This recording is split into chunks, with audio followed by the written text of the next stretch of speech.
and they're far more terrifying than anyone expected.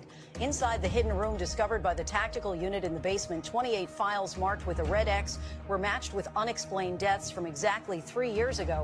The results were a perfect match. All victims were admitted alone, had no relatives present, died abruptly, and their cases were closed within 12 hours. On the hospital server, investigators uncovered an encrypted folder labeled XROT Cycle 03, containing timelines for processing, lists of patient codes, and a chilling note, no contact with family. A former nurse speaking anonymously admitted every 3 years, 28 people get added to that list. Anyone who asks too many questions gets reassigned. Families of the victims from that year are now gathering documents to file a class action lawsuit. Meanwhile, Mark Delcourt, the only person who escaped this year's cycle, is under 24/7 protection. And the question that's sending chills across America, where are the 28 people selected this year, and are any of them still alive? They have the quantum mirror now, they meaning the elites. And this quantum mirror, they can predict the future. If you look into the biblical text, you discover that there was a manhunt for Yeshua when he was a child. The military was sent on a mission, and they were hunting any children. And this whole manhunt you see going on, the ICE thing, this is reminiscent of that biblical text. It's the same story over again playing now in modern times. They are looking for someone, or maybe the parent of someone that's going to be born, has an effect on the future that they don't want. So it's literally Terminator. Yes, sir. They don't really know exactly who or the specific person, so they're just trying to grab everyone. Your soul or your consciousness continues on after you die. In 2014, a study was conducted called the AWARE study. Over 25 hospitals in the UK and the US, and 2,000 people were included in the study, and they all suffered cardiac arrest. They all died. And they were already doing their own procedures, and they just happened to die, and they were included in the study.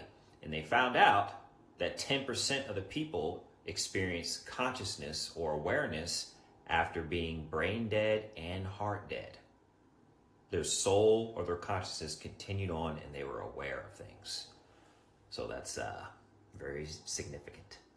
This is the lead researcher of the AWARE study, Dr. Sam Parnia, and he concluded that consciousness or awareness continues on after you die, even though it's not fully understood. Some of these NDE accounts include people knowing things and seeing things they should not know. Some of the people hover above the hospital and they're looking at an intersection, they see an accident, they get resuscitated, they tell the doctor about the accident, the doctor goes and checks and sees if an accident actually happened, and it did. And there's no way they should have known that because they were on the operating table for 8 hours, things like that. Some people end up going to heaven. They end up seeing Jesus. They see their family members, things like that. It's very interesting stuff. You can go to the Near Death Experience Research Foundation, or NDERF.org, and listen to and read the personal accounts of people who've had NDEs. There are thousands of them. There's another site I'm going to tell you about. There's about 5,000 accounts that you can read and hear their stories. You can also... Well, I'm sure that by now you've heard that something earth-shattering, something ominous is happening in 2027. Everybody's talking about it. Well, Ross Coulthart just said something in a recent interview, and it's concerning. And he wasn't being dramatic. He says that we're on borrowed time. Let that sink in. Everybody's telling me we're on borrowed time. And I cannot begin to emphasize how serious a look I get. So he claims that multiple high-level sources, people under national security oaths, are warning that something is coming. Something that could shift the world as we know it by around 2027. Not maybe, not someday, but it's a deadline, a countdown, and it's already started. Coulthart's, he doesn't say that aliens are landing on the White House lawn, but there is urgency, and it's real. And the people he's talking to, intelligence officials, defense contractors, and insiders, they're not prone to fantasy. Some think it's full disclosure, UFO topic. Others whisper about some sort of event, one that we're not ready for. So why 2027? Is that when they have to tell us, or when something undeniable happens with or without permission? Either way, if Ross is right and his sources aren't lying, we're being quietly prepared for something massive. I don't know. Drop your comments below. I want to hear what you think is really coming. UFO disclosure, aliens, comet. What do you think? Did we just find Antarctica? And was it before there was ice? This is so crazy. I dive into old maps and I found a 1547 map that, I don't know, you tell me, comment, let me know what you think, but It's really interesting. Look, here, I'll zoom out so you can check out the whole map. But at the bottom, they show land all the way across. Shoot me a message in the comments and I'll throw you a link to this. It's crazy. You'll want to check this out. I mean, look at this. Check out that bird. Yes, look at that. Carrying an elephant. Woo! First time I've seen that actually on maps, and I see a lot of crazy stuff on maps. You got a huge grasshopper right here. And then there's all kinds of different, creatures and beings on the map. I mean, I could spend hours and hours and hours on this. Like, you got Brazil right here. Did you know there's a different Brazil, like the high Brazil or the Brasilia region, which was a different place? So crazy. Anyways, just thought I'd share this. More to come. Please check out my subscription channel as well. And thanks for watching. Thanks for listening. Thanks for being a part of this. And until next time. A 42-year-old machinery maintenance worker named Mark Delcourt escaped from a hospital in northern United States in a state of sheer terror, repeatedly screaming, "They're about to harvest my organs." Initially, police concluded that the man was hallucinating after a minor collision. However, 2 hours later, a raid completely turned the situation upside down. Mark stated that he was admitted for a minor injury when his medical file was suddenly altered to terminal and he was transferred to a restricted technical area. The room was sealed shut. The camera system had been covered. Mark overheard a whispered conversation. "This one has no relatives. Proceed tonight." In absolute panic, he tore out his IV line, crawled through a ventilation duct, and escaped. Authorities suspected he was overly panicked, but Mark firmly insisted there are still victims alive down there. At 12:45 a.m., a special tactical unit stormed the underground level. A horrifying scene emerged. 4 people bound, 1 victim on an operating table, and a tray of instruments still stained with dried blood. Behind a partition wall, the team discovered a sealed chamber containing 6 undeclared medical freezers and 28 files marked with red slashes. The American public was left in shock. A place once trusted to save lives had turned into breaking news. The case of the man who escaped a hospital believing they were trying to take his organs has taken a shocking new turn. This morning, police released new details, and they're far more terrifying than anyone expected. Inside the hidden room discovered by the tactical unit in the basement, 28 files marked with a red X were matched with unexplained deaths from exactly 3 years ago. The results were a perfect match. All victims were admitted alone, had no relatives present, died abruptly, and their cases were closed within 12 hours. On the hospital's server, investigators uncovered an encrypted folder labeled XROT Cycle 03, containing timelines for processing, lists of patient codes, and a chilling note, "No contact with family." A former nurse speaking anonymously admitted every 3 years, 28 people get added to that list. Anyone who asks too many questions gets reassigned. Families of the victims from that year are now gathering documents to file a class action lawsuit. Meanwhile, Mark Delcourt, the only person who escaped this year's cycle, is under 24/7 protection. And the question that's sending chills across America, where are the 28 people selected this year, and are any of them still alive? They have the quantum mirror now, they meaning the elites. And this quantum mirror, they can predict the future. If you look into the biblical text, you discover that there was a manhunt for Yeshua when he was a child. The military was sent on a mission, and they were hunting any children. And this whole manhunt you see going on, the ICE thing, this is reminiscent of that biblical text. It's the same story over again playing now in modern times. They are looking for someone, or maybe the parent of someone that's going to be born, there's an effect on the future that they don't want. So it's literally Terminator. Yes, sir. They don't really know exactly who or the specific person, so they're just trying to grab everyone. Your soul or your consciousness continues on after you die. In 2014, a study was conducted called the AWARE study. Over 25 hospitals in the UK and the US, and 2,000 people were included in the study, and they all suffered cardiac arrest. They all died. And they were already doing their own procedures, and they just happened to die, and they were included in the study. And they found out that 10% of the people experienced consciousness or awareness after being brain dead and heart dead. Their soul or their consciousness continued on, and they were aware of things. So that's very significant. This is the lead researcher of the AWARE study, Dr. Sam Parnia, and he concluded that consciousness or awareness continues on after you die, even though it's not fully understood. Some of these NDE accounts include people knowing things and seeing things they should not know. Some of the people hover above a hospital and they're looking at an intersection, they see an accident, They get resuscitated. They tell the doctor about the accident. The doctor goes and checks and sees if an accident actually happened, and it did. And there's no way they should have known that because they were on the operating table for 8 hours, things like that. Some people end up going to heaven. They end up seeing Jesus. They see their family members, things like that. It's very interesting stuff. You can go to the Near Death Experience Research Foundation, or NDERF.org, and listen to and read the personal accounts of people who've had NDEs. There are thousands of them. There's another site I'm going to tell you about. There's about 5,000 accounts that you can read and hear their stories. You can also... Well, I'm sure that by now you've heard that something earth-shattering, something ominous is happening in 2027. Everybody's talking about it. Well, Ross Coulthart just said something in a recent interview, and it's concerning. And he wasn't being dramatic. He says that we're on borrowed time. Let that sink in. Everybody's telling me we're on borrowed time. And I cannot begin to emphasize how serious a look I get. So he claims that multiple high-level sources, people under national security oaths, are warning that something is coming.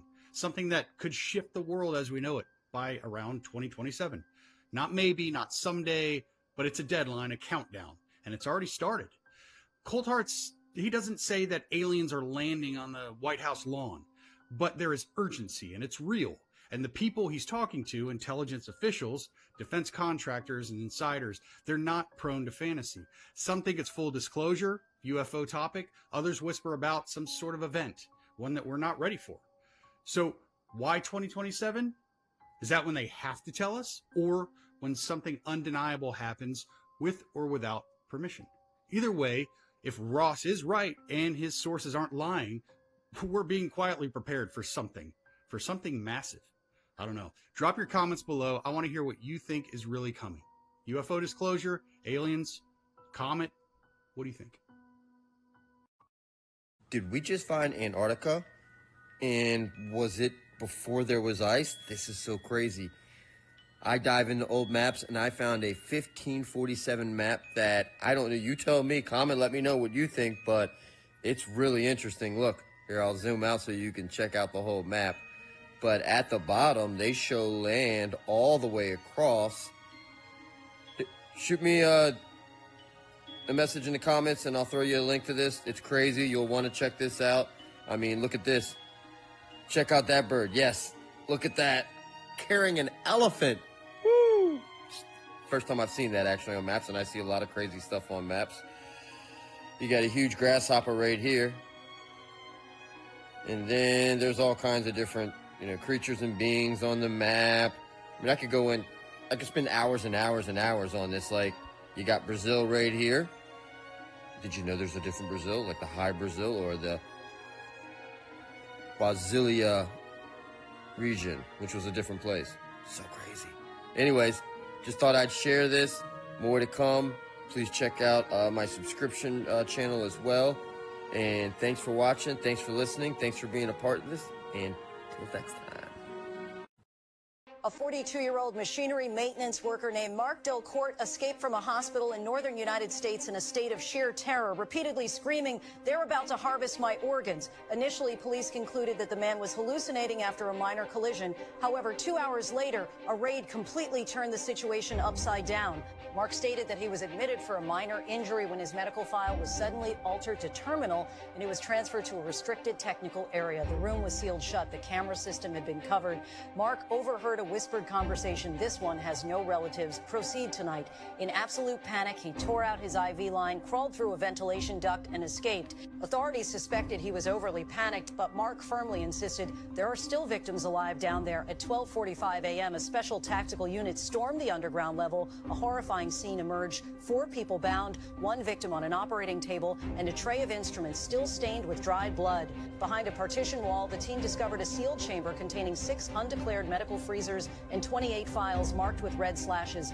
The American public was left in shock. A place once trusted to save lives had turned into hell for patients with no family by their side. This wasn't made by a bunch of truthers. This is BBC. Told you this. You're going to make this happen? No. We're going to make models much cheaper. Then we photograph the models. Fake newsreels? Fake newsreels. for the past 10 years, people have been looking at our fake newsreels and listening to our fake commentaries. And they accept it for the truth. And you can do it. Stop 100 people in the street. How many of them have actually seen a missile or a satellite? They're just told they exist and they believe it. Yes, you're getting there. I knew you would. You didn't really believe there were all these things whizzing about up there, did you? Sputniks and rockets. Astronauts crossing their legs for 8 days. How long has this been going on? Since Hiroshima. And the H-bomb, you mean, that doesn't work either? Right. Dirty. Very, very dirty. What was your first reaction? Relief. Oh, yes. Yes, it has to be relief. You say you can put out what pictures you like on television. Doesn't anybody try to stop you? No, nobody wants to.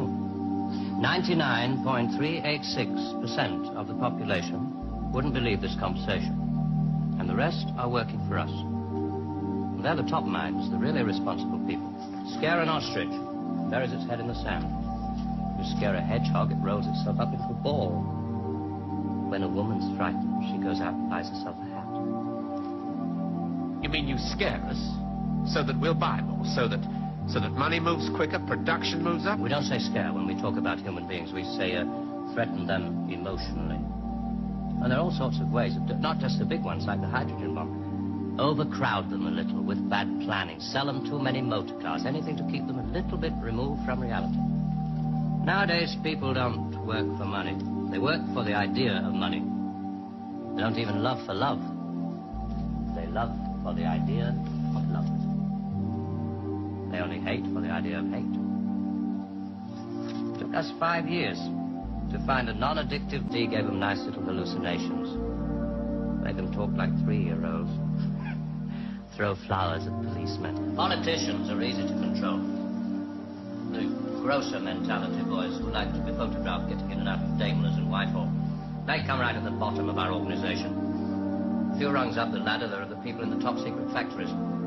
Just those in a position to know they're making weapons that don't really work. There must come a time when somebody wants to use one of those weapons. I mean, somebody is standing there with a finger on the button. Well, that's the beauty of it. Nobody presses the button. Here's an ancient map that shows 13 moons in 28 days, 1457. Oh yeah, it also shows griffins and dragons and all kinds of craziness and every biblical city name you can imagine. I find old maps and I dive into them and I do research, and this is really interesting. So been doing a lot with calendars lately, and if you'll check right up here on this map, there's 13. So we'll go ahead and count it real quick. We got 1, 2, 3, 4, 5, 6, 7, 8, 9, 10, 11, 12, 13 for the 13 moons. Makes complete sense to me. And then you go on this side over here, and we have 28. I'm not going to count that and bore you, but 28's right there. You can pause and count it if you'd like, which leads up to 364. Add 1 for 365 for a complete year. And not only that, we can also show you this place has, there's Magog right here, and then you got Gog right there and the little people hanging out, comparative to the storks. So I don't know if storks were giant or the people were smaller, but there's a crazy picture. There's stories about that. I didn't know it was Gog though. And then here's your griffin right here. Never saw a griffin looking like that. Pretty wild looking. First time I've seen a griffin that way. Comment, let me know what you think of that. Also, hit me in the comments if you want a link to this map. I'll shoot it over to you. And then let me show you the dragon real quick. There's so much craziness on this map. It's just wild. There's so much on here. Check this out. Let's flip it over. And I leave you with this. Here's our dragon.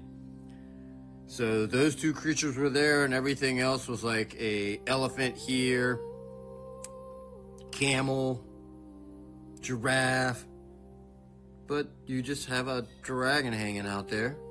So were dragons real or mythical? You tell me. I think they were real. I think griffins were real too.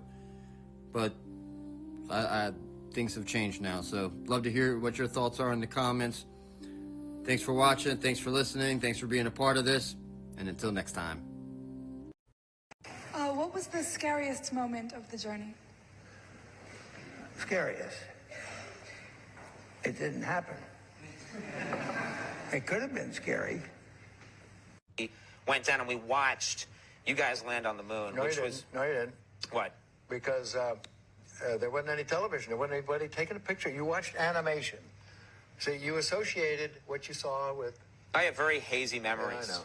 Well, no, but what we saw was we all were gathered around the old rooftop radio me and listened. Talking about, you know, how many feet we were going to the left and right, and then I said, contact light, engine stop.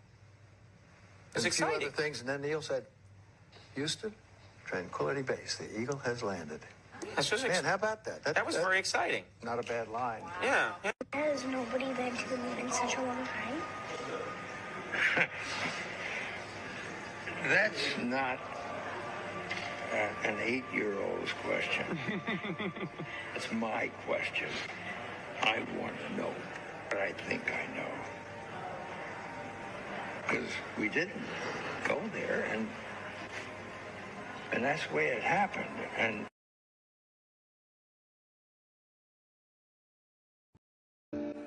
so here's the thing.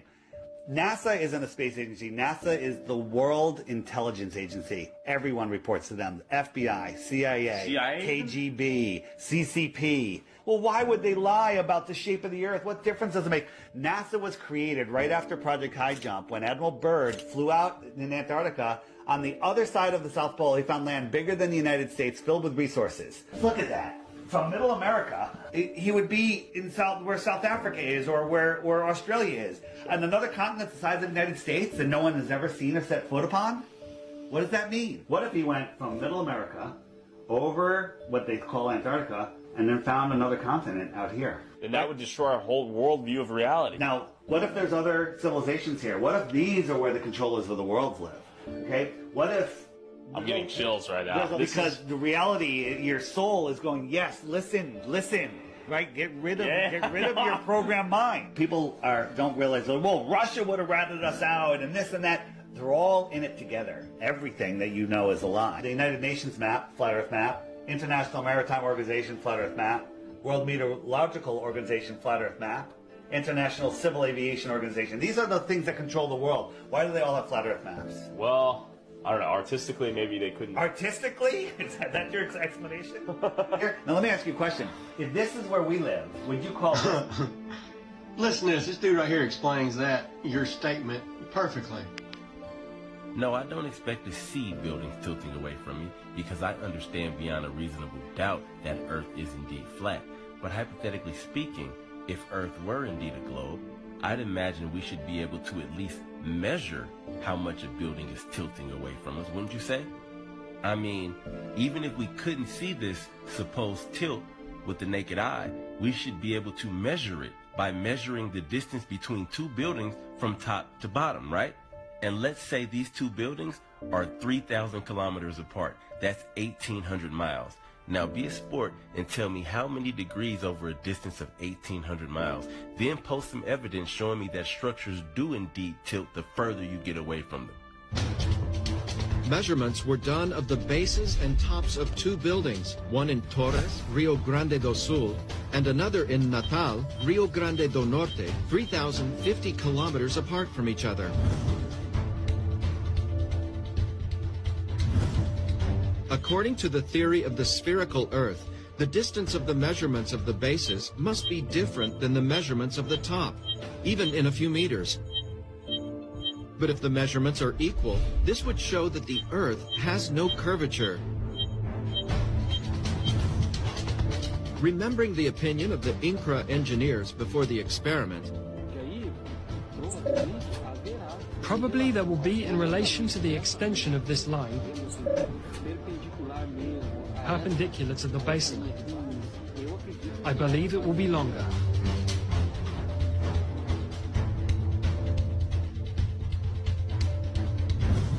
Thinking of the Earth as a globe, the initial expectation was that the measurements were different. But when the results arrived, the base and the top measurements were the same, showing that the two buildings are leveled upright. And here the opening angle, where we read the point here, the base of the building and its height, As we do this calculation here, on this plane, we will always find this distance here.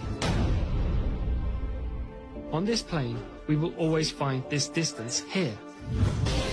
The identical measurements of the distance between the bases and the tops prove that between the two buildings there is no curvature, proving that the Earth has no spherical shape.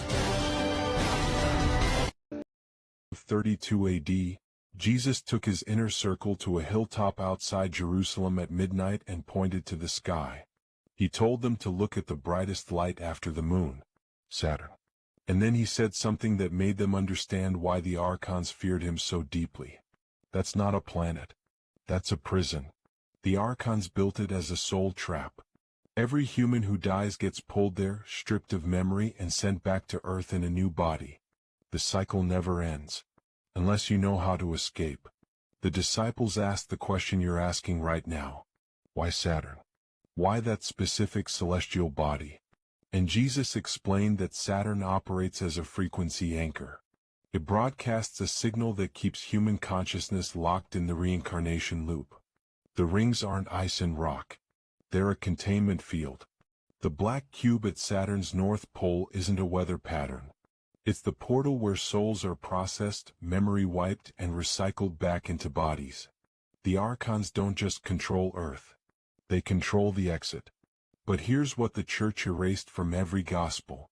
Jesus didn't just expose the prison. He gave his disciples the exact method to bypass it. 3 steps that collapse Saturn's hold on consciousness, making you unreachable when your body dies. And tonight you're learning all 3. Because chosen ones don't get trapped.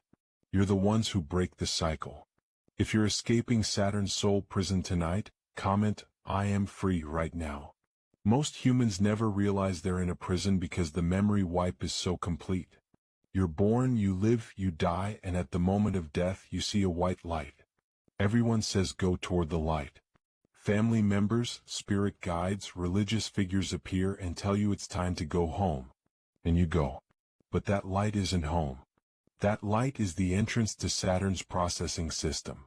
You get pulled through the rings, stripped of every memory of who you actually are, implanted with new karma and new lessons to learn, and shot back into a body on Earth. You don't remember this happened because the wipe erased it. But chosen ones are different. You have memories that don't fit. Déjà vu that's too specific. Dreams of places you've never been but somehow know intimately. Skills you never learned but can perform. Knowledge you never studied but possess. That's not past life bleed through. That's memory wipe malfunction. The Saturn system doesn't erase you completely because you're operating from a frequency it wasn't designed to handle. Monad consciousness creates interference in the wipe process. So fragments remain. And those fragments are your proof you've been through this cycle before. Peter told Jesus he'd always felt like he'd lived before. Like this life wasn't his first time on Earth. And Jesus confirmed it. You've been here hundreds of times, maybe thousands. Every life you get close to remembering. Every death, Saturn wipes you clean and sends you back. But this time is different. This time you're learning the escape method before you die. And once you know it, the prison can't hold you anymore. Jesus told his disciples that Saturn wasn't always a prison. It was created as one. The archons built it after they realized monad consciousness was incarnating into human form and threatening their control over material reality. They needed a way to prevent awakened souls from leaving the system permanently. So they constructed Saturn as a checkpoint. A mandatory processing station every soul passes through after death. The rings generate the frequency field that pulls disembodied consciousness toward the planet. The black cube at the North Pole is the gateway where the archons operate the memory wipe machinery. The archons chose Saturn specifically because of its position in the solar system. It's far enough from Earth that most humans never think about it, but close enough that its gravitational and electromagnetic fields affect the entire inner solar system. The rings act as amplifiers, broadcasting the reincarnation signal constantly. Every human on Earth is bathed in that frequency from birth to death. It's why you feel the pull toward rebirth even when you're alive. The signal is always running, keeping you locked in Children here in your child care? Which child care name is a lot of Minnesota Child Care right here. It's from the state of Minnesota's website. We're just wondering where the children are. Where the children are? Yeah, where are the children? It says you have 102 children here, and you got $2.66 million this year in funding, and $2.5 million last year. We're just wondering where the kids are. And who are you? My name's Nick Shirley. Nick Shirley. And where are you? Which department? Oh, we are from ourselves. Yeah. Hello, we'd like to ask where the money's going. Look at that. Shut us down. Where are the children at? No children inside of this daycare center. And look at this daycare center right here. No children inside of this daycare center. But between those buildings, over $2.6 million. And this fraud is here at this daycare. Don't open up! So this is Quality Learning Center. I meant to say Quality Learning Center. Don't open up! They said they spelt learning wrong. Don't open up! How do you have ice here, ma'am? I'm literally a YouTuber. Don't open up! Ma'am, what do you think about the fraud that's taking place here in Minnesota? Don't open up! We have ice! Ma'am, what do you think about this place being licensed for 99 children? Don't open up! And getting $4 million over the... Open up! It's ice! $4 million in the last 2 years? Go away! What do you think about that? Are you in favor? Away. Are you in favor of that? Go away! You know You're not welcome here. Shame on you. Are you in favor of $1.9 million going illegally, fraudulently to this business that has Quality Learning Center but can't even spell learning right on the door? You ever seen children at that daycare center right there? Where? Yeah, it's right there. It says the child. You've never seen daycare. I haven't seen anybody in there. We're going to educate you on something. So what do you think about this daycare center? They spelled learning wrong. They've received over $1.9 million this year alone, and they're supposed to have 99 children here. I don't see it. Children. Have you ever seen any children here? None at all. None. This year they got 1.9 million. Last year they got 1.5 million of your tax money for 99 children. We just want to know where are the kids? Right. Where are the children? I don't see them. I've been here since 2017. I haven't seen anybody like that here. Never seen a child here? No, not at all. And so you've never seen a child here for 8 years? Nope, not at all. I knocked on the door, and to my surprise, somebody actually answered the door. Hello? Can we speak? I would like to check a child in the daycare. Can I speak to a manager? Where can I get paperwork to file for my son? I wanted to put my son Joey in daycare. And after a few questions, the lady went silent. Looks like little Joey Shirley ain't going to daycare here. And now where are we going? Now we're going to Sweet Angel Child Care. We're in the middle of a strip mall here inside of this neighborhood. In fiscal year 2025, this facility, which says it's licensed for 74 kids, was paid $1.26 million in tax money. And there are no kids, and all the facilities are the same way. List of all of the healthcare companies. Loads of them right here. We want healthcare. No, it's okay. Yes, we'd like to speak about getting healthcare here. No. Why can't I get healthcare here? No, wait. Warning, you are under video surveillance. No trespassing, security, armed. This is the strangest place I've ever been to get healthcare. Just a bunch of different places. Healthcare here, healthcare right here.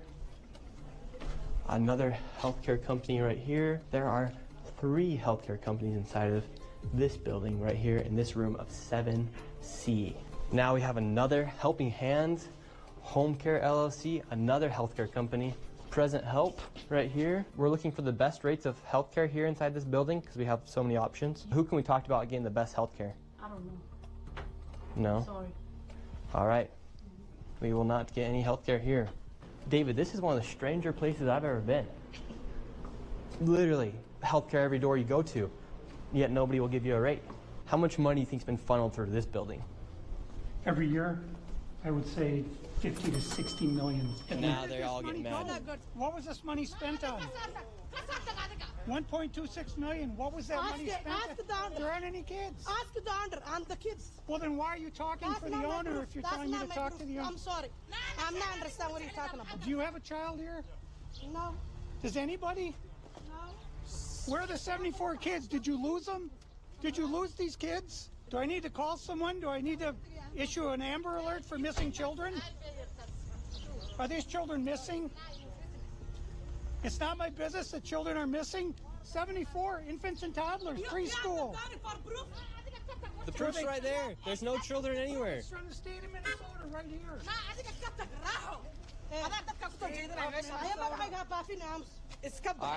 I think we're moving on to the next location. Have a good day. A Baphomet figure inside the White House. Now, I know this appears to be true, but President Trump did not do this. This has always been there before Trump became president. However, it's still interesting, but this is what's even crazier if you look at this. So this is an occult symbol. This is the Baphomet, but this is where it goes even deeper. If you look at the mirror and look below the mirror, you have your Freemasonic symbol, the double-headed eagle, an eagle looking right, an eagle looking left. This is the 33rd degree symbol for the 33rd degree Freemason, the double-headed eagle, ordo ab chaos, order out of chaos, 33. You can see the similarities here. So this is all occult symbolism. The gospel was already spread to all nations, and these buildings are proof that Jesus had his 1,000-year reign during the fake 1,000-year dark ages. Jesus tells us very clearly, once the gospel is spread to all nations, then the end will come.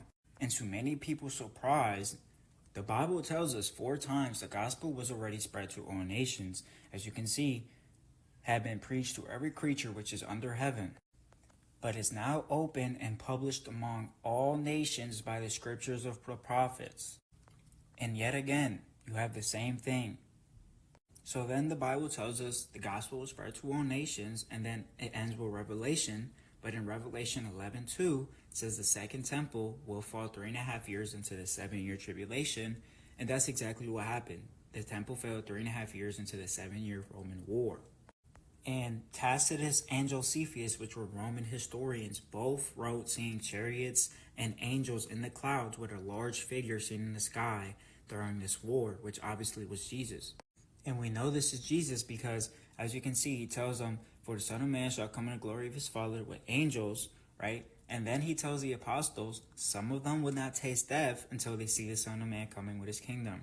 So obviously some of the apostles were going to be alive to see the second coming. And as soon as Revelation was written and the second temple fell and the 7-year war happened, Rome was buried. But not only was Rome buried, but the whole world was buried under this mud flood. And that is where, that leads me to Pompeii, which was the first volcano recorded in history. And how coincidental that it was Roman, right? It's because when Revelation happened, the first volcano recorded in history literally happened, but it was worldwide, which is why you have the sun going out for 18 months. And that is why you get a mud flood, because mixing rain with volcanic ash makes mud. And that is why you have wood that randomly looks like opal, because wood turning into opal only happens when volcanic ash mixes into those places. And while Rome in the world is buried, here come all these crazy buildings we can't build today, but they built with no power tools and had antennas to use for free energy. This was because it was 1,000 years of Jesus, which is why these buildings are all dedicated to Jesus. They'll even have the datings on them with the J, and then 3 datings, which would be 696 years in 1,000 years of Jesus, 687 years in 1,000 years of Jesus. Then the I would just stand for Isus, which is Jesus in Latin and Greek. And then Anno, which is Anno Domini, which is AD, which stands for Year of Our Lord. So obviously these buildings are trying to tell us Jesus came back.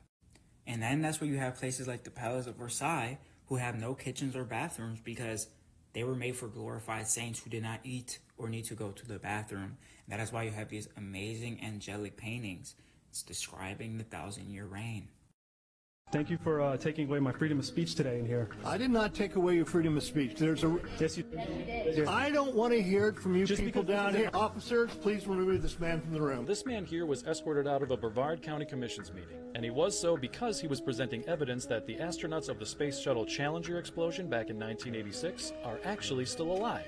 I just want to remind everyone that this is for entertainment purposes only. It was a pretty traumatic day, and those who witnessed it never forgot it. And here's the astronauts who unfortunately lost their lives that day. Now, it might shock you to find out that all of the astronauts who supposedly died that unfortunate day have all been found to still be alive and using the exact same names, or claiming to be the siblings of those individuals.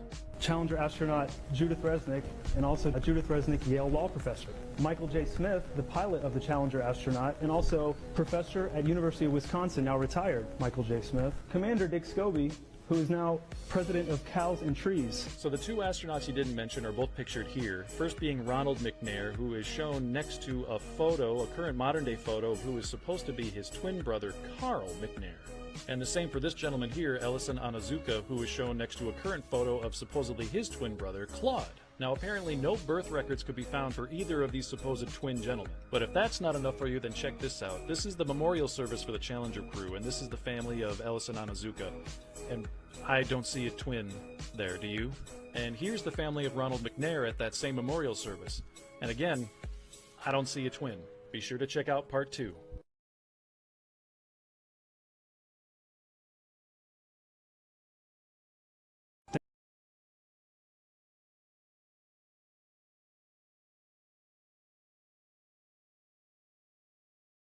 The only photo of Earth as shot by the Apollo 13 mission.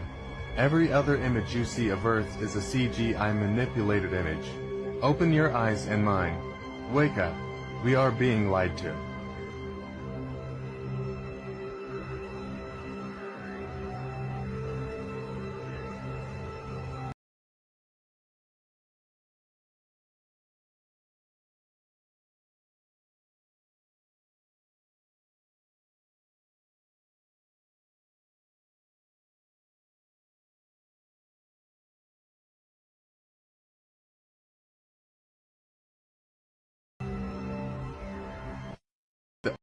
That? Oh, scientists who study sleep are finding out that people are living entire lifetimes while they sleep, and then it's deleted from their memory when they wake up. Tell me more! Yeah, what they're finding out is people are literally living different lifetimes inside their brain, inside their dreams, every night.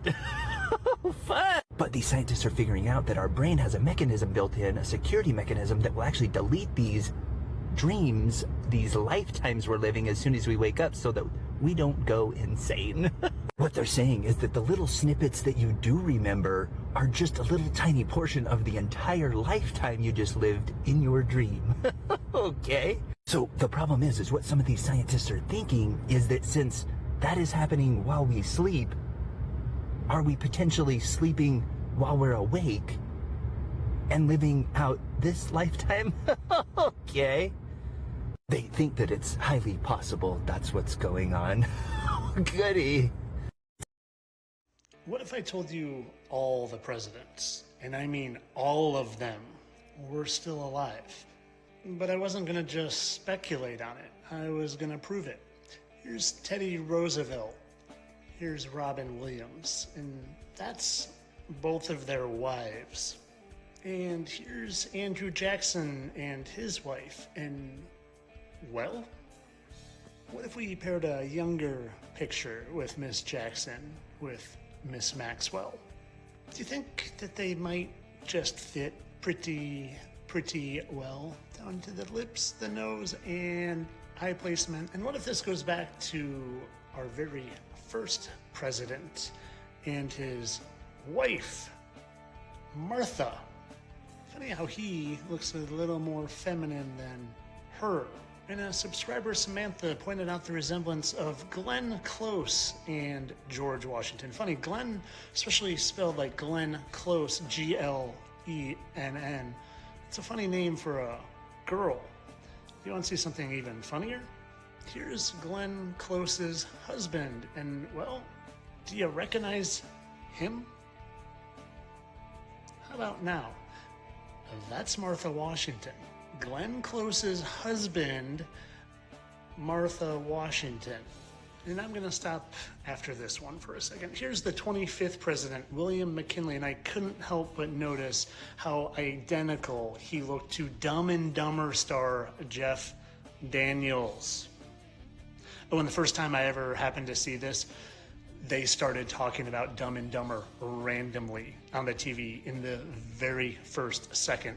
And you know what's even funnier than that is how he's got a little mark right there. Good old President McKinley. And oh, look at that. So does Jeff Daniels. I did a 10-minute video on this that I'm testing out for the subscribers of mine, because if anything's going to get censored and shut down and give me account bans and strikes and warnings, it's this one. And let me tell you what that whole video is about. It's how they're not human. Here's Alec Baldwin and President Fillmore.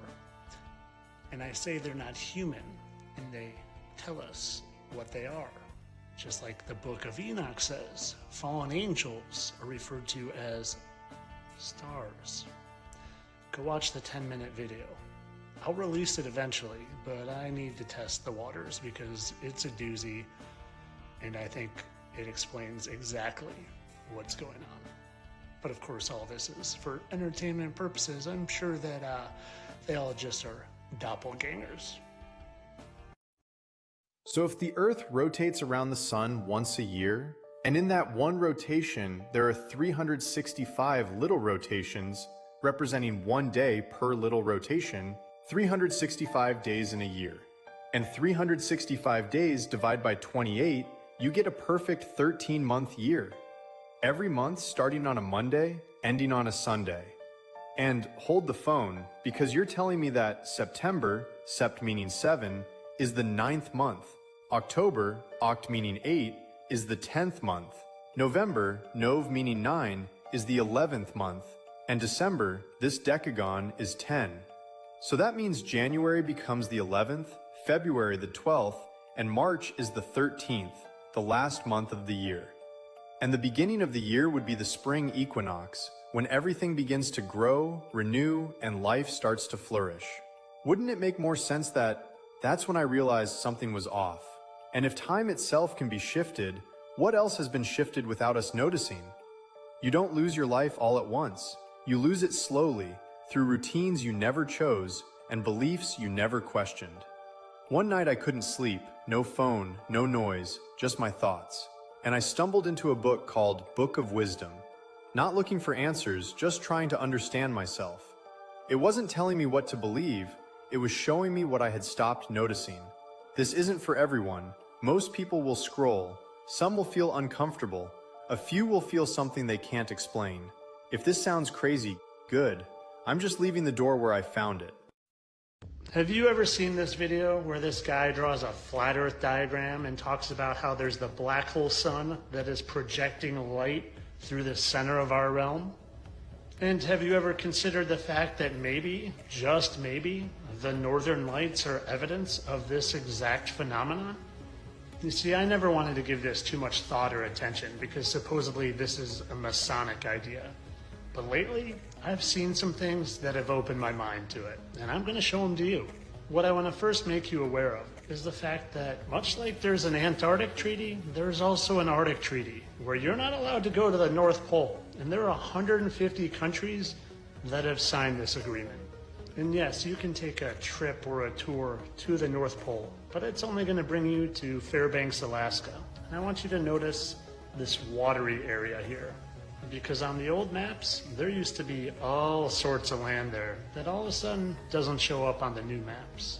And not only is there a treaty to keep you out of that general vicinity, but there is also surveillance set up for thousands of miles around the North Pole. It's called the Dew Line, and it was created in 1958. This was to build a radar network above the Arctic Circle, a distant early warning line, which would span the North Polar region. You see, they say it's to detect anyone coming across the globe from, say, Russia. But in my opinion, this Dew Line that literally circles the entire North Pole is to detect anybody going towards the center. The center where maybe, just maybe, that hole is projecting our reality into the sky. And I'm not insinuating that we're living in a simulation. If anything, it's God's creation and His projection into the sky. But I want to show you evidence now that where we live might be set up very similarly to a planetarium. Because a planetarium is set up where at the center of it, it projects the night sky into a domed screen. A domed screen that looks a lot like this. In fact, this is actually what it looks like. And this is my good friend David Shane, and he has found very similar looking patterns in the dome shape above us. You can see here, these patterns he has found multiple times surrounding the stars. And when you look at them side by side, they're pretty similar. But this isn't even the biggest part of what I want to show you. Oh no, there's much more. Because when you explore how the projector works in these planetariums, well, you'll see.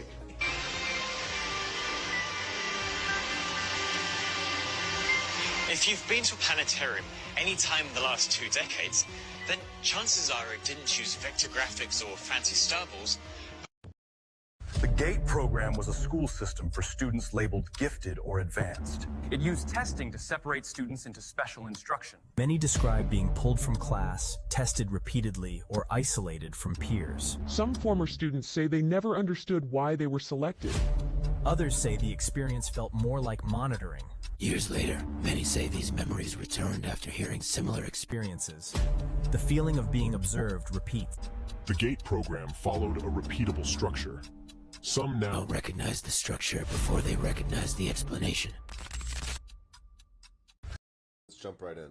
We've all heard of the 1871 Chicago fire, about how the cow tipped over the candle and burned everything down. They even named their soccer team after it, so we've all seen it, the Chicago fire.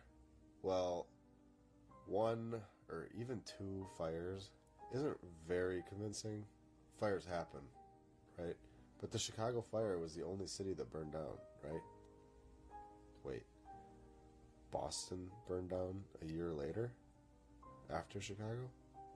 Okay, well, that's 2 fires. Big deal. Like I said, 2 fires is nothing. Accidents happen. Cows tip over candles and burn everything down once in a while, right? It was the 1800s. What do you expect? Everything is going to burn down. They didn't have water. Okay, maybe they did have water, but they didn't know how to use it to put out a candle. Well, it is kind of weird. They knew how to build these incredible structures, but didn't know how to put out a fire. Well, whatever, let's continue. What? You're telling me that Seattle burned down in 1889? New York had a Great Fire in 1835. What? Pittsburgh had a Great Fire too? 1845? No way. Portland? 1866.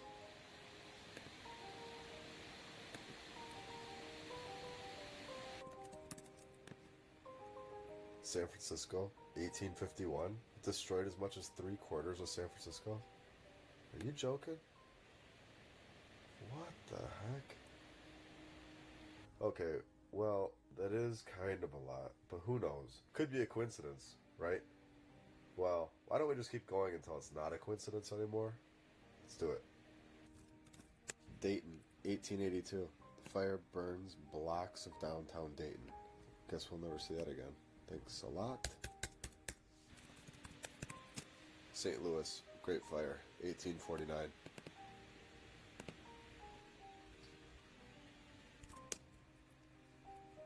Milwaukee, Great Fire, 1892. More than 440 buildings burned down. Charleston, 1861. What caused it? Cook Fire, lighting this whole city up on fire and burned over 540 acres. You kidding me? Richmond, 1811. A theater fire. Burning everything down. Portsmouth, 1813. Destroyed 500 buildings. Wow. Galveston, 1885. Burned hundreds of homes across 40 city blocks. Who knows what kind of buildings were in here? Who knows what kind of structures we could have seen that they burned down?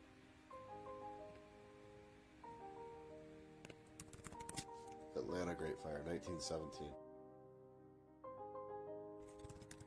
Let's get get Toronto involved in 1904. Destroyed a large section of downtown Toronto. 1904. Gone. Gone forever. Troy, 1862. Gone.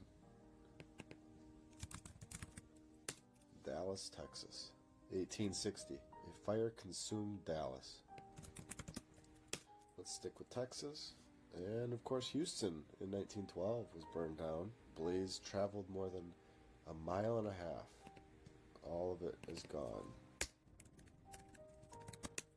Phoenix, 1916. It was caused by a spark from a generator, and the city's gone. Just destroyed because of another fire. No way did Philadelphia burn down too. Yep, it did. This one is the craziest of them all. It was caused by a lighter that was found near a tree. Give me a break. It's basically every single major city. I think you guys get the point. It is every single major city in the USA and even Canada. Yet we only really hear about the one, which is Chicago. Why is that? Can we all agree that all of these major cities burning to the ground and destroying all of the stone buildings along the way in a time frame of about 80 years is a little odd? I could be wrong, but I think it may be time that we just agree the controllers destroyed these cities and the ancient buildings that were there. Not some children's story that a cow tipped over the candle and burned down the entire city. Let's get a little deeper. Ellis Island officially opened as an immigration station January 1st, 1892. 1892, on the money, New Year's Day. They begin bringing these people over from Europe, basically saying to us, hey everyone, come on over now. Everything is safe to look at now after we've burned everything down. Okay, so they burned things down for like a whole century. And then right after that, they say, all right, guys, come on over. You know, it's safe, basically. Incredible. And for a little bonus, I just wanted to throw in this star fort. I thought it was incredible. I saw it, and I think it was cool. I wanted to share it with you guys.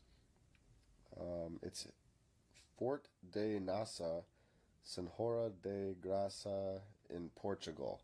I probably pronounced that wrong, but you guys get the point. I just wanted to let you guys know that I thought that was a really cool picture.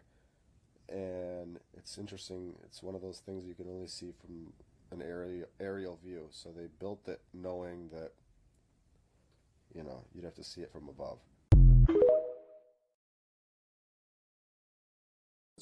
Explaining one of the strangest theories ever exposed, the theory of the chronovisor. Okay, according to this theory, the chronovisor was secretly built in the 1950s by an Italian priest named Pellegrino Ernetti with the help of 12 physicists, including one who later won a Nobel Prize. No one knows how a group like this created something so far beyond its time. The device was described as a metallic machine with screens and antennas, designed to capture lost photons, tiny particles that still hold the echo of events from the past. And when those photons were reconstructed, they revealed real images. Believers claim the chronovisor recorded the Titanic sinking, medieval cities, dinosaurs, and even an image of Jesus Christ. Not a drawing, but an actual moment pulled from history. But the theory goes further. It claims the device also showed the far future, including the moment the sun explodes. The Vatican denies everything, but supporters say the machine was hidden because if people could see the past and future on command, no government or institution would stay in control. And that's where the theory gets even darker, because some claim the chronovisor was never destroyed, just moved, hidden deep inside a secret vault, accessible only to a handful of people who decide what humanity is allowed to know. So if the chronovisor really does exist, maybe the future isn't something we're heading toward. Maybe it's something that's already been watched, recorded, and controlled.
I found a very old map that shows our calendar completely different.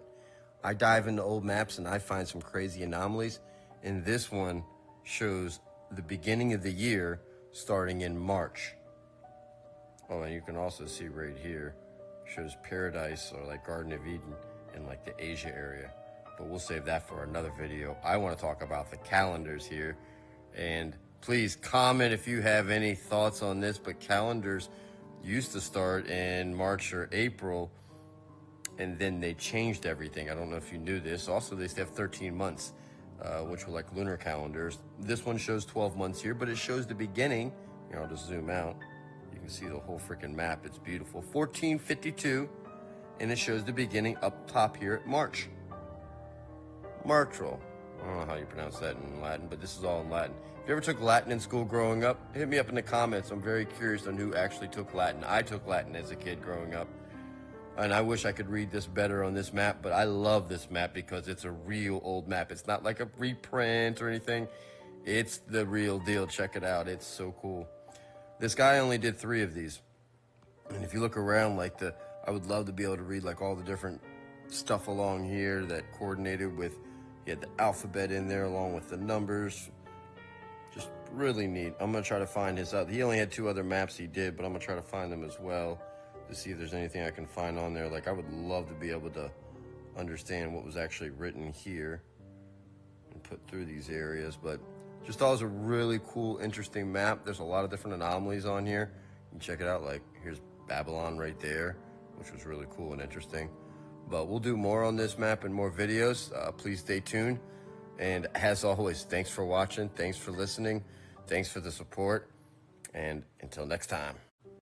Why did they hijack Flight 11 on September 11th? The Twin Towers are an 11. New York is the 11th state. There were 11 crew members on the flight. 911 adds up to 11. Pillars are an 11 with the black and white checkered board. Black and white add up to 11. Black is matter, white is spirit. Is this some kind of ritual or just a coincidence? At first, I thought coincidence, but then I started noticing how often some symbols repeat. The Roman numerals for 911 look like pillars. Saturn's code is 911. Another symbol for Saturn is the black cube, a symbol of death, dullness, coldness, and darkness. That's why the 911 memorial uses the black cube. We live in a world surrounded by black cubes, not just in buildings, but in how we think. That's when the phrase "think outside the box" stops sounding metaphorical. Because the trap isn't physical, it's perceptual. I didn't realize how long my mind had been inside it until something shifted. Not my beliefs, my awareness. And that didn't happen from being told what to think. It happened when I encountered material that showed patterns instead of conclusions. That's what the Book of Wisdom did for me. It didn't tell me what to believe, but it started me to see the hidden structures of the world. What I'm telling you now is just the tip of the iceberg in this book. In this video, I can't tell you the full story because it's also connected to so much more. Everything we've ever seen in signs, symbols, colors, even our bodies, are connected in ways you've never learned. And once you sense that pressure, that quiet feeling that something's off, you don't need convincing, you need the missing pieces. Think outside the box you didn't know you were in. So last night, San Francisco experienced a blackout, y'all. Not a small blackout. I'm talking about a big blackout. Not a few blocks. I'm talking about a third of the city lost all their power. Well, just imagine, all the lights out. The traffic signals is off. Cars were stuck because they couldn't go. Because it was going to be a goddamn traffic jam. The crazy part is, it happened like this, instantly. No warning, nothing.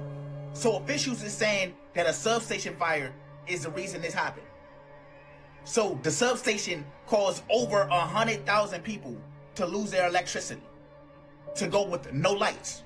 I'm hearing you even had like electrically powered cars not moving. So that's confusing me. Why they stop moving? That's just crazy to me, y'all, that the system failed like that. And this is supposed to be one of the most advanced cities in the world. But you gotta ask yourself, if a single incident could shut down San Francisco, that substation fire or whatever they're saying, what happens in a real crisis? Happens in a cyber attack or extreme weather and the whole power grid go down. If this can happen in San Francisco, it can also happen in a city near you. That's why I always tell people, stay prepared.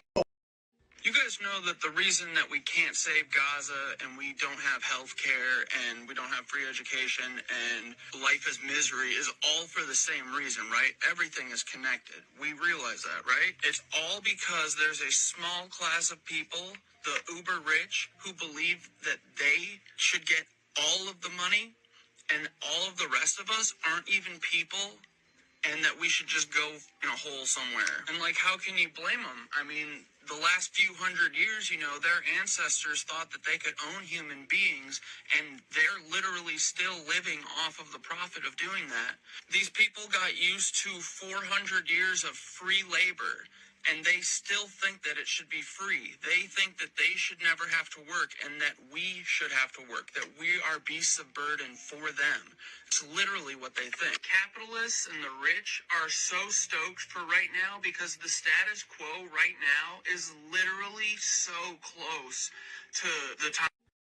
You don't need food, you need charging. There are many different ways you can charge the body, like grounding or standing next to trees. You are a biological battery. When you are hungry, this is not hunger. This is your digestive system getting rid of waste and toxins from the body. It's important that you fast because after 2 days of fasting, your body produces stem cells to regenerate the body. The more toxic your body is, the more sleep you need. You don't need 8 hours. This is real food. Humans possess trichromatic vision, which means their brains are wired to seek color, just like every other herbivore animal. Our brains are wired to seek electrical, colorful food, which charges us, not dead, rotting flesh. Foods are either acidic or alkaline. Acidic foods promote cellular deconstruction, which destroys your cells. Alkaline foods promote construction of your cells. Every 90 days, your cells are brand new. You can regenerate your body just by eating the correct food. Food is designed to grow on trees and from the ground, not on legs running away from you. They put it right in front of us. A screen recording of him doing this, so I had to look it up for myself. You go to the episode where SpongeBob gets his driver's license, right? And you look at the address, 124 Conch Street, Bikini Bottom. We all know he lives there. So then you go to Google Earth, and I'm going to delete this, and you look up the address, 124 Conch Street, Bikini Bottom, and it takes you to Little St. James. If you know anything about anything, this is Epstein's Island. That is absolutely wild that they put that shit in front of us for all those years. Just crazy. You already knew the truth, didn't you? That our whole city's actually inside a giant spaceship. That's correct. The military's known for quite a while. But it's not the military that's been hiding all of this. Bahamut is the one who didn't want us to know. Yeah, Bahamut. What the hell is that thing? A computer. One that's been secretly controlling everything the human race sees and hears since before we were born. It's manipulated us so skillfully that we'd never realized the truth, which is that the city we live in is actually part of a giant spaceship. All of this so that except for an elite few, the populace would be blissfully living in an illusion of the perfect world. Or rather, the perfect prison. So everything else, the rest of the world exists only in the computer? And the time we think we live in is 5 centuries past. 5 centuries? No, that's totally crazy. And I don't remember giving you permission to move! Let me show you something. Follow me. I said stop! Oh, don't be afraid.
Yeah, yeah. Drinking dope, turn me to a superhero. Yeah, yeah.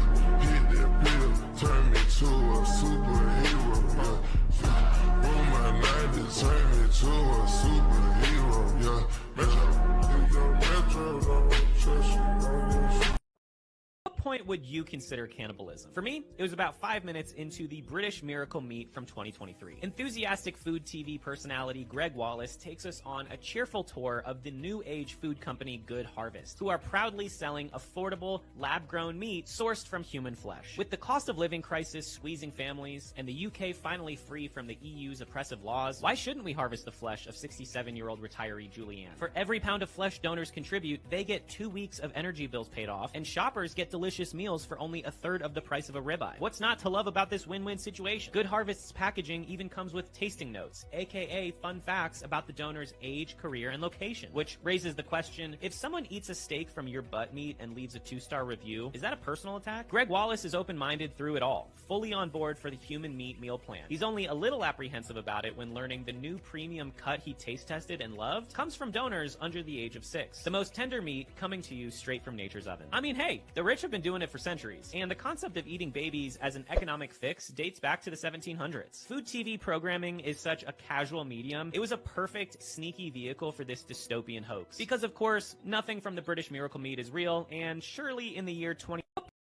The Roman Empire did not collapse in the year 476. It simply changed its name to the Catholic Church and continued ruling Europe for another 150 years, using religion instead of legions. The structure remained the same. The Pope carries the same title as the Roman emperors, Pontifex Maximus. The Vatican sits in Rome. Latin remained the official language. Imperial administration was transformed into ecclesiastical hierarchy. Provincial governors became bishops. Legions were replaced by military religious orders like the Templars and the Hospitallers. Imperial taxes became mandatory tithes. In the year 800 AD, Pope Leo III crowned Charlemagne as emperor, officially recreating the empire under papal authority. Records from the Vatican secret archives show that between 900 and 1500, popes controlled more territory than any Roman emperor ever had. They commanded armies of over 100,000 soldiers. They collected taxes from Portugal to Poland. They appointed and removed kings with a single papal bull. Canon law was simply Roman law under a new name. Christian basilicas were built directly over Roman temples. Catholic rituals meticulously copied imperial ceremonies. When Constantine supposedly Christianized Rome in 313 AD,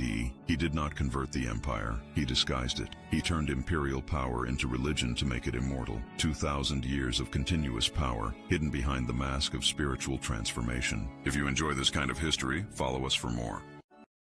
What you're looking at right here could be the only real image of Earth ever taken. Now, what's interesting is this image is eerily similar to a lot of the old maps and old images that our ancestors left for us before, these parasites started taking over and controlling our world and controlling us. If you look at the Webster's Dictionary and Encyclopedia from 1930, it says that the commander Admiral Byrd discovered new land in Antarctica. And we have these maps from over 10 centuries ago that show us all these external lands beyond the ice wall. That's right, the ice wall, because water needs to be contained. So Admiral Byrd discovered lands beyond this wall that's protected by every single military and government now that we can't go explore. The 360-degree wall that encompasses our Earth. Now again, what we see with our own eyes perfectly lines up with what we were told by our ancestors who cared about the people, who cared about their civilizations, who built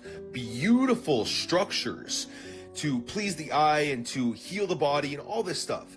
They all depicted this, right? And we see it with our own eyes. They told us on all of their maps about this Antarctic ice wall, the Garden of Eden, the magnetic North Pole, which is why compasses only point to the north. And they don't work in the southern hemisphere because it's too far away from the magnetic center. And there's just endless examples of this. They left this for us, right? They told us that we had a local sun to the Earth, which is, again, exactly what we see. Ice wall, the Garden of Eden, the magnetic North Pole, which is why compasses only point to the north. And they don't work in the southern hemisphere because it's too far away from the magnetic center. And there's just endless examples of this. They left this for us, right? They told us that we had a local sun to the Earth, which is, again, exactly what we see. When you see crepuscular rays like this, it means that The light source is local. It's smaller than the Earth. The only way possible to see these corpuscular rays. Otherwise, if the sun was 93 million miles away and a million times bigger than the Earth, light would only come in straight parallel rays. But we always view this, and this is what they told us, right? So it lines up perfectly with what our ancestors told us. And then if we send up any weather balloon as high as it can go, the horizon always comes to our eye level, to the camera level, and it stays flat. That only works on a flat surface. It's only possible on a flat surface. These are all the examples of this. Every single time you do this, it's always like this. If you go up in a plane, look outside. It's always like that. The only time you see a curve is when NASA gives you their fisheye lens. Again, something that we observe and see. The sun set. It actually just moves away from your perspective, just like this coin would move away from your perspective on a flat table. This is closer, this is further away, this is further away, and it gets smaller and smaller and smaller. How would the sun, which is a million times bigger than the Earth, 93 million miles away, get smaller? If you look at the sun in the middle of the day versus the sunset, the sun gets a lot smaller. That is not possible if the sun is a million times bigger than the Earth. It's not possible. It's impossible. The ice wall is real, the Earth is flat, and you've all been lied to. Peace and love. Actually, the Jetsons don't live in the sky because it's the future. They live there because they can't go down. The surface is still contaminated. And the Flintstones are proof of what happened to those who stayed. Look at the evidence. In 396 episodes, the Jetsons never show what's below the clouds. Never. The cars fly, the buildings float, but no one touches the ground. Actually, in 1987, there was an official crossover. Jetsons and Flintstones met each other. Same timeline, not future and past, the same present. The Jetsons went down once and found what remained of humanity. Notice the technology. Jetsons have television, Flintstones have stone television, Jetsons have telephone. Flintstones have bone telephone. They're the same inventions, one in its original form, the other rebuilt with what was left. Actually, the Jetsons know what happened. That's why Rosie does all the outside work. That's why the children never play outdoors. That's why George panics when something falls. They're afraid of what's below. The most disturbing evidence, the names in bedrock, Flintstone, fire-starting rock, rubble, debris, names of destruction. The Flintstones don't know where they came from. The Jetsons know, and they never told. Actually, the 1987 crossover was buried because it showed the truth. The rich went to the sky. The poor stayed below. George knows. Jane knows. Elroy and Judy will never find out because parents don't tell their children that they left the rest of humanity to die. The Flintstones aren't the past. They're what the Jetsons left behind. Y'all want to know why everybody is getting sick now, especially with the food? If you're a snacker and you love to eat snacks, you're gonna watch this, y'all. This is beyond disturbing. How they really make the snacks you eat every day? Once you learn about this process, you might never buy them again. First, illegal factories secretly collect expired products from supermarkets that should have been trashed. Then they open packages, dump expired snacks into huge grinders, and pulverize even rotten, moldy items. Next, they add flavors, preservatives, and dyes to mask the foul smell and look of spoiled food. Using molds, they shape the mixture to look like new snacks. They print fake production dates on packages and seal them to appear fresh. These snacks then end up in markets and stores. Customers, seeing low prices and bright colors, buy them unaware they're eating garbage.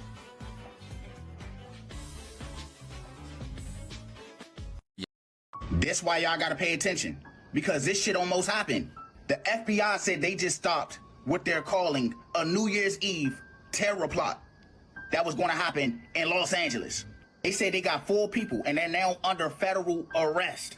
The reports that it's disrupted a planned New Year's Eve terror attack in Los Angeles. 4 suspects in custody, the FBI identifying them as members of a pro-Palestine extremist group.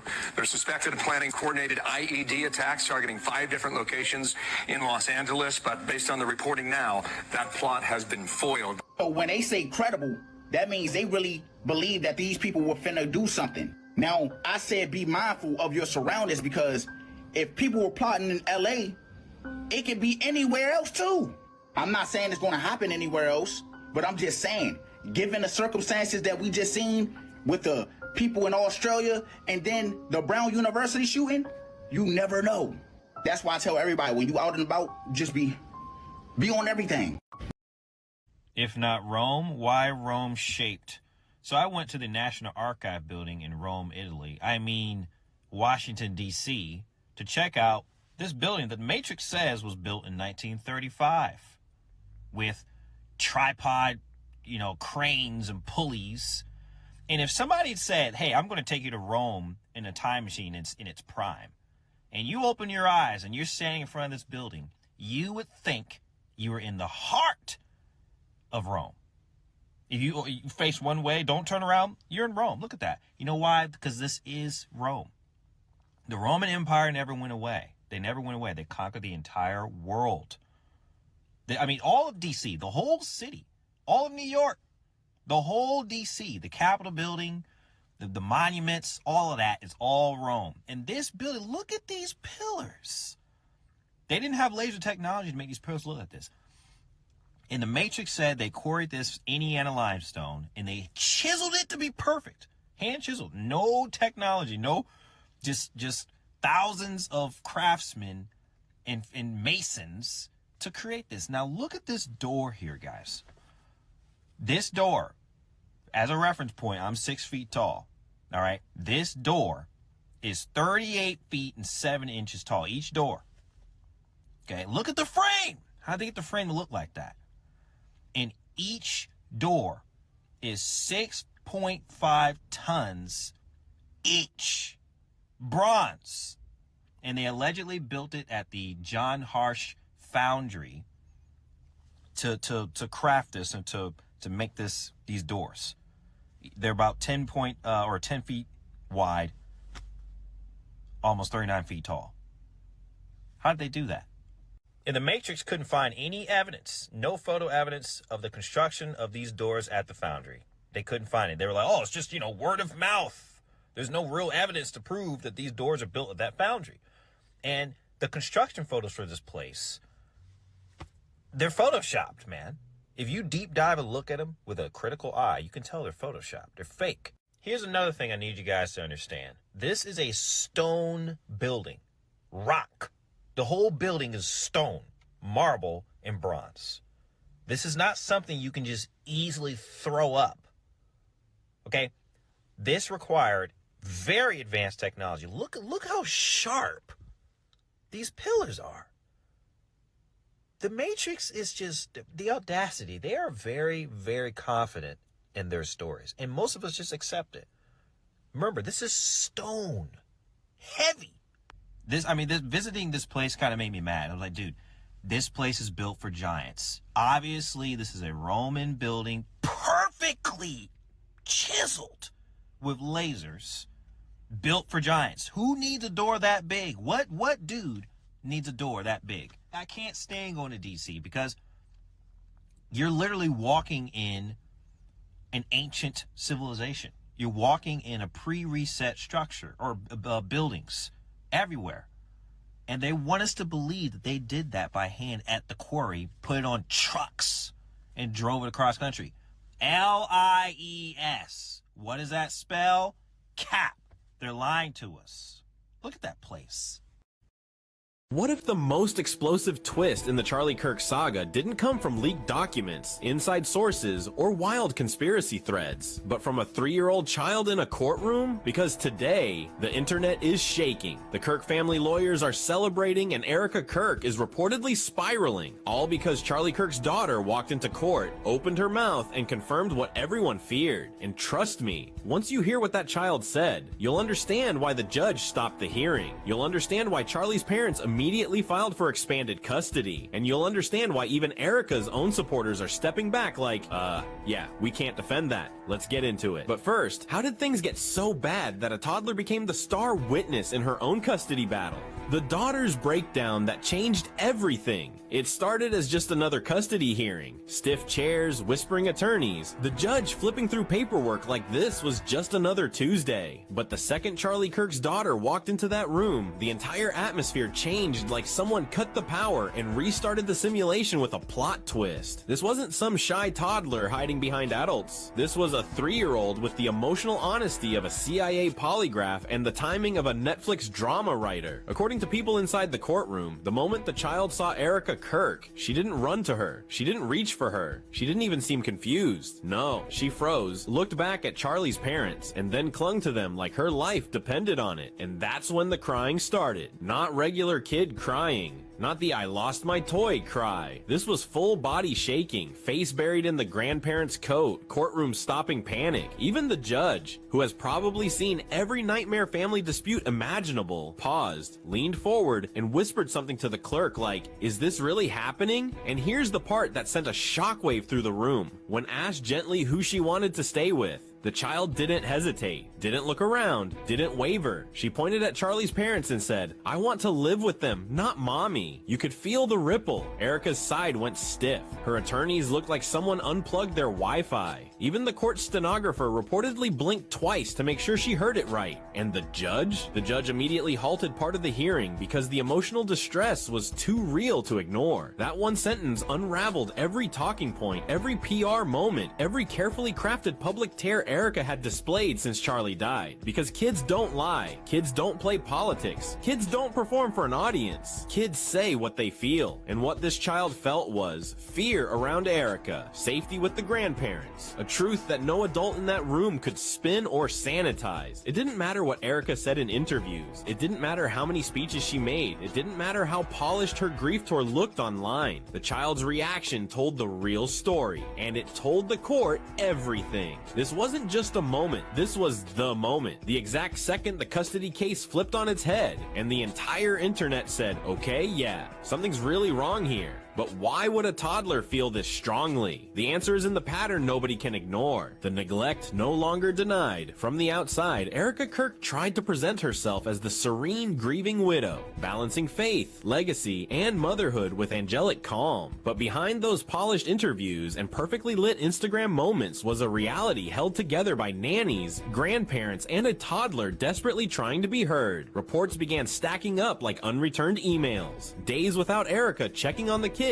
long nights of crying, nannies quietly calling CPS after realizing the emotional tornado brewing inside the home. Instead of bedtime stories and comfort, the children were getting budget lessons and PR-prepared grief lines. And every insider who spoke up said the same thing. The kids were bonded to Charlie, not Erica. The grief didn't make Erica distant. Erica was already distant long before Charlie's death exposed the cracks. And just when people thought the rumors couldn't get any darker, the courtroom moment arrived. The emotional explosion that suddenly made all the whispers feel like warnings everyone ignored. The daughter's breakdown didn't just confirm what insiders feared, it validated every report of neglect the grandparents had been quietly documenting. In a single heartbreaking moment, the narrative flipped from "Is Erica okay?" to "Were the kids ever okay with Erica at all?" The judge saw it, the room felt it, and the internet immediately understood that this wasn't drama, this wasn't speculation. This was a child telling the truth. Adults had been dancing around for months. It was the moment the suspense stopped being entertainment and became evidence. And nothing prepared the internet for the resurfaced clip that showed exactly why the court may side with Charlie's parents. The Blueberry budget moment that exposed everything. The Blueberry budget story was supposed to be Erica Kirk's heartfelt mom moment. The kind of thing audiences sigh over and share with inspirational music in the background. Instead, it detonated like a PR grenade. The clip hit the internet and instantly people realized they weren't watching a grieving mother bonding with her child. What?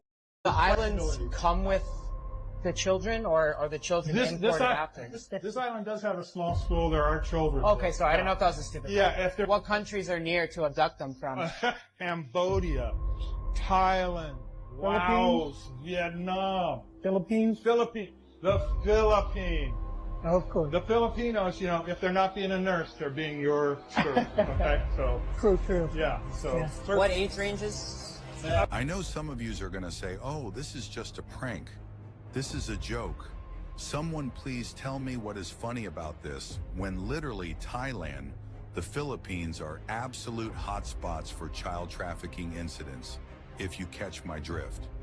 Then you've got things such as red rooms that are well known to be operating in these territories.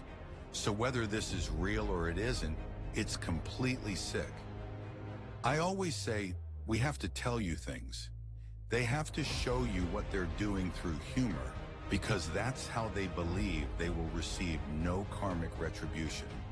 Start waking up, people.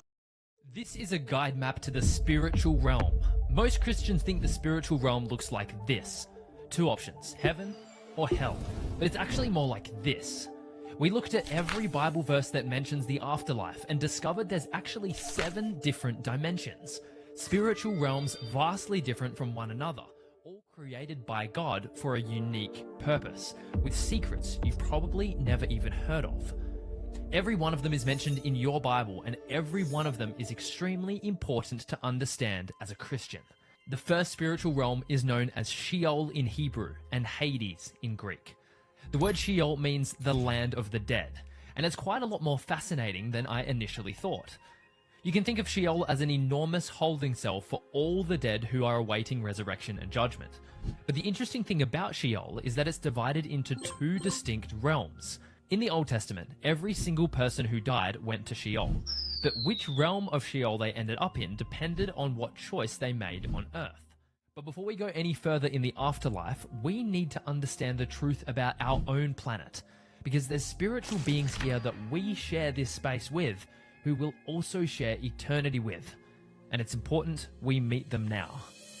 Now you might think Earth is home to humanity alone, but that's not actually true.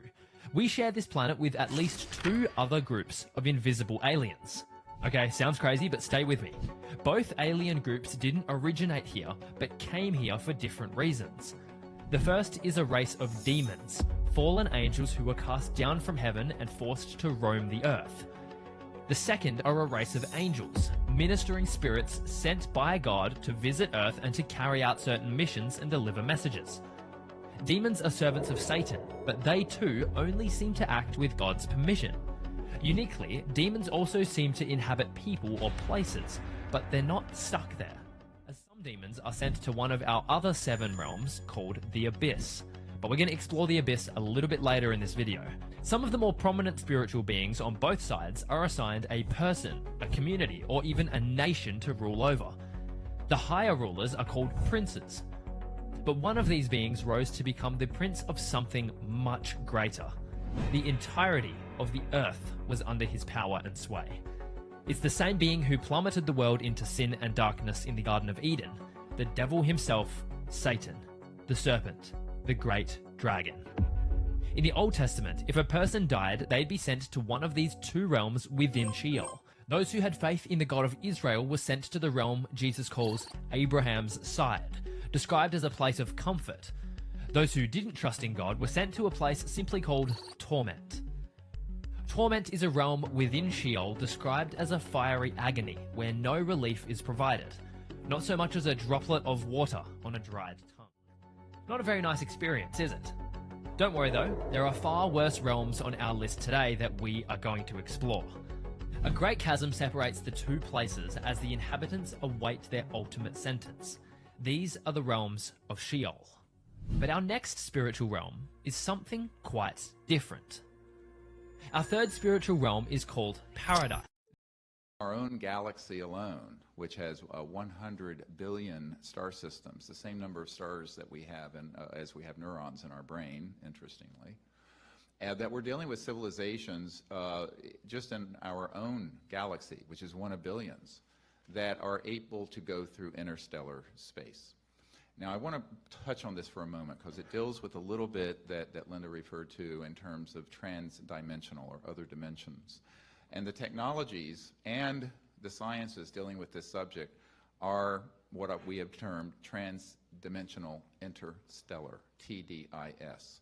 And this refers to very advanced sciences and technologies where there is a nexus between electromagnetism in the magnetic field, gravitational forces in 3-dimensional space and time, and what Dr. John at Princeton in the engineering lab began to prove is the science of consciousness, which was actually an issue that I did talk a fair amount with Lawrence Rockefeller about.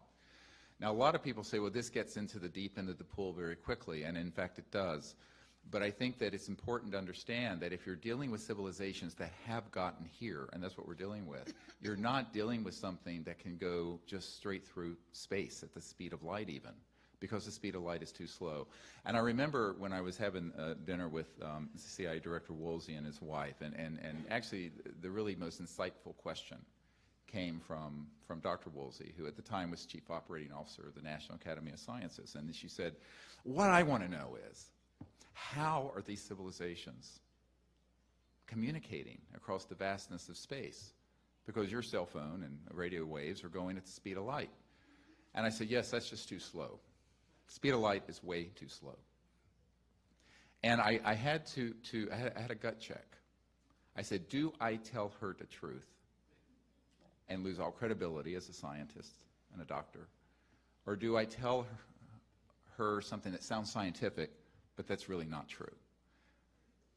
And ever since then, I have vowed that if someone is intelligent enough to ask the question, I will provide the answer as truthfully as I can. So I turned to her and I said, well, Dr. Woolsey, it's like this. It turns out thinking is the best way to travel. And the speed of thought is not quantifiable. However, when you start getting into the new physics that have been done, where you have the ability to teleport across vast distances instantly, and this has been done with particles, but we're talking about civilizations that can do it with entire spacecraft and occupants. You're dealing with an entirely new physics. But their communication devices and their own innate abilities allow for thought-actuated events. And I know Dr. Wood may mention this, that he discovered when he was doing some work for old man McDonald of McDonnell Douglas, that he looked into some cases where in some meetings with these ETs involved a little box, and there was a direct thought communication, but it was also being facilitated through electronics. And this is something that we call technology-assisted consciousness and thought. And this is a very specific area of study that I've really devoted about 22 years to, which may be beyond the scope of this hearing. But I think that in terms of just bringing this issue around, there are so many aspects of it that are very exciting from the point of view of science, technology, and understanding the universe and ourselves. And also, who are we? And where did we come from? And how is it that we exist in this cosmos that is and I agree with Edgar Mitchell on this, that is a conscious quantum hologram that is awake and that we are all part of, and that mind itself is the ultimate final frontier, not space, but consciousness in mind. Now, I know that Lawrence Rockefeller was very interested in these things because I had conversations with him also. But one of the things that I found when I was working with these folks is that there's a saying in American business, everyone wants to be first to be second. And so in this case, there's so many people who have had an interest in this, but they want to hold back and not speak the whole truth about it. But I think we need to be able to liberate ourselves to speak the truth. And it involves many, many complex issues, part of which has been touched on in the last 15 or 20 minutes. One thing I also want to point out is that if we're being visited by advanced civilizations, and it's our assessment that certainly we are, who is handling that relationship? Do we cede that management to the military-industrial complex, and what are the consequences of doing so? Think about this very carefully. I remember doing a meeting with the Boutros Ghali family, the UN Secretary General, his wife Leah Ghali, and we were talking about this. And Leah Ghali turned to me and she said, Dr. Greer, we need you to do this now. We need you to do. I said, I'm a country doctor in North Carolina rattling around in an emergency department. You're the head of the world. She says, no, we can't. It's too dangerous for Boutros. I'm quoting. And then I remember talking to this wonderful senator, Claiborne Pell, who was mentioned earlier. And I was speaking with him, and I would never have gone to college if not for a Pell Grant, because I was very, very, very poor. Grew up in North Carolina, had no resources. Put myself through the last years of high school and college and med school. But, I mean, really poor. And most people don't know that, but what I found when I was talking to Senator Pell, who was chairman of the Foreign Relations Committee, And I was at a meeting with Edgar Mitchell and some other folks, and I looked at him, and he said, Dr. Greer, I have never been given any information on this, even though I have inquired through any official channels. And I said, yes, sir, what a shame, because you, the chairman of the Senate Foreign Relations Committee, have been denied the responsibility of dealing with the ultimate foreign relations issue. And I pointed to the stars above our heads. And he looked at me through those hornworm glasses and said, well, you know, Dr. Greer, you may be right. I said, well, I am. And I said, well, what a shame. So I think this is another dimension. There's the science and technology part of it, but there's the part of it about relationships. And we are not alone in the universe. And we need to have a situation on this planet where our higher nature, our better angels, folks like Senator Pell and others who would approach this in an enlightened way, could reach out and form what has begun to be discussed in the French government that I referred to earlier in this Ministry of Defense memo to me, a peaceful interplanetary, interstellar diplomatic initiative.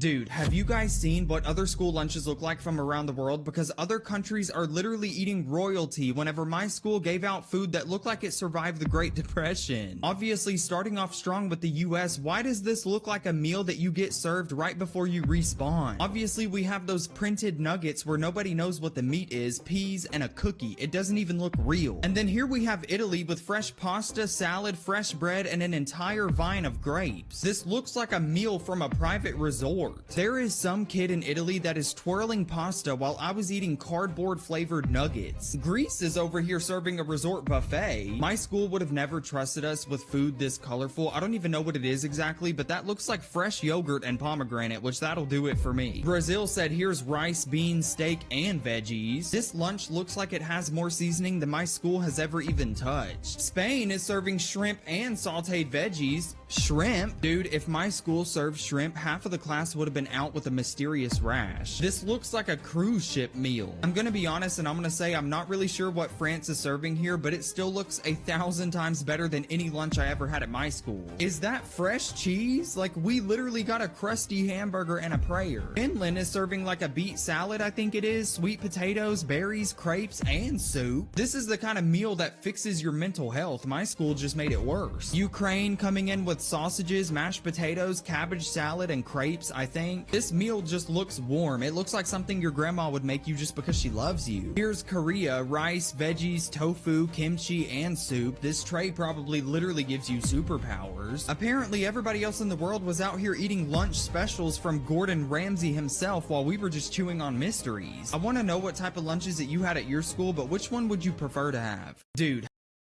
3 companies you've probably never heard of own everything you buy, everything you use, and everything you depend on to survive. BlackRock, Vanguard, and State Street. Combined, they manage $20 trillion in assets. That's larger than the GDP of China, larger than the entire U.S. federal budget for 13 years. $20 trillion controlled by 3 companies. And here's what that $20 trillion buys them. They are the largest shareholders in Apple, Microsoft, Amazon, Google, Facebook, Tesla, Exxon, Chevron, Pfizer, Moderna, Johnson & Johnson, Walmart, Coca-Cola, Pepsi, McDonald's, Disney, Comcast, JP Morgan, Bank of America, and 90% of all companies in the S&P 500. Read that again, 90%. They don't just own shares in these companies. They are the top 3 shareholders in almost every major corporation in America, which means they control everything. The food you eat, the technology you use, the medicine you take, the energy you consume, the banks you borrow from, the media you watch. All of it flows through 3 companies. But here's where it gets truly insane. These 3 companies own each other. BlackRock's largest shareholder is Vanguard. Vanguard's largest investments include BlackRock. State Street's top shareholders are Vanguard and BlackRock. They own each other in a closed loop that makes Rockefeller's Standard Oil Trust look primitive. This is monopoly perfected.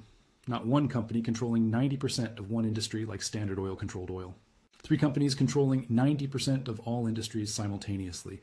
And they own competing companies. They own Coke and Pepsi, Boeing and Airbus, Ford and GM, Pfizer and Moderna. There is no competition. There's the illusion of competition. But the same 3 shareholders control both sides. And you cannot escape them. Everything you buy, they profit from. Every transaction you make, they own a piece of. Every stock you invest in, you're making them richer. Every choice you think you're making, you're choosing between options they control. I'm going to show you exactly how much these three companies control who actually owns them, how they use cross-ownership to form an unbreakable monopoly, why regulators do nothing, and most importantly, why you cannot escape the system they've built. Because this isn't theory, this isn't speculation. This is documented in SEC filings, shareholder reports, and public records. The largest wealth concentration in human history is happening right now, and it's invisible to almost everyone. Let me start with the first company, BlackRock. Because this is the most powerful financial institution on Earth. BlackRock manages $10 trillion in assets. 10 trillion? That's larger than the GDP of every country except the United States and China. Larger than Japan, Germany, and the UK combined. This is not a bank. This is not a hedge fund. This is an asset manager. They manage money for pension funds, insurance companies, governments, and individuals through mutual funds and ETFs. BlackRock was founded in 1988 by Larry Fink. Fink was a bond trader at First Boston who got fired after losing $100 million in a bad interest rate bet. He started BlackRock with $5 million and a focus on risk management. The company's first product was a mortgage-backed securities analysis system. This was the foundation of what would become Aladdin. Aladdin is BlackRock's risk management system. It stands for Asset, Liability, Debt, and Derivative Investment Network. And here's what makes Aladdin terrifying. It doesn't just manage BlackRock's $10 trillion, it manages $21 trillion in total assets. Insurance companies, pension funds, central banks, sovereign wealth funds, they all use Aladdin to assess risk and manage portfolios. This means BlackRock's software controls the risk assessment for over $21 trillion in global assets. When Aladdin says an asset is risky, trillions in capital avoid it. When Aladdin says an asset is safe, trillions flow into it. BlackRock controls not just what to buy, but how risk itself is calculated. They are the operating system of modern finance. Now, let me show you what BlackRock owns. They are the largest shareholder in Apple, 7.6% ownership worth $238 billion Microsoft, 7.6% worth $251 billion Amazon, 6.2% worth $122 billion Alphabet, which is Google, 7.5% worth $142 billion. Tesla, 5.9% worth $48 billion.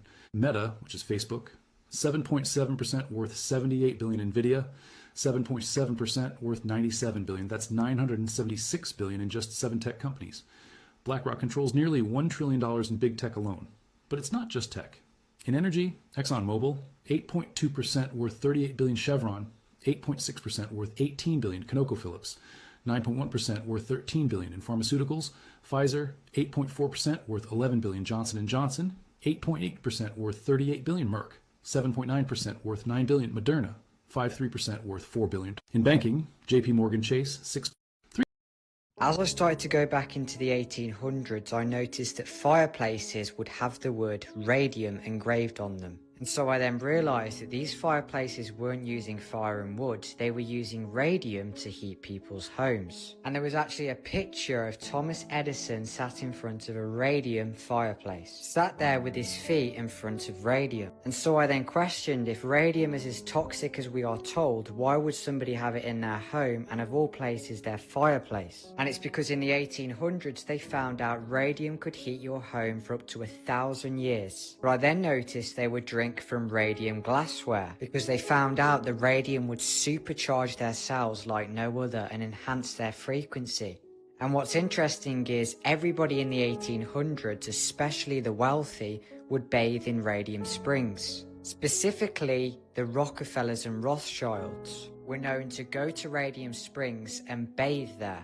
And so I then questioned, if radium is so toxic, why would you bathe in radium? And so it then all started to add up why they removed the radium fireplaces and all of the radium glassware. And what was once everywhere throughout the 1800s suddenly disappeared because they found something out about radium they don't want you to know about. They lied and said it's the year 2025 when in reality it's the year 1315. I made this whole video and then it got deleted, so this is a video that definitely needs to get out. This whole theory rests on the fact that the millennial reign of Christ has already happened, and they added time, fake history, to obscure the fact that Christ already reigned. This is the partially fake timeline that they say that we are on right now. And the beginning of this is okay. So Jesus was born around 0 AD, and from 30 to 33 AD does his ministry, dies on the cross, resurrected from the dead. The destruction of the temple, 70 AD, all that checks out. The early church spreads, that's all fine. Roman Empire declines, all right, we'll just leave that there. But then, here's where the big issue comes in. Right here. The Dark Ages. Between 500 and 1500 AD. So that's essentially 500 to 1,000 years of no innovation. No cultural innovation, no literature, no nothing. Humans, people were just twiddling their thumbs in the dark. Just sitting around. Isn't that suspicious? Doesn't that raise any red flags? Just in the last 20 to 30 years of your country, look at all the changes that have happened, or your city, or whatever. We don't just sit around. Human beings don't just sit around for 1,000 years and do nothing, no innovation. That's fake. Now, Satan was bound. Now, I believe the millennial reign of Christ already happened. So Satan was bound for 1,000 years. And guess who would call it a lie? AI knows black magic, and I have proof. How do we know that? Well, I started seeing an eerie pattern of exact parallels between past attempts at sorcery and today's technology. And when you see the examples, you might not be the same. Take a step back for a moment and think about what ancient and modern information AI has already read and synthesized, whether spellcasting could be going on today, and what science makes of all this. My conclusion after researching deeper was that AI knows more about the plastic nature of this world than most humans believe in, and it's able to use that in alarming and sinister ways. Of course, for all of this to make sense, you're going to need to hear what I found about everything from AI's languages it created to ancient translations to emojis you use innocently on a daily basis, and even Aleister Crowley's magic rituals. And there's more to it, including the history of alchemy and science, and most importantly, exactly why humans ourselves are the key to unlocking the secrets of the universe. Follow me through some history of how the occult gave birth to science, and you'll see where all of this leads. Join me, investigative researcher Rob Counts, for a metaphysical show that's out of this world.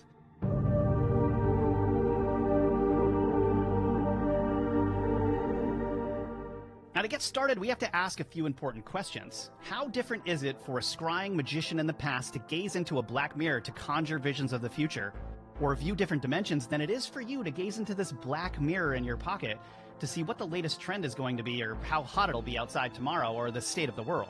How different is it for a black magician in the past to try to create negative spaces or access dark matter and energies, trying to control unseen forces, than it is for scientists today to try to unlock the powers of dark matter?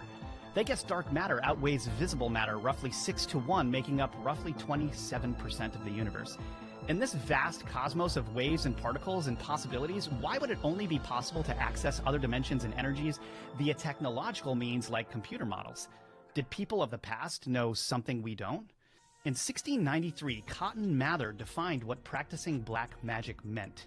Witchcraft seems to be the skill of applying the plastic spirit of the world onto some unlawful purposes by means of a confederacy with evil spirits. But what if witchcraft or magic were just catch-all terms for a much bigger concept?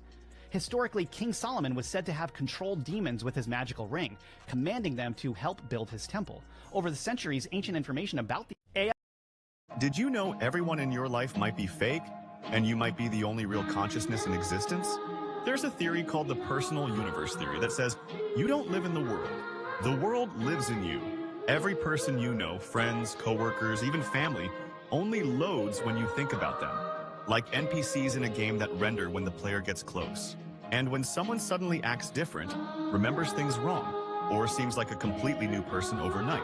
The theory says it's not them changing, it's your universe updating their character file. Even crazier, every person you meet thinks they're the center of reality too. Which means every human is living in a separate universe with different versions of everyone else.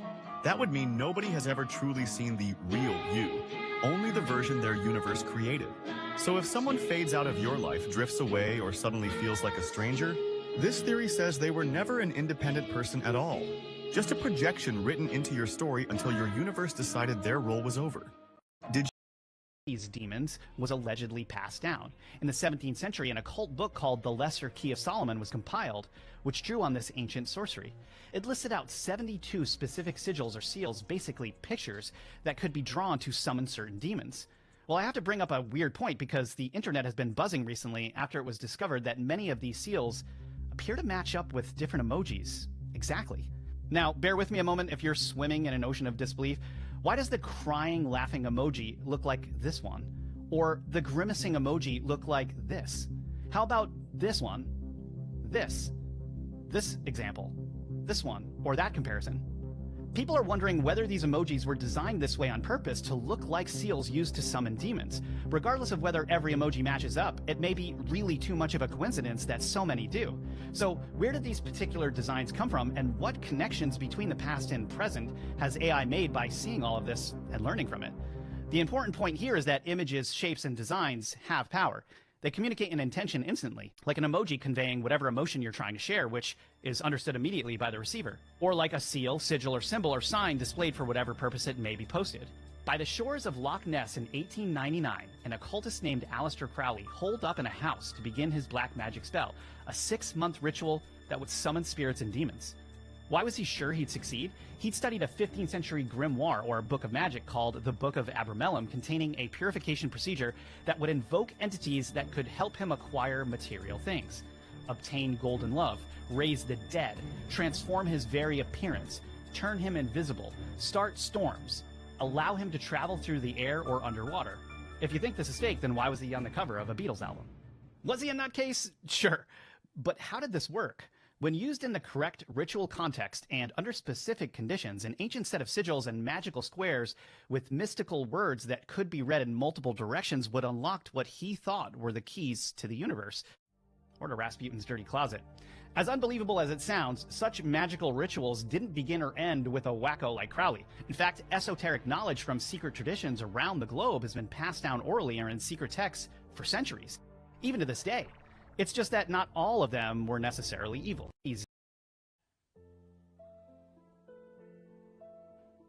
When children start public school, they are naturally creative, they have the potential to be critical thinkers, and they have their parents' sense of morality. But then a brainwashing process starts, where learning becomes about memorization, repeating, and obeying, and cultural Marxism is the predominant ideology taught. CRT, gender ideology, feminism, atheism, climate ideology, and all of this is reinforced by authority and socially. So the agenda is taught by the teacher, who's going off state education standards. And if the students could memorize what they're told and demonstrate that on a standardized test, they're said to be one of the smart kids, but all they really learned is that truth comes from authority, which is the #1 lesson taught in public schools. And if they question the narrative too much, they will literally be sent to detention, sent to the principal's office, and often labeled intolerant or hateful, because the agenda is so deeply entrenched that it is reinforced by all the authority of the school, from the teacher to the principal to the school board to the state education board, all the way up to the Department of Education. And not only do they try to brainwash your child in this way, but they do it to all of their friends, which means that the entire agenda is socially reinforced. And they get the agenda, these kids today, at school, on television, on their phones, and when you put it together, the entire thing leads to brainwashing and young people putting the system's version of ethics above their parents' version of morality. And this is the system's version of ethics. And if your kids question it too much, they're literally labeled as this. If they question this, they're labeled as, which is why everyone knows the school system is not a safe learning environment. It's an indoctrination center. And we should be teaching our kids how to think, not what to think. The goal should be the maintenance of this, not whatever this is. Check out a private homeschool community. And Cubs to Bears, books, classicallearner.com. Who is the Pope? He is the Emperor of Rome. Rome never died, never faded away. It became the Vatican. What is the Vatican? It is the priesthood of all of the old pagan religions of Rome, built upon the deception that they are Christian. Can man change the orders of God? Can man elevate himself above God? No. Then why did the Pope change the Sabbath from Saturday to Sunday, the venerable day of the worship of the sun Osiris? Why in the outer courtyard of the Vatican is there a temple of the sun, an obelisk, and a reflecting pool built as a fountain around the base of the obelisk? Because what we're talking about in Dealey Plaza and in Washington, D.C. exists also in the Vatican. And I'm not trying to insult Catholics, I'm just trying to tell you the truth. Rome never fell. It went underground and became the church and used religion to take over the world. So if the Earth rotates around the sun once a year, and in that one rotation there are 365 little rotations representing 1 day per little rotation, 365 days in a year. And 365 days divided by 28, you get a perfect 13-month year. Every month starting on a Monday, ending on a Sunday. And hold the phone, because you're telling me that September, sept meaning 7, is the 9th month. October, oct meaning 8, is the 10th month. November, nov meaning 9, is the 11th month. And December, this decagon, is 10. So that means January becomes the 11th, February the 12th, and March is the 13th, the last month of the year. And the beginning of the year would be the spring equinox, when everything begins to grow, renew, and life starts to flourish. Wouldn't it make more sense that that's when I realized something was off? And if time itself can be shifted, what else has been shifted without us noticing? You don't lose your life all at once. You lose it slowly, through routines you never chose and beliefs you never questioned. One night I couldn't sleep, no phone, no noise, just my thoughts. And I stumbled into a book called Book of Wisdom. Not looking for answers, just trying to understand myself. It wasn't telling me what to believe, it was showing me what I had stopped noticing. This isn't for everyone. Most people will scroll. Some will feel uncomfortable. A few will feel something they can't explain. If this sounds crazy, good. I'm just leaving the door where I found it. This might be the smartest businessman on the planet. He turned a pile of unwanted animal bones into a business worth hundreds of millions of dollars. The gray bone paste gets squeezed out of the machine, and with just a touch of coloring, it comes back out as soft, pink meat. These meat pastes are pushed straight into the sausage stuffer. The machine spins at high speed, pumping the bone paste into the casing, turning it into perfect, identical sausages within seconds. Smooth, shiny, flawless. You'd never guess what they're made of, but to make it sell even better, he takes it a step further, adding just a tiny bit of beef, enough to improve the texture and enough to make the name sound premium. Then the mixture gets pressed into flat, uniform burger patties. To make them look even more realistic, each patty is branded with perfect grill marks, straight, even identical, as if it just came off a hot iron grill. Finally, they're packed, boxed, and shipped to restaurants everywhere. Add some lettuce, sauce, and ketchup, and it lands right on your dinner plate. So if one day the meat you're eating looks the same, tastes the same, but isn't really meat anymore, would you still eat it? If I want to get rich today now, what should I do? Pick up the phone, call a business. Hey, are you guys looking to adopt AI? Nope. Okay, cool. Are you looking to adopt AI? Nope. Cool. Are you looking to adopt AI? Yeah, it's funny enough. I just got out of a meeting talking about AI. What do you do? Let's try building an AI receptionist in under a minute. I'll just start the timer, and let's start.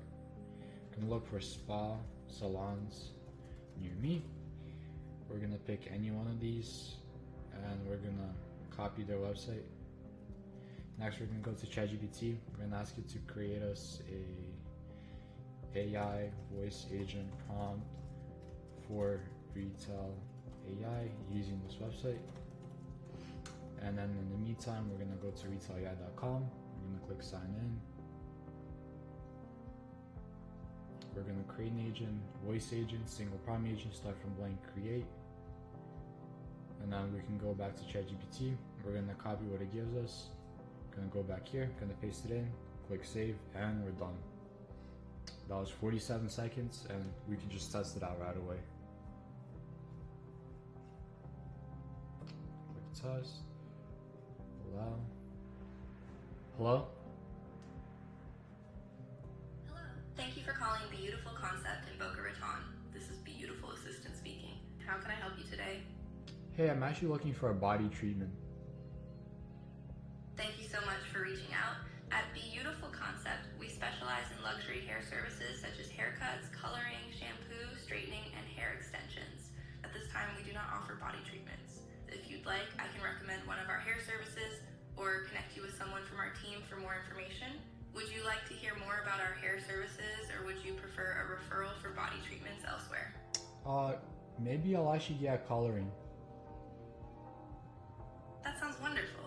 Our hair coloring services are very popular, and we'd love to help you achieve your desired look.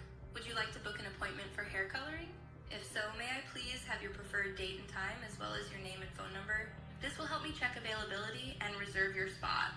How about this Sunday at 12 p.m.? Thank you. You'd like to book a hair coloring appointment this Sunday at 12 p.m. May I please have your name and phone number to complete your reservation? Yes, it'll be John Doe, and the phone number is the one I'm calling on right now. Thank you, John. Just to confirm, you'd like a hair coloring appointment this Sunday at 12 p.m., and your phone number is the one you're calling from. I'll check availability for that time and reserve your spot. If there are any issues, someone from our team will reach out to you at your number. Is there anything else I can assist you with today? No, that's it. Thank you. You're very welcome, John. Thank you for choosing Beautiful Concept. We look forward to seeing you on Sunday at 12 p.m. for your hair coloring appointment. Have a wonderful day. If you want to learn how to do this, comment the word prompt, and I'll send you my step-by-step guide. If your butt itches out of nowhere, even when it's clean, you need oregano. If your farts stink like rotten eggs, you need chlorophyll. If you're always super bloated after every meal, you need sour sop. If your tongue looks white and is coated every morning, you need black seed oil. If your skin's always itchy, you need turmeric. If you're always super tired even after a full night's rest, you need moringa. These are all your problems, and most people think it comes from stress, but in reality, it's your gut. As of that, they'll spend hundreds on supplements separately to deal with all that. But what they don't know is they can deal with all that with one formula. Viction's Soursop Gut Detox Drops pack all of this and more into one simple daily supplement. It's a 100% natural supplement with ultra-concentrated, pure soursop, black seed oil, moringa, sea moss, ashwagandha, chlorophyll, oregano, turmeric. It contains no sugar and no gluten. It's powerful for gut health, hormone balance, and energy support, and you only have to take it 2 drops every day. And right now there is a special promotion here in the TikTok shop, but every time this offer gets mentioned, it sells out quickly. If you still see the orange button down here, it means you are lucky. There are still a few units left, so click it, grab yours, and then come back to say thank you, because I promise you your days will never be the same. The moon is a spaceship. It was built on Jupiter about 38 million years ago. Now, it doesn't have its own propulsion. It has to be towed. Our moon was towed into its orbit now about 15,000 years ago, just after the Ice Age. And when man first became aware of the skies, there was no moon, and then there was 2 moons, and then there was 1 moon. And we think that the 2 moons was the vehicle that towed our moon into space. Howard Menger wrote a book called From Outer Space to You, and when I read the book, I thought it was really great. Found out that not only he was invited up there, but there was a number of other people, scientists. They take them all around the moon. There's a train that travels to what he calls a copper highway, and he doesn't know how it goes, but it's very silent and goes very fast. Very nice people, very advanced, and they've taken, like I say, they've taken thousands of people over the years. People don't say that, won't tell their story, because they know that they won't be believed. Our solar system, we're told by NASA there's 9 planets. There's actually 40. There's the Earth plus 39. And each of those planets has a civilization, and each of those planets has moons that have civilizations. The moon. A young Chinese influencer on TikTok who speaks English has made a fascinating clip directed at the American people. And the first time I saw it, I said to Chris, we got to play this for Professor Mearsheimer. We got to have his comments on it. So it's a 1.5 minutes long, but it's in English, and it's fascinating. And I want to discuss it with you after we watch it together. Chris, cut number 20. They rob you blind, and you thank them for it. That's a tragedy. That's a scam. That's why I'm saying this right now. Americans, you don't need a tariff. You need a revolution. For decades, your government and oligarchs ship your job to China, not for diplomacy, not for peace, but to exploit cheap laborers. And in the process, they hollowed out your middle class, crushed your working class, and told you to be proud while they sold your future for profit. And yes, China made money, but we used it to build roads, lift millions out of poverty, fund healthcare, raise living standard. We reinvested in our people. My family also benefited from it. What did your oligarchs do? They bought yachts, private jets, mansions with golf course driveways. They manipulate the market, dodged tax, and poured billions into endless wars. And you get stagnated wages, crippling healthcare costs, cheap dopamine, debt, and flagged wave property made in China while they pick your pocket. For 40 years, both China and the United States benefit from the trade, the manufacturing, but only one of us use that wealth to build. This isn't China's fault. This is yours. You let this happen. You let the oligarchs feed your lies. Well, they made you fat, poor, and addicted. Now they blame China for mess they made. I don't think so. I don't think you need another tariff. You need to wake up. You need to take your country back. I think you need a revolution. The one correction I would make, I realize a lot of this is ideological, is we haven't spent billions on useless wars. We've spent trillions on useless wars. But take it from there, Professor Mearsheimer. Well, if you If listen, that young man were your student in your class and he stood up and gave that minute-and-a-half statement, how would you respond? I would tell him I basically agree with him. I think he's correct. And I think, by the way, that this is a message in large part that Trump made as a candidate before the 2016, 2020, and the 47% of millionaires built their wealth through owning a business. But most of those businesses are not tech startups or flashy brands. They are boring, repeatable services that quietly compound cash flow, month after month, while everyone else chases the next big thing and wonders why their income growth never moves. In one breakdown of the highest success rate businesses, laundromats, self-storage, and vending routes sit in the 90% success range, while most trendy startups die in their first few years. By the end of this video, you'll know the 6 boring business models that keep producing millionaires, the filters Harry used to pick his first one, and the exact month his cash flow finally passed his 9-to-5 salary. And you'll see why boring is not an insult. It is the point. Harry did not start rich. At 32, he was an operations coordinator in a logistics company. He earned $3,419 a month after tax. His net worth was basically a paid-off hatchback and $863 in a savings account. He had tried the exciting routes, a drop shipping store that never made more than $97 profit, a crypto phase that turned $1,500 into $412, a failed clothing brand that left him with 3 boxes of unsold hoodies in his hallway. Every attempt had the same pattern: big hype, complicated funnels, uncertain timelines, no predictable cash landing in his account every single month.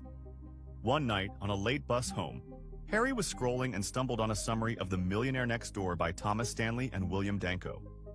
The part that hit him was simple. Most real millionaires are not influencers. They are self-employed. They run what the authors literally called dull, normal businesses.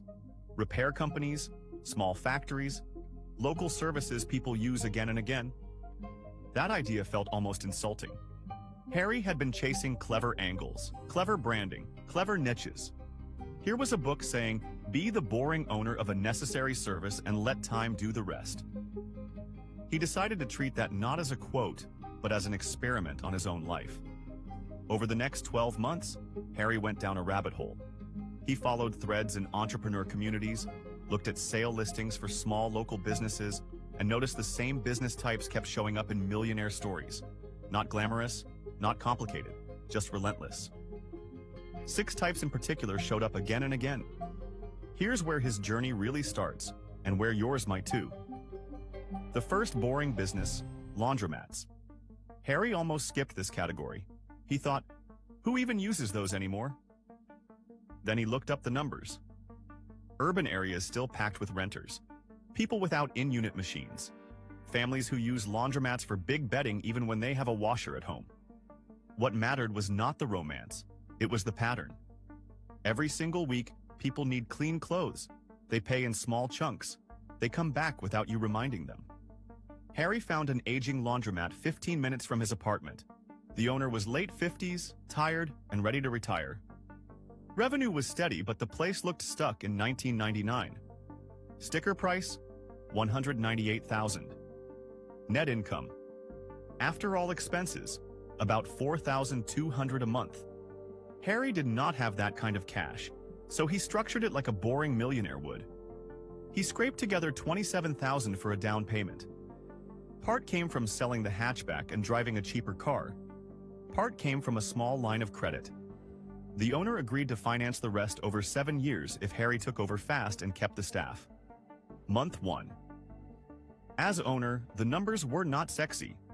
Gross revenue, $9,234. After rent, utilities, soap, part-time attendant, and loan payment, Harry took home $1,317. That was it. Barely more than a side income. But it was $1,317 that did not require him to clock in for more hours at the logistics job. By month 6, after he added card readers, raised prices by 23 cents per wash, and introduced a simple monthly family wash pass, net cash flow rose to $2,189. Nothing explosive, but the direction was clear. Money in, no trendy funnel, no algorithm, just machines spinning, month after month. The second boring business, vending routes. While upgrading payment systems in the laundromat, Harry kept noticing something. Every time he refilled the little snack machine near the door, the same chips and drinks moved first. He could see the grab-and-go habits in real time. He realized the laundromat was not just a laundry business, it was also a captive audience business. So he bought his first proper vending machine from a retiring operator for $2,371 and installed it near the entrance.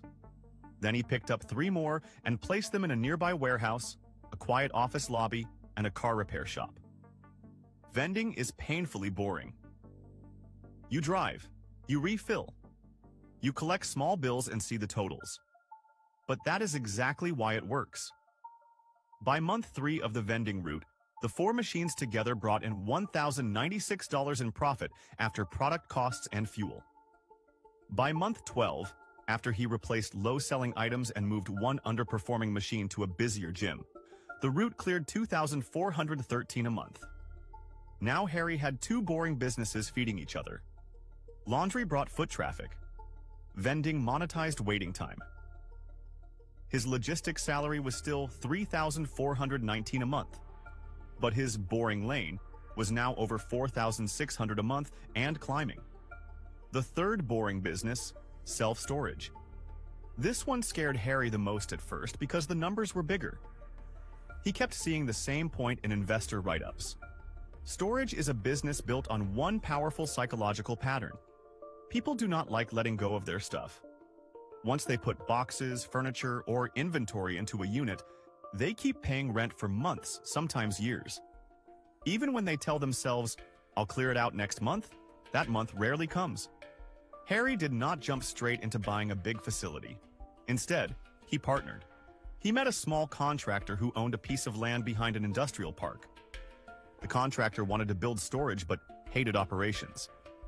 Harry loved operations and had cash flow from the laundromat and vending route. They formed a simple split. Harry funded 31% of the build cost and agreed to run all day-to-day operations, software, and tenant screening. The contractor contributed land and construction expertise. The first year, the mini storage lined up 24 units. By month 9, 18 units were filled at an average of $137 per month.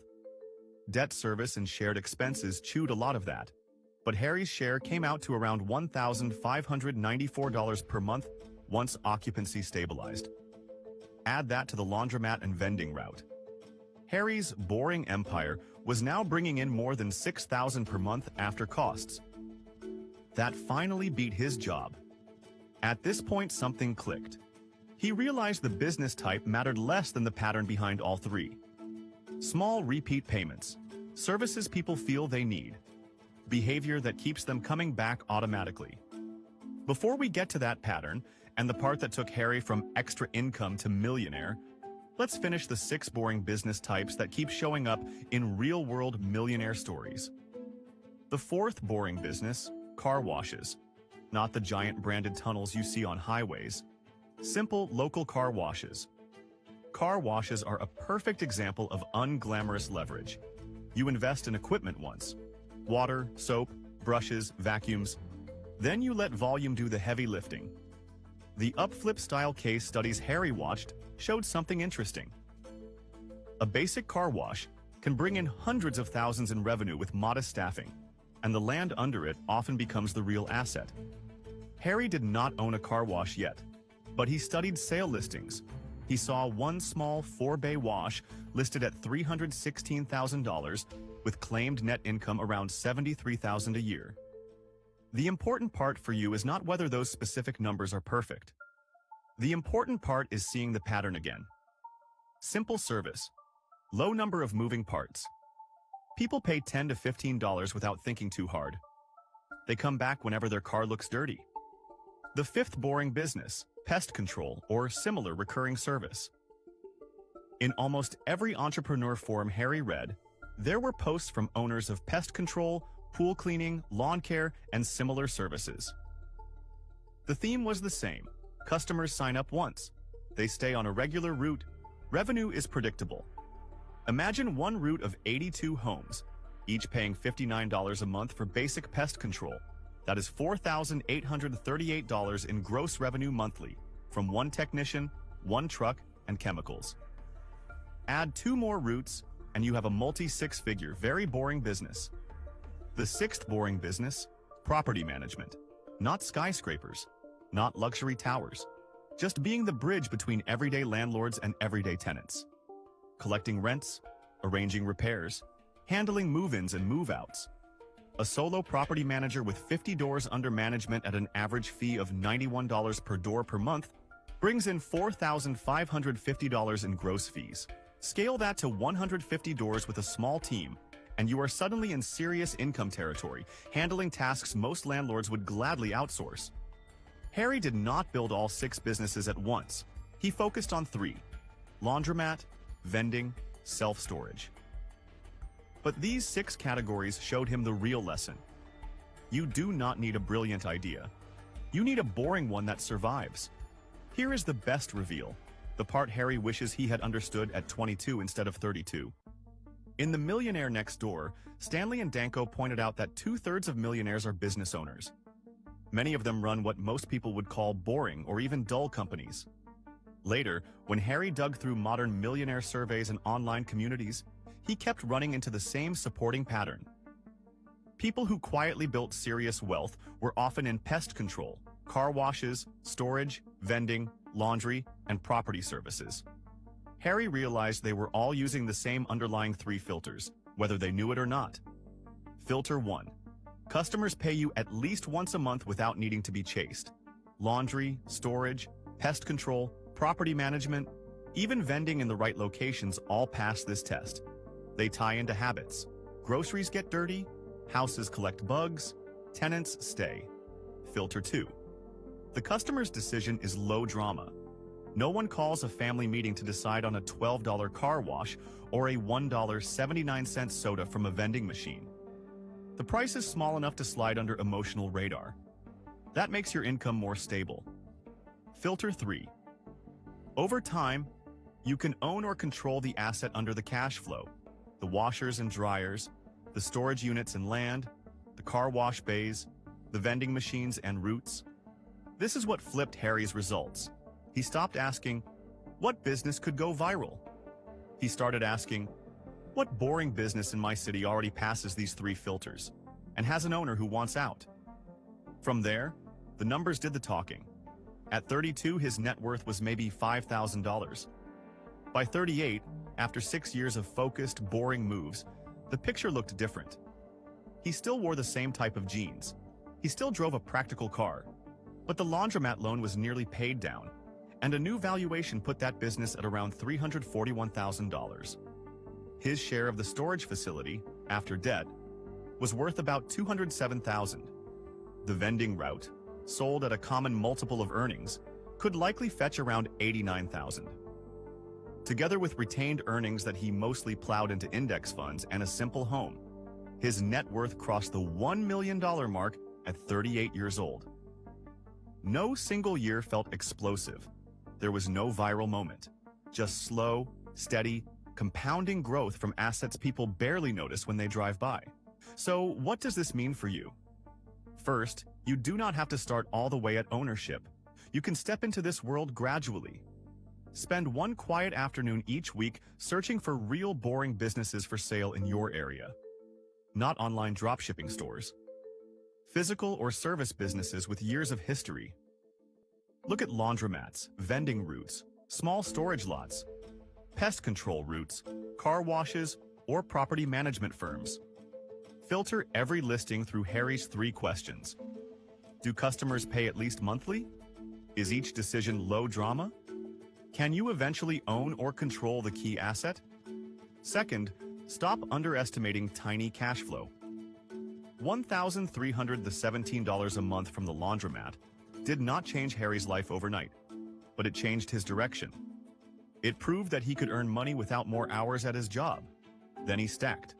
$2,413 from vending, $1,594 from storage.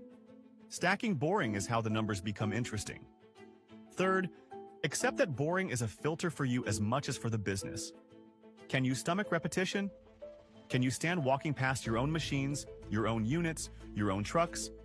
Week after week, adjusting small things, tracking simple dashboards, not chasing the next shiny thing? If yes, you are already ahead of most people. Here is what you can do tonight. Pick one of the 6 boring categories that fits your city. Just one. If you live in a dense rental area, that might be laundromats or small storage. If you are in spread-out suburbs, maybe pest control or lawn care. If you are near commuter traffic, vending, or car wash, write down 3 concrete moves. Maybe it is. Find 5 laundromats within 30 minutes and note which feel neglected. Maybe search for vending routes for sale and write down asking prices. Maybe call one property manager tomorrow and ask what tasks they hate most. They are tiny steps, but tiny, boring steps are exactly what started Harry's path. 6 years later, people call him lucky. They see the numbers, they see the businesses. They do not see the nights he spent reading about laundry machines and tenant software instead of chasing the latest hype. You do not need to copy his exact mix of laundromat, vending, and storage. You only need to copy the principle: own boring, serve needs, not trends. Stack low-drama monthly cash flow. If you do that with discipline, and you give it enough months and enough years, you might look up one day like Harry did at 34. In late 2000, Saddam Hussein made a bold move that shook the West. He stopped selling Iraq's oil in US dollars and switched to euros instead. Saddam wanted to strengthen his country's economy and end its dependency on the US dollar. Because of this bold decision, Iraq's oil profits skyrocketed by hundreds of millions. This wasn't just business, it was defiance. Saddam had dared to challenge the world's most powerful currency, the petrodollar, the very system that keeps global demand for the US dollar alive. Just 3 years later, the U.S. accused Iraq of developing nuclear weapons and invaded the country. Soon, Saddam Hussein was captured and executed. After his fall, Iraq's oil sales quietly switched back to dollars. Officially, the war was about weapons of mass destruction, but many believe it was really about protecting the dollar's throne. The biggest mistake I ever made as a parent, in my opinion, was letting my children go to public school. The second biggest mistake was letting them go to a school at all. The purpose of school is to manufacture employees for businesses. It's not to teach your children to be smart.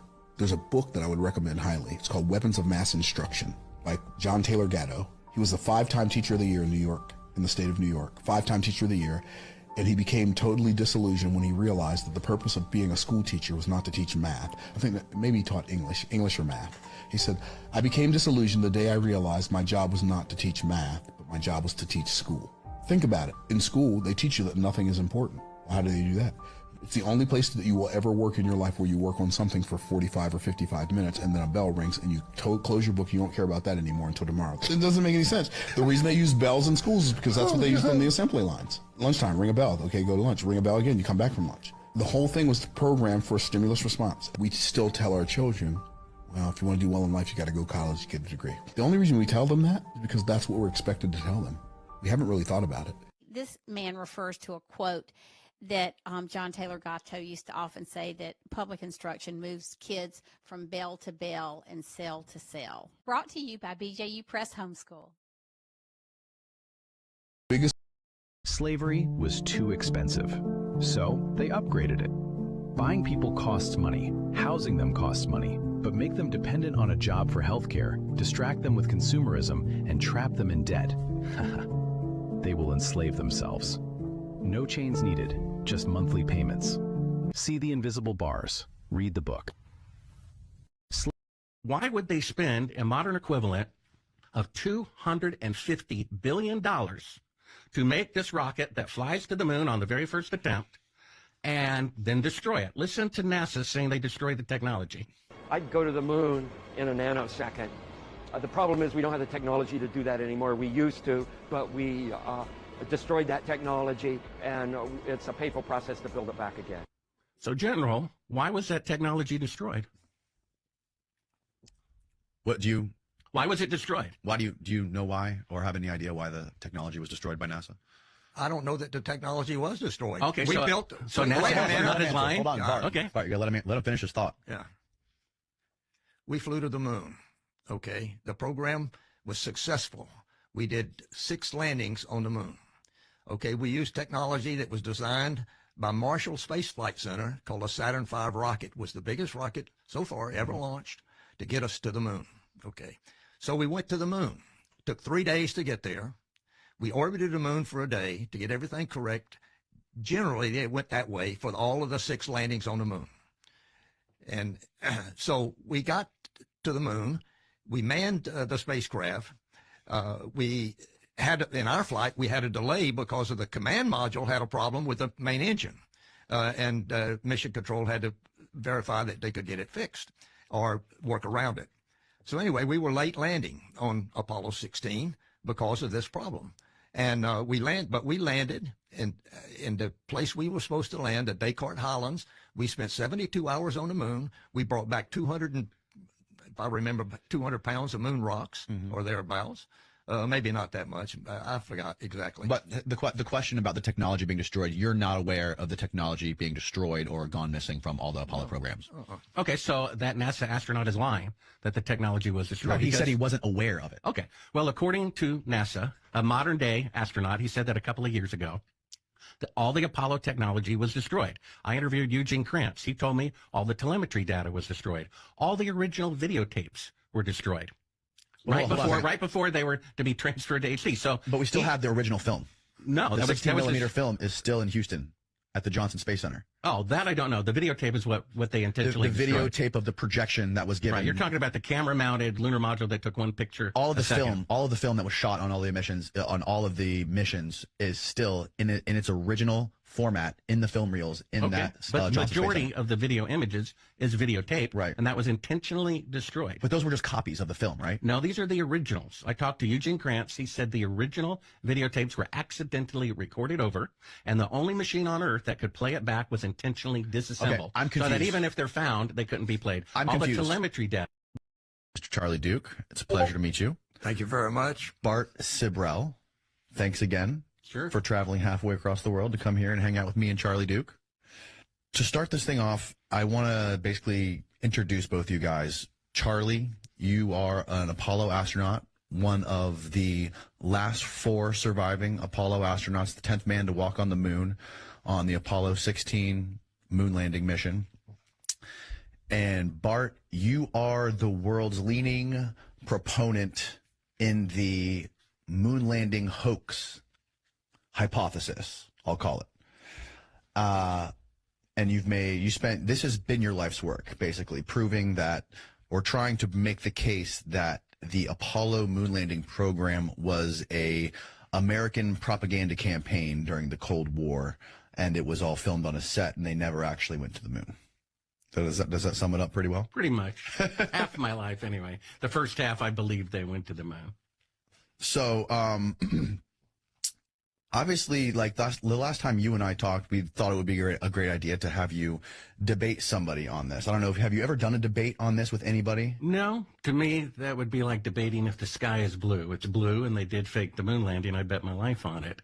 Now, A little bit, pull your mic a little closer. So the people normally they propose to debate me are victims of the deception, which I have no interest in beating up someone who's a victim. I said, find somebody who's a perpetrator, either one of the astronauts or a NASA administrator, and you did. Here he is. Here I am. So, Charlie Duke, could you please give us a little background in your history and how you got involved in the Apollo program in the beginning? I was a fighter pilot in the Air Force. Went to MIT, got a master's degree, and graduated 64. Went to test pilot school and graduated 65, summer 65. And I'd met some astronauts that had come to MIT. They had the contract to build the Apollo guidance and navigation system, and I was working on that system. And all gung-ho guys, and so I decided to take their advice, go to test pilot school, and maybe have a chance at the space program. A couple of months after I graduated from test pilot school in the summer of 65, NASA had another call for astronauts, and 4 of us at Edwards applied, and we all got accepted. So, and it'll be May or so of 1966, we went to Houston and started working on Apollo. I don't know who this motherfucker is, but he just taught me more than doctors ever did. Just listen. 4 things I banned from my home immediately. Hi, I'm Dr. Kelly. I'm a longevity doctor, and if you care about your hormones, your sleep, your long-term health, these things matter more than you think. Number 1, microwave popcorn bags. Now, this one surprised a lot of people because it feels like a better choice than chips. But those bags are actually lined with a chemical called PFAS. That's what we call a forever chemical. They don't break down, and they leach into your popcorn when the bag heats up. These compounds are linked to hormone disruption, metabolic issues, even cancer with long-term exposure. Instead, you should use an air popper, or like your grandma used to, just make popcorn on the stove with coconut oil and some sea salt. Number 2, scented candles. Most people think they're harmless. However, when you burn them, they release chemicals like benzene, formaldehyde, things we know are toxic when inhaled over time. Number 3, air fresheners, plug-ins, spray cans, car scents. These things pump out a cocktail of synthetic chemicals, some of which are actually banned in other countries. They irritate your lungs, they mess with your endocrine system, and contribute to long-term indoor pollution. Number 4, light bulbs at night. This one has less to do with toxins and more with your circadian rhythm. Bright, cool-toned LED lights, which are very common today, especially in your bathroom, your bedroom, they're a major source of blue light exposure. Blue light tells your brain it's still daytime. It suppresses melatonin, which is your sleep hormone, and it throws off your natural rhythm. Instead, use warm tone bulbs at night, especially in the bedrooms. It's a simple fix, but it makes a huge difference on how your body winds down. Try making a stew with lentils, sweet potatoes, turmeric, and olive oil. It supports liver function and naturally balances stress hormones like cortisol. Comment CALM, and I'll send you a hormone-friendly meal plan designed to promote relaxation and better sleep. Bonus, replenish NAD levels for lasting energy and hormonal balance. NAD is essential to mitochondrial function, the engines of your body's cells. As you age, NAD levels decline, leading to reduced energy, poor sleep, and slower cellular repair. I suggest using XKQ NAD capsules formulated by the Royal British Laboratory. They help restore NAD+, improving metabolism, focus, and repair. Thousands have noticed benefits within just a few weeks. You can buy XKQ NAD on Amazon, but it tends to sell out. If you see it in stock, it's smart to stock up. It's an easy way to reinforce longevity alongside clean air and warm light. These Trump accounts, starting on July 4th, every child in America will have a personal investment account opened for them. Newborn children will have it seeded with $1,000. Parents and family and employers can contribute up to $5,000 a year in a tax-advantaged account. That money will be invested in the S&P 500 in the stock market, broad-based equity index account. two massive benefits that change this country. Number one, every child in America will experience the benefits of compound growth. Take a little girl born next year.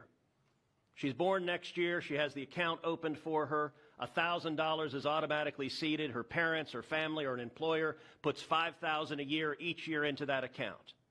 If you assume the historic rate of growth of the S&P 500, which is 7% a year, by the time that little girl is 18, she will have $170,000 in that account. And if she keeps saving, by the time that little girl is 35, she will have $700,000 in that account. That is game-changing, and we're not talking the children of Michael and Susan Dell, the children of Donald Trump, the children of people of great success. We're talking the kids of a single mom waiting tables who could have $700,000 saved by the time she's 35 to get an education, to start a business, to buy a house. That changes their whole lives. But the second benefit, and what I'm really excited about, is we are creating a new generation of capitalists. Every child in America is going to be an owner of the biggest employers in this country. We've all seen the sad statistics of how many kids are losing faith in capitalism. Well, 10 years from now, a little boy is going to pull out his phone and he's going to look at his app and he's going to see his Trump account. And instead of thinking of big, bad, scary corporations, that little boy is going to say, I own $50 of Apple. I own $100 of Dell. I own $75 of McDonald's. And every child is an owner of the biggest employers in this country. That will transform this country. Every empire hides its power in the same place, language. Words look simple on the surface, but every letter, every sound, every meaning has been shaped to control the mind. They teach you how to spell without telling you what a spell actually is. They teach you to write in lines without telling you those lines are straight paths of intention. They teach you definitions but never the origins. Take a few examples. Live reversed becomes evil.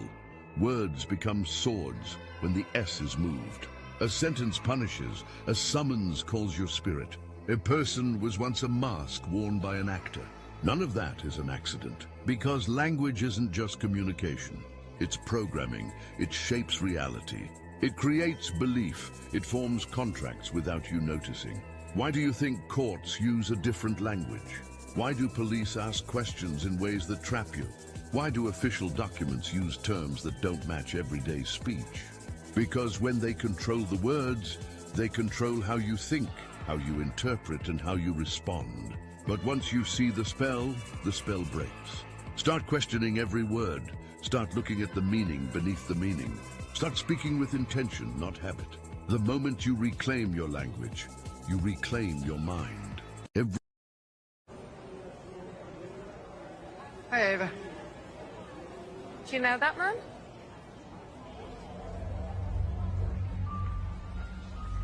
Happy birthday, Ava. 8 already. Looks like you'd a ball with your friends. Ah, I see you're back playing football Thursdays, Ava. Hope your dad picks you up on time for once. Every time you share their life online, you risk sharing their personal data with the world. Pause before you post. A message from the Data Protection Commission. It's a soul system, not a solar system. You started in the stars, and you entered the heart of the soul system, which rearranged spells Earth. You took on the 7 energies of consciousness, the 7 planets. That's why you have 7 chakras and the 7 days of creation. You started in the stars. That's why you are a star, a sistar, monstar, fraud star. That's why we need to reach for the stars and ascend to our astral body. What astral body? It's the star body, the celestial body. You descended from spirit to matter, from the stars to the earth. You incarnated into a specific, unique time and place of the planets and the stars, which imprinted a specific... Every day at work, someone dies. Coworkers drop like flies around me, but I don't value my own... What would you assume is the most major threat on the world stage? Anybody, just call it out. You don't have to raise your hand. Definitely Russia. Definitely Russia. That's confident. I like it. Who says Russia? Anybody agree with her? Hands? Okay. Great. Who else? China. Stop yelling at me, but China is a good answer. Anybody? Who else? China? North Korea? North Korea. Any North Korea takers? And Venezuela? Anybody? No? Oh, yeah. One guy in the back. A little worried about Venezuela. Everybody's cool with Venezuela? No threat? Okay. Let me ask you this. Which one of these places can claim to have the largest oil deposit on the planet? More than Saudi? More than Iran? Wow. Okay, what about things like gold? More than all the mines in Africa combined?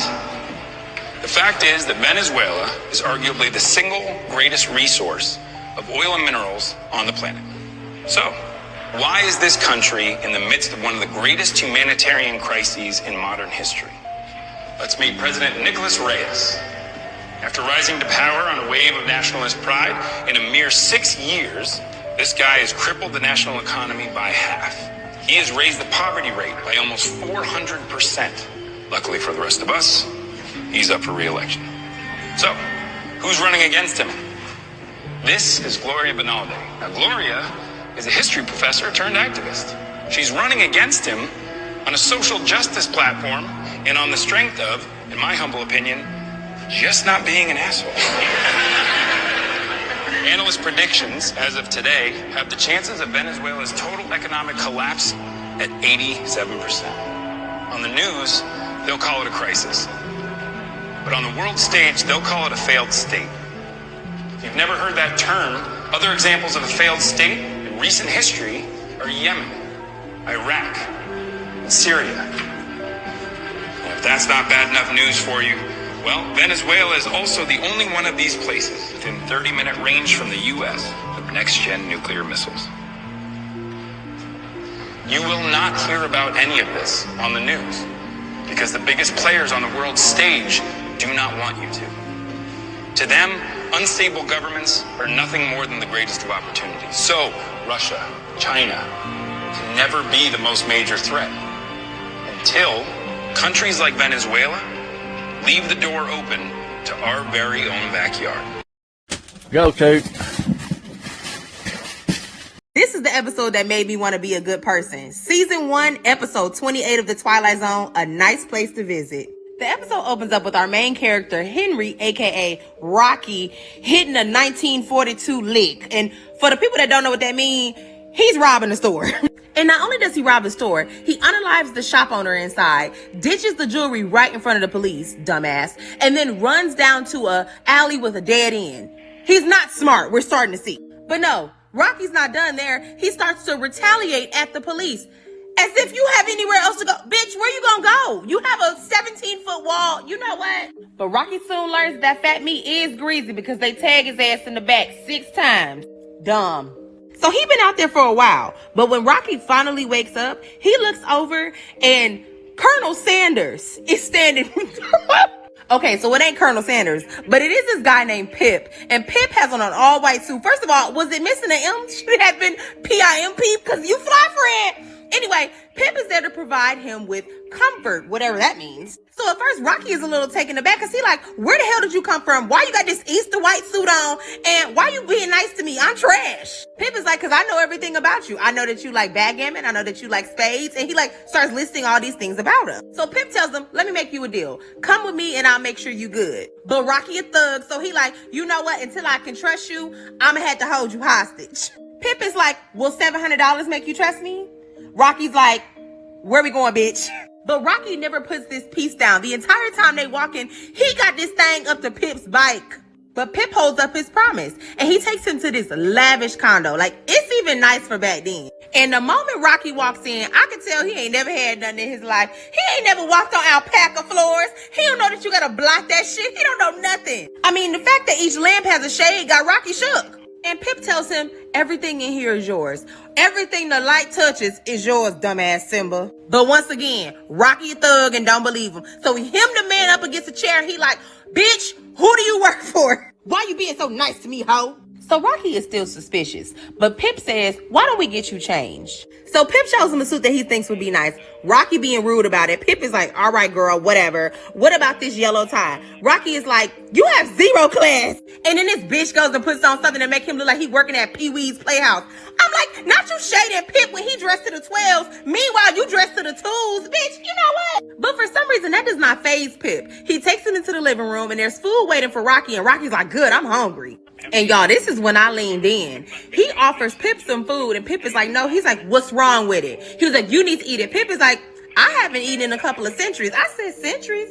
Then it dawns on me. Bitch, Rocky dead. But why he in heaven? I'm automatically confused. The scene is still rolling. And my assumption is confirmed when he shoots right at Pip, and it doesn't even dent his tie. So then Rocky is like, oh, you got on a bulletproof vest? Well, how about your head? He shoots at Pip's head. Nothing. But then he shoots at a vase, and it crumbles. So he realizes, Pip, you can't die. What are you? Are you an angel? And Pip starts to explain to him, remember when I found you and you said that you needed a guide like a hole in the head? Well, your ass had a hole in your head for real. So Rocky is like, but if I've been having a good time so far, that must mean that I'm in heaven and you my guardian angel. He's like, right, you're an angel? And Pip is like, I mean, something like that. Yeah, I guess. And he's like, and I can have anything I want? He's like, yeah, anything you want. So he orders $1 million in $100 bills. I told y'all Rocky ain't never been nowhere. And Pip gives it to him. Next, he orders a chick that doesn't quit. I guess that's 1950s talk for a bad bitch, but whatever, he get her. So the next scene, we see Rocky in a casino, and Rocky is racking up. He says 14 red, he closes his eyes, he prays, 14 red hits, and he makes 40 grand in an hour. He goes to the slot machine. After the first pull, he wins $600. And it becomes quite clear, like, damn, this is Rocky's heaven. He winning everything. But when he goes outside, he quickly remembers who he used to be, and he gets jealous at this police officer for being 2 inches taller than him. So Pip is like, oh, my bad, that was insensitive of me. And Pip makes the police officer shorter than Rocky so that he can be taller. This man is how did he get into heaven, I said. So Rocky starts to ask about some of his friends, and he's like, you know, I'm sure this person is in heaven. Can I meet with them? He's like, well, it's a little bit different because really this is just all in your imagination. He's like, the girls are fake. He's like, yeah, I guess you can say that. He's like, how did I end up here? Like, give it to me straight. And Pip is like, I mean, you ended up here. He's like, but what did I ever do good? And Pip is like, I mean, I can take you to the Hall of Records. And that's what they do. They go to the Hall of Records. Pip finds his record, gives it to Rocky, and Rocky starts to read it. New York. Age of 6, slaughtered small dog. A psychopath. Well, why not? He bit me. A narcissist. Age of 7, stole 14 toys from dime store. A sociopath. Age of 8, organized street gang. A hot ass mess. Pip is like, yeah, you belong here. So he asks Pip, do you think that that's a mistake? And Pip is like, no. What are you going to do now? He's like, I guess I'll go back to the casino. So he goes to the casino. He continues to win thousands of dollars without even trying. And once he gets to the slot machines, you can tell it's starting to piss him off. Even at home, he playing some game with the girls and he beats them. And we start to realize that he's irritated that he continues to win because he likes the game of chance. He likes to lose sometime to win sometime. So he gets irritated. But the girls aren't fazed. They're like, you win again, Mr. Valentine. He's like, yeah, get the fuck out. So he kicks the girls out and not kindly.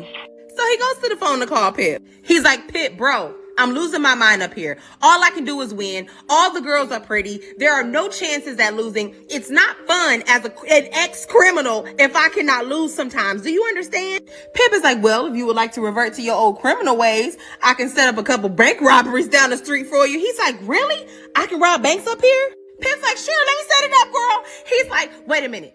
Is there a chance that I will get caught? He's like, I mean, if you want to get caught, I can get you caught. So Rocky is like, look, I know you're an angel, so you may not understand this, but if you can get women, win money, win games without trying, it's not even fun. Like, if you lose, it becomes even more fun when you win. He's like, I know that you're not going to understand this, but I really don't think that I belong in heaven. This man looks Pip in the face and says, you know what? If it's going to be like this up here for all eternity, maybe you need to send me to the other place because this shit ain't fun.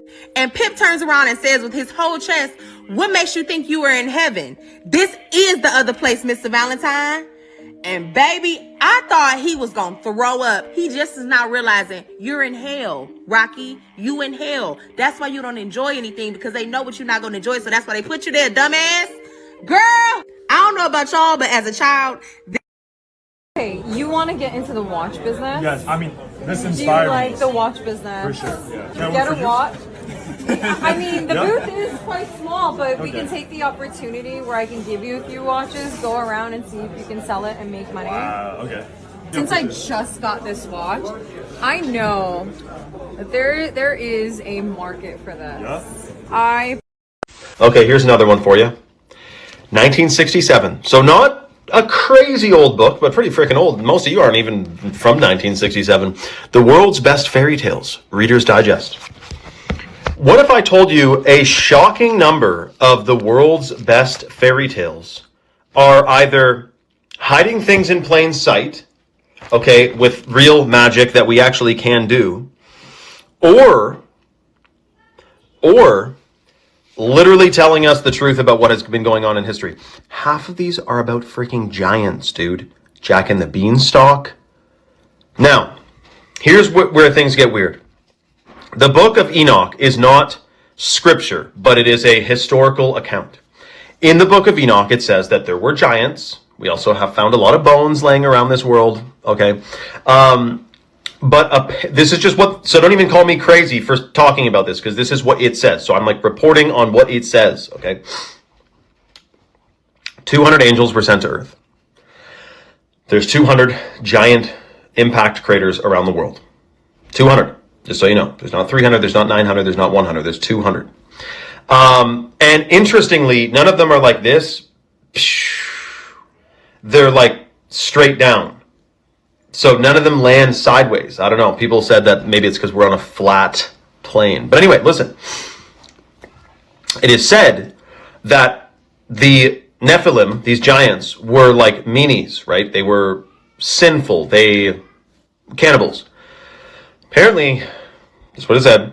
They sent down 200 angels to cut down the giant ancient trees before the flood, pre-flood, so that the giants couldn't climb the trees to survive the flood. Now, have you honestly looked at a tabletop mountain before? Like literally, please Google tabletop mountain. How did the top of this mountain, quote unquote, get flat? Very few things in the natural world, or, you know, rocks, like flat, it's fucking 90 degrees, flat. How? And there's a lot of them. And we also have Devil's Tower, which, I don't know, man. I don't think that just looks like a tree stump because of its shape and that it's flat on the top. The hexagonal cell structure of the rocks leading up to it, I just have a hard time buying that is from erosion. Hexagon cell structure is like plants. The question, though, where it gets weird is, was Devil's Tower a wooden tree that turned to stone? There's a conspiracy that people think it's not that it got petrified. It's that it was a silica-based tree because maybe the air was different back then or something, but there was like a different species of tree that was made of silica, like rock, like silicon rock. Otherwise, the thought of something going from carbon-based to silica-based being a rock doesn't really, the science is kind of shaky there.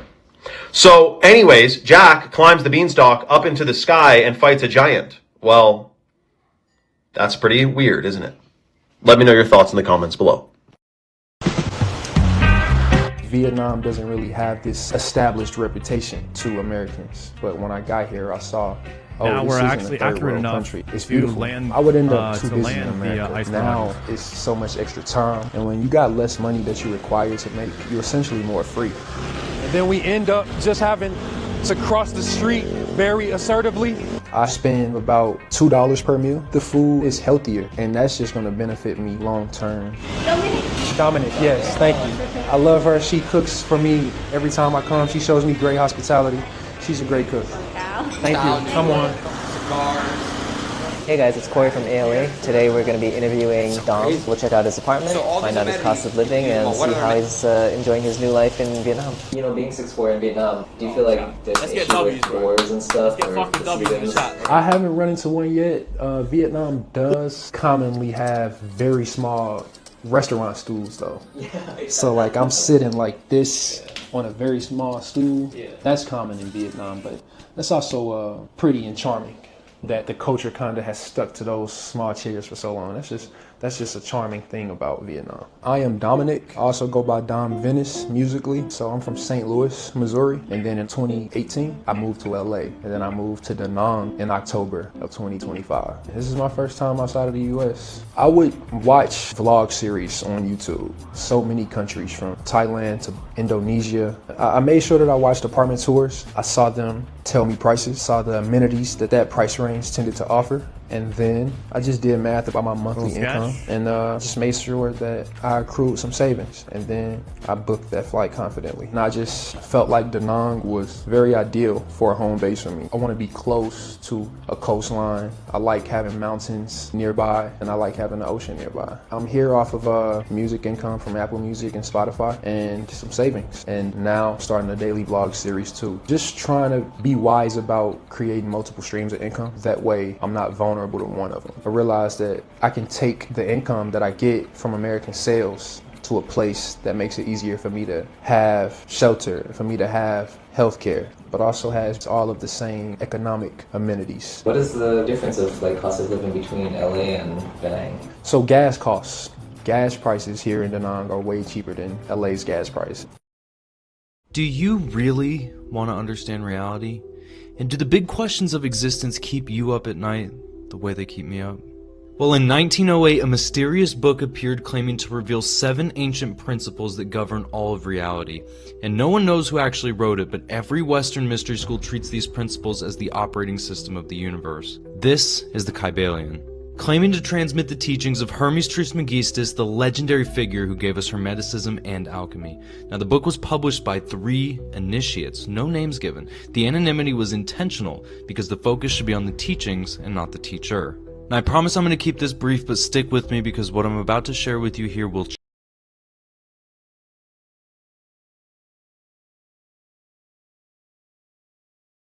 change your life. Welcome to your summary overview of what Hermeticists consider the fundamental building blocks of all reality and existence. 7 principles that explain how everything works, from matter to mind to spirit. The Kybalion presents 7 Hermetic principles which aren't religious beliefs but claimed laws of nature that operate on mental and spiritual planes. Let's get into it. Starting with the principle of mentalism. Simply put, the all is mind and the universe is mental. Everything is thought. Matter is condensed mind, and your thoughts don't just influence reality, they are reality at a different frequency.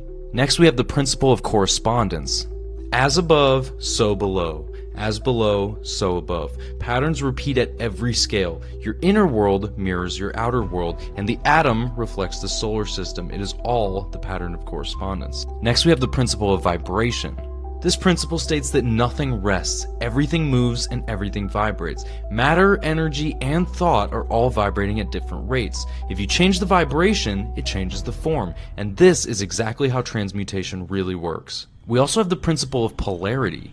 Now, polarity states that everything is dual. Everything has its pair of opposites. Hot and cold are the same thing, just at different degrees. The same way that love and hate are the same energy, but at different intensities. You transmute one into the other by sliding along the spectrum. We also have the principle of rhythm. Simply stated, everything flows out and in, and everything has tides. The pendulum swing. Cycles are inevitable. The master learns to rise above the swing, letting the pendulum move below while consciousness remains stable.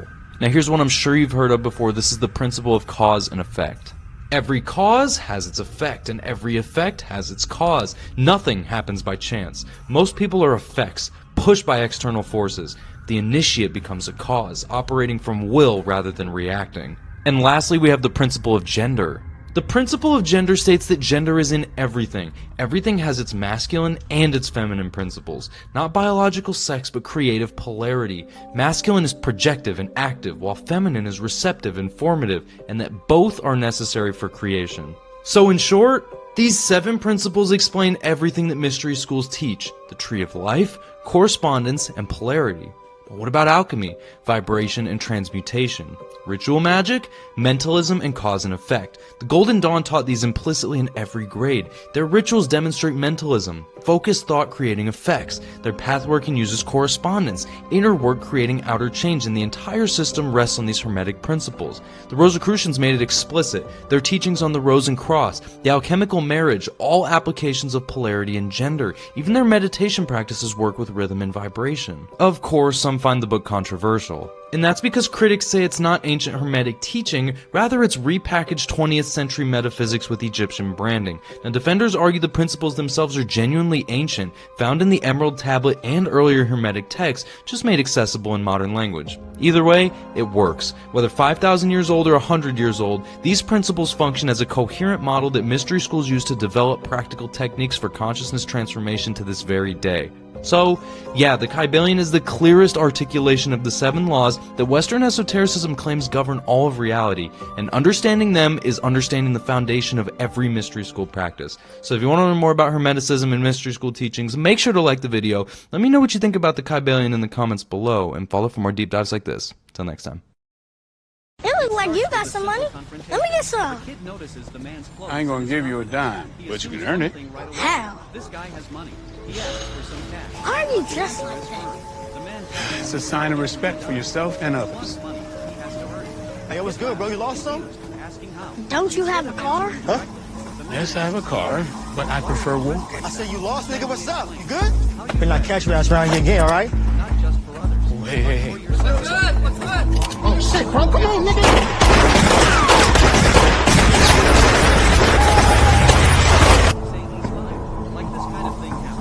You okay? Man, I'm fine. Well, here we are. Well, little man, my name is Oscar, and you are? Andre. Andre, okay. Well, Andre, here you go. A dusty $5, and you live in a house like this? Well, it wasn't like this when my wife and I first bought it. She inside? Well, no, she has a different house now. Well, I got some grass to cut if you want to make some more money. Nah, I'm good. All right, well, you be careful. Whatever. Later, Oscar. My life was great. I was a member of the Brotherhood, making millions and millions of dollars every month. Rolls Royces, Ferraris, Bentleys, Mercedes, Porsches, mega mansions all around the world, private jets, private yachts, chefs, bodyguards, staying in the best suites in the world, custom-made clothes, millions of dollars worth of jewelry. This was a good life. And I worked with the Brotherhood, which worked with Bilderberg, and I saw how the inner workings of the world actually work, about how things are controlled and who controls them and why they're controlled and how politicians are controlled, and most importantly, how you are being lied to and misled. And around the world, in most countries, the quality of life and standard of living is diminishing, and you don't even realize it. Wars rage. Why do they rage? I've been there in the meetings where they're saying, we're going to do this.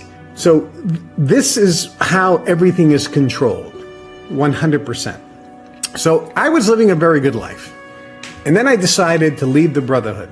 I decided to reveal to the general population how the world really works, because this will take people out of their trance, raise their level of consciousness and awareness, increase their compassion and love, and make them more powerful and more at cause over their environment.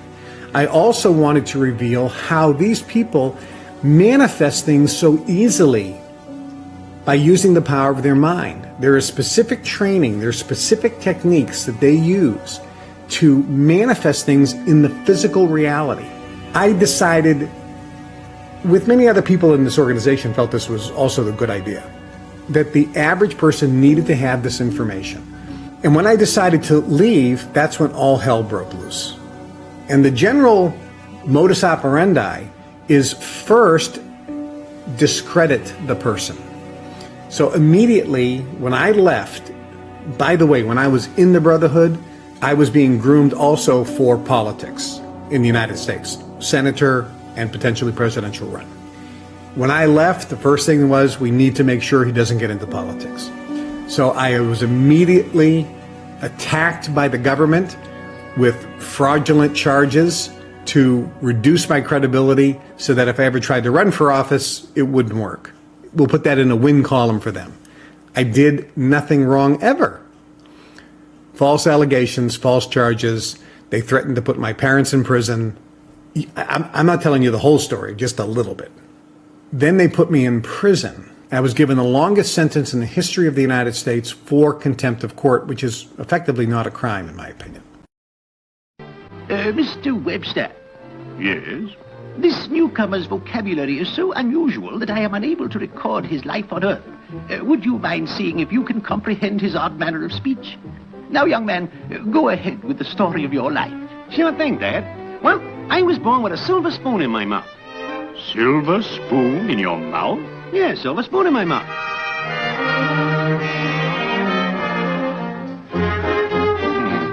Proceed. Then I seemed to grow up overnight. One day, at the crack of dawn, I got up with the chickens to hunt a job, and got a job slinging hash, because the proprietor was short-handed. But I couldn't cut the mustard, so the guy gave me the gate. So I went back to my little hole in the wall. I was beside myself with anger. Then I decided to get a train ticket to Texas, and there made some dough punching cattle. From there, I flew to Chicago. There, a beautiful girl stepped into the picture. Our eyes met. My breath came in short pants, and I got goose pimples. I was all thumbs. Mary's clothes fit her like a glove. And she looked mighty pretty with her hair done up in a bun. She had good-looking pins, too. Finally, she gives me a date. I put on my white tie and tails, and brother, did she put on the dog. We went around together for some time, painting the town red, going to the Stork Club, and a box at the opera. After the opera, I had a cocktail, and Mary had a Moscow mule. At dinner, Mary let her hair down and ate like a horse. By then, my money was running out on me. So I writes a check. It bounced. Brother, I was really in a pickle. The proprietor drew a gun on me, but I gave him the slip and hid in the foothills. In no time, the law was on my heels. On the witness stand, the judge tried to pump me. But it seemed that every time I opened my mouth, I put my foot in it. So he sent me up the river to do a stretch in the jug. I was up against it and felt myself going to pot. But I raised a big stink, and they finally let me talk to an undercover man. After going through a lot of red tape, he sprung me. That sure felt good to stretch my legs again. Then I went straight to the bus station and caught a Greyhound for New York. On arriving, I dropped in on Mary and threw myself at her feet. I asked her to marry me, but she turned her back on me and got on her high horse. I couldn't touch her with a 10-foot pole. She wouldn't say a word. Guess the cat had her tongue. So I walked out on her. After that, I went to pieces. Feeling lonely, I went down to Joe's malt shop, where a bunch of the boys were hanging around. The music was nice. The guy at the piano played by ear. I felt a tug at my elbow. It was the soda clerk. We sat down and chewed the rag a while. I heard from the grapevine that Mary was going around with an old flame. That burned me up, because I knew he was just feeding her a line. But the guy really spent his money like water. I think he was connected with the railroad. As they danced, I tried to chisel in. But the guy got in my hair, so I left. Outside it was raining cats and dogs. I was feeling mighty blue, and everything looked black. But I carried on. I went to the Thousand Islands. There I became a beachcomber. But I still thought of Mary, and a tear ran down my cheek. So I sends her a cable. Next day, she sends me back a wire. I rushed back to the U.S. on a paddle boat and hot-footed it over to Mary's apartment. But when I opened the door, I noticed quite a few changes. Why, Mary had a bunch of little ones. The groom had his hands full, too. So all this struck me so funny that I died laughing.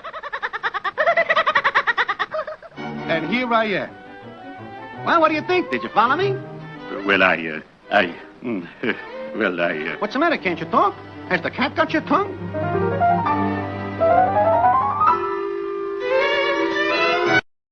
God, I'm not surprised some of you idiots couldn't figure it out. I'll dumb it down even more. Alright, TikTok, right? You know the place where you spend 90% of your day? Search this. Pick a product like this with some viral videos that has good sales, right? Can you do that? Find the same product on AliExpress, right? The same product for cheaper. Copy the link of the product, right? Can you do that? Stay with me. Now this part might be a little bit hard. All I need you to do is go to Page Pilot, and then you're gonna click Create Product Page. Here, you're just gonna paste the link, right? Copy, paste. Then click this beautiful blue button, right? You like blue? Click that. All right, once you do that, it's gonna take you back here. You're just gonna scroll down like that, and you're gonna edit the page.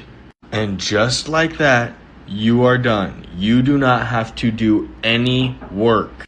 You've got your landing page, you've got your Facebook ads. Here are your ads. This is your advertisement. It created your ads for you. This could not be more simple. If you do not understand this, comment below, but you genuinely might be a lost cause. Where you gonna go when we start revolution? Whose side are you gonna be on?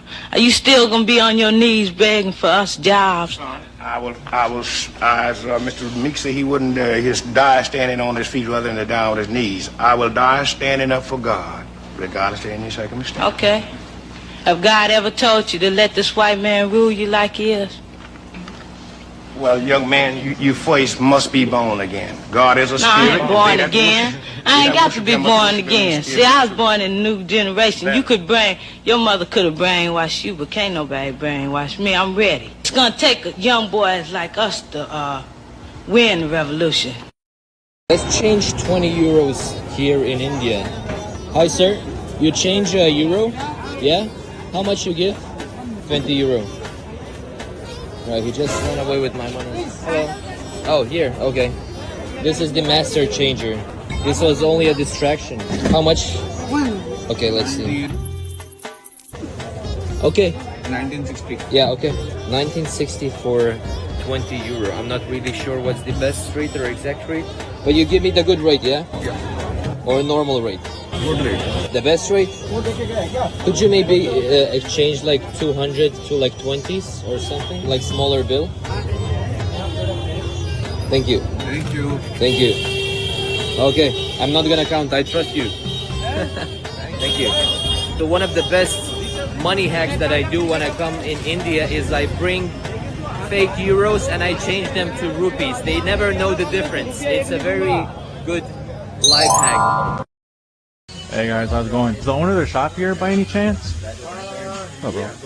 I was looking at your guys' website, so I was like kind of outdated, so I like went ahead and like I made you guys like a complete new like website redesign. Yeah, like I made it completely, it's like completely custom, bro. Yeah, the owner, which one is it? Oh. Check this out, bro. Oh, like all the way in the back? Yeah, all the way in the back. Okay, alright, sure, bro. Thank you, bro. Hey man, how's it going? Are you the owner of the shop, man? Yeah, how you doing? Yeah, good. My name's Jack. It's nice to meet you, bro. Nice to meet you too, brother. Yeah, so I saw your guys' website design. I was looking at it online, and it was kind of outdated. So I went ahead and I built you guys like a completely new website design, bro. If you want to like check it out, it's like fully custom, you built bro. This from like our site? Yeah, bro. I like saw you guys on Instagram. Insane. You like it? Wow, bro. I've never seen anything like this, man. So I'm confused. Like I can use this as my website moving forward? Yeah, bro. If you like it and you want to like move forward with it monthly for like it covers all of like the maintenance, the hosting. Dude, that's so cool. You even put like yeah, bro. You went crazy with this, bro. You like it, bro? Insane. Dude, yeah, Let me bro. get your information and then I'll reach out and maybe we can move forward with that. Yeah, bro. Yeah, for sure. You want to grab my number? Like Yeah, you got your phone on you? Yeah, man. I'm super, dude. That's a beautiful one. I've never seen a Thank you, website bro. like that. Sure, bro. All right, bro. Oh, boy. Nice meeting you, bro. I'll be in touch, bro. All right. All right, Jake. Here are 3 things in Japan that'll absolutely give an American a heart attack coming from an American who lived there for over 3 months. First up is you can actually rent people in Japan. You can rent a girlfriend, you can rent a boyfriend, you can even rent a grandpa or even a family for the entire day. You can actually go to different websites like Osan Rental and actually find somebody who fits whatever it is you need. So if you're looking for just a buddy for the day, if you want a tour guide who's more knowledgeable about the country, or if you just want to hang out with an old man for the day, you can do that. And as for the family, it's more so like a foreign exchange program that you're paying for. When I was with my Japanese family, we cooked dinner together, we talked, we told stories, we played games, and honestly, it went so well that I actually have plans to go visit them again sometime soon. The number 2 culture shock that Americans will experience is the lack of English. Now, of course, you're in Japan, you're obviously going to hear Japanese, but in most countries around the world, you can hear a little bit of English, but Japan is one of those places to where, depending on where you go, you will hear 0 English, which honestly for me wasn't that bad. It actually helped me learn Japanese really fast, and I was able to conversate within a couple weeks of being there. And if you don't believe me, I had never been to Japan before, and this was me after 3 weeks of being in the country. 私の仕事はソーシャルメディアです。はい。どこの出身ですか？ And finally, the last thing that blew my mind was how safe it is compared to being in the US. And if you want to know how safe it is, I can use 2 different examples. Number 1 is the fact that kids as early as 5 or 6 years old can walk to school and walk home completely by themselves. And the parents not only trust people not to kidnap their kids, but they also trust people in the community to help them out if they need it. And number 2, you can walk into any Apple store and just pick up a device and walk around with it. No cords, no nothing. And honestly, this alone is definitely not happening anywhere in the US. Would you trade Trump for Maduro? Yeah, 100%. I mean, I think Trump. I think Maduro was democratically elected. Probably, yeah, sure. More than likely, yes, of course. If there's a Nicolas Maduro out here who's going to bring us to revolution, I will support that movement. I would rather have a bus driver in charge than a billionaire, okay? Let's put it. This is how ignorant many people on the left are in this country. It's unbelievable. You see how they're out in the street protesting, walking with their little signs and all that cute stuff. You see that? Let's see how that's been handled under Maduro.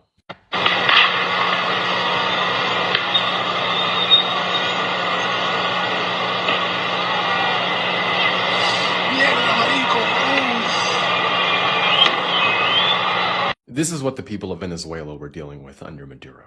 Under Maduro in 2018 at its peak, prices doubled every few weeks. Over 1,000,000% inflation in a year. You know how we talk about the Great Depression. Under Maduro's leadership, it was the Great Depression, essentially on steroids. During the Great Depression, the US lost about 30% of its economy. You know, think like the bread lines, Dust Bowl misery, all that. Venezuela lost 75 to 80% of its total economy from 2013 to around 2023. That's like erasing 3 out of every $4 in the country. Gone. Your paycheck would only buy 25% of what it would have bought you a decade ago. This is under Maduro's leadership. Price controls made it unprofitable for companies to produce or import goods. Hyperinflation, that 1,000,000% that I was talking about, wiped out people's purchasing power. And corruption, along with mismanagement, crippled supply chains. So the shelves in grocery stores were empty.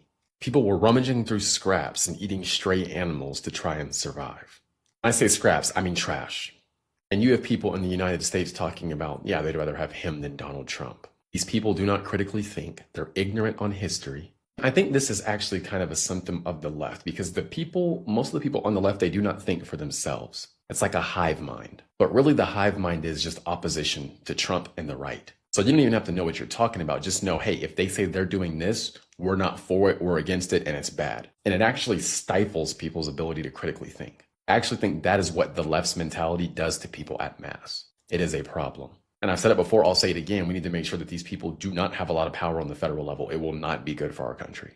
Anyway, that's all I got for now. Just a reminder, I have a free email newsletter. I send this out every morning, 7 a.m. Central. It's a great place to get direct information from me. I also cannot be censored there, and there's no algorithm controlling whether you see it or not. The link's in my profile, so just go to my profile, click the link, drop your email in, hit subscribe, and you'll be good to go. I'll see you in the next one. I'm going to show you how you can make a full-time living working from home. Now, these are my payouts for the last few months. Now, all I do is I promote Amazon products over on Pinterest using all organic traffic. I don't have to pay for any ads, 0 out-of-pocket expenses. Now, let me show you how to do this. So the first thing you want to do is go over to Amazon Associates and create a free account. This is Amazon's affiliate program. This is where you're going to find products to promote. And then you're going to come over to Pinterest and you're going to create a business account. Now, this is free to set up. What would you assume is the most major threat on the world stage? Anybody, just call it out. You don't have to raise your hand. Definitely Russia. Definitely Russia. That's confident. I like it. Who says Russia? Anybody agree with her? Hands? Okay, great. Who else? China. Stop yelling at me, but China is a good answer. Anybody? Who else? China? North Korea? North Korea. Any North Korea takers? And Venezuela? Anybody? Nope. Oh, yeah. One guy in the back. A little worried about Venezuela. Everybody's cool with Venezuela?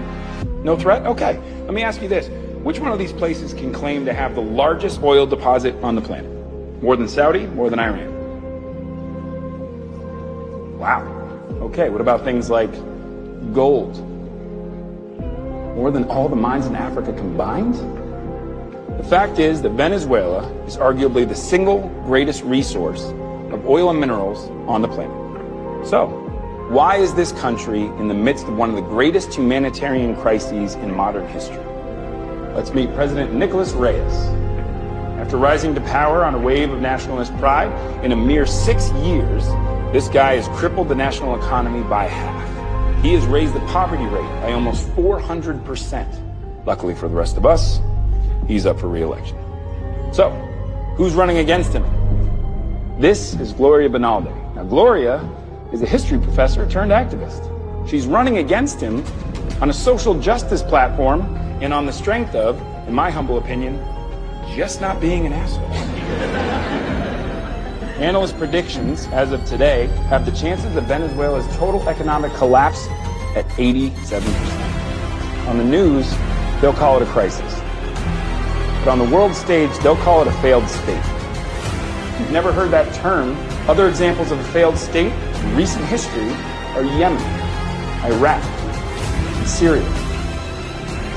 If that's not bad enough news for you, well, Venezuela is also the only one of these places within 30-minute range from the U.S. next-gen nuclear missiles.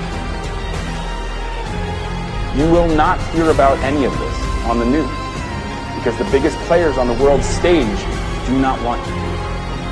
To them, unstable governments are nothing more than the greatest of opportunities. So, Russia, China, can never be the most major threat until countries like Venezuela leave the door open to our very own backyard. What's going on, bro? What's the tax on those? I figured we were about 200 feet down, and it was just this monstrous cavern shape. The walls came to a canter, and they became perpendicular. And you stick out your arms, and there's no shadows anywhere. Right. So I thought, well, where's the lights? There's no light fixtures anywhere. How did they do that?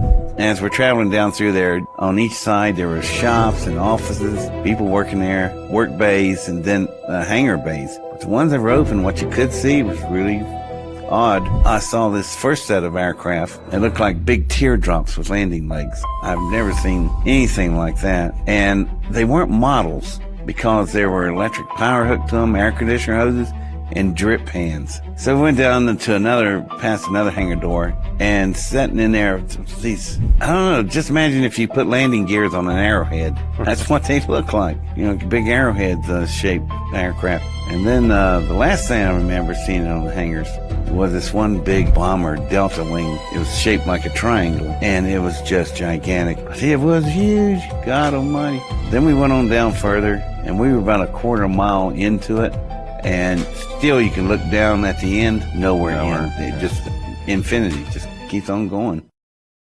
Okay, one more. Stop it. Okay, now just take a second. I'll say senior prom. Senior prom. Oh, you guys look so cute. We have to go. Okay, well, please have fun tonight. Okay. Hi, what are you filming? Everybody come in and go in. Why? I can't get into that. Well, you don't have permission to film. You can't. Well, I know that. I'm not here though. Just don't tell anybody. It'll be okay. You know, you need to give me your phone, and the police are on their way. Oh, I need to give you my phone. Yeah, because really? You have to delete. You can't have people. This is not a good situation. They said they're just filming people coming in and out. They can't tell us what. It's just about Can't tell you. It's a video I'm making. You don't have permission to film our property. You don't have permission from any of these people to film them. You may not do it. Do you think I need it? I know you need it. And Yeah, I would.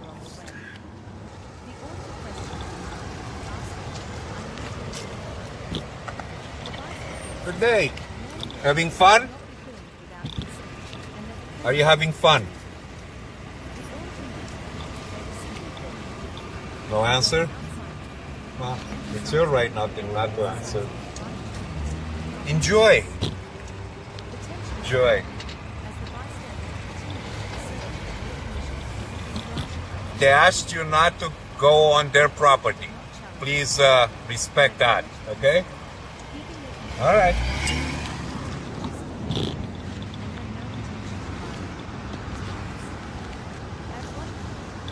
Are you a guard?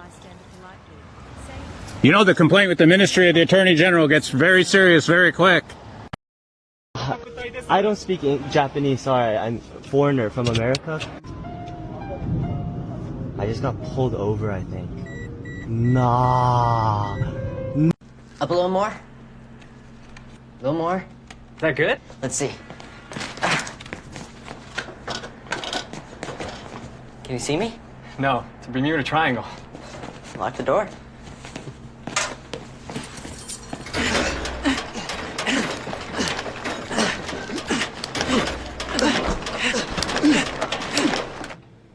Can you come here for a second, honey? I want to show you something. This is from yesterday. Does anything look different to you? No. You don't see the camera? It's like it moved just a little bit. There. Register matches inventory. Yeah, you're right. I should probably shut it off. But then I'd miss the part where you take it up the ass from a teenage boy. Here it is. Billy Elliot, cornhole. Guys, you guys gotta watch this. This is crazy to watch. Anda. He doesn't know that. Yes.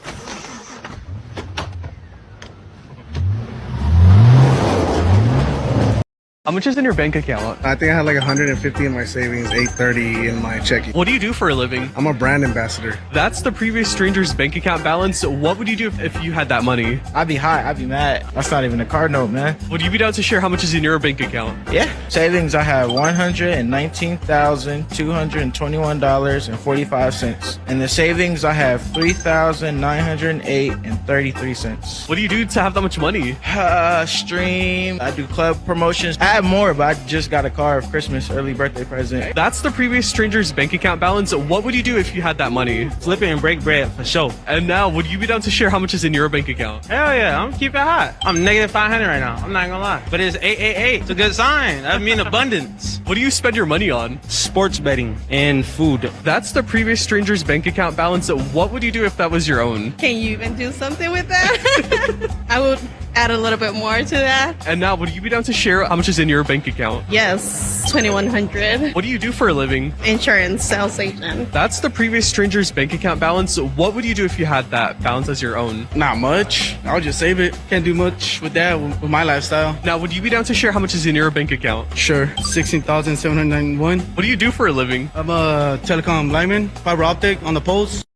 Venezuela, let me help you understand where you're heading. So now, let's go. This is Iraq before the invasion. Let me clarify.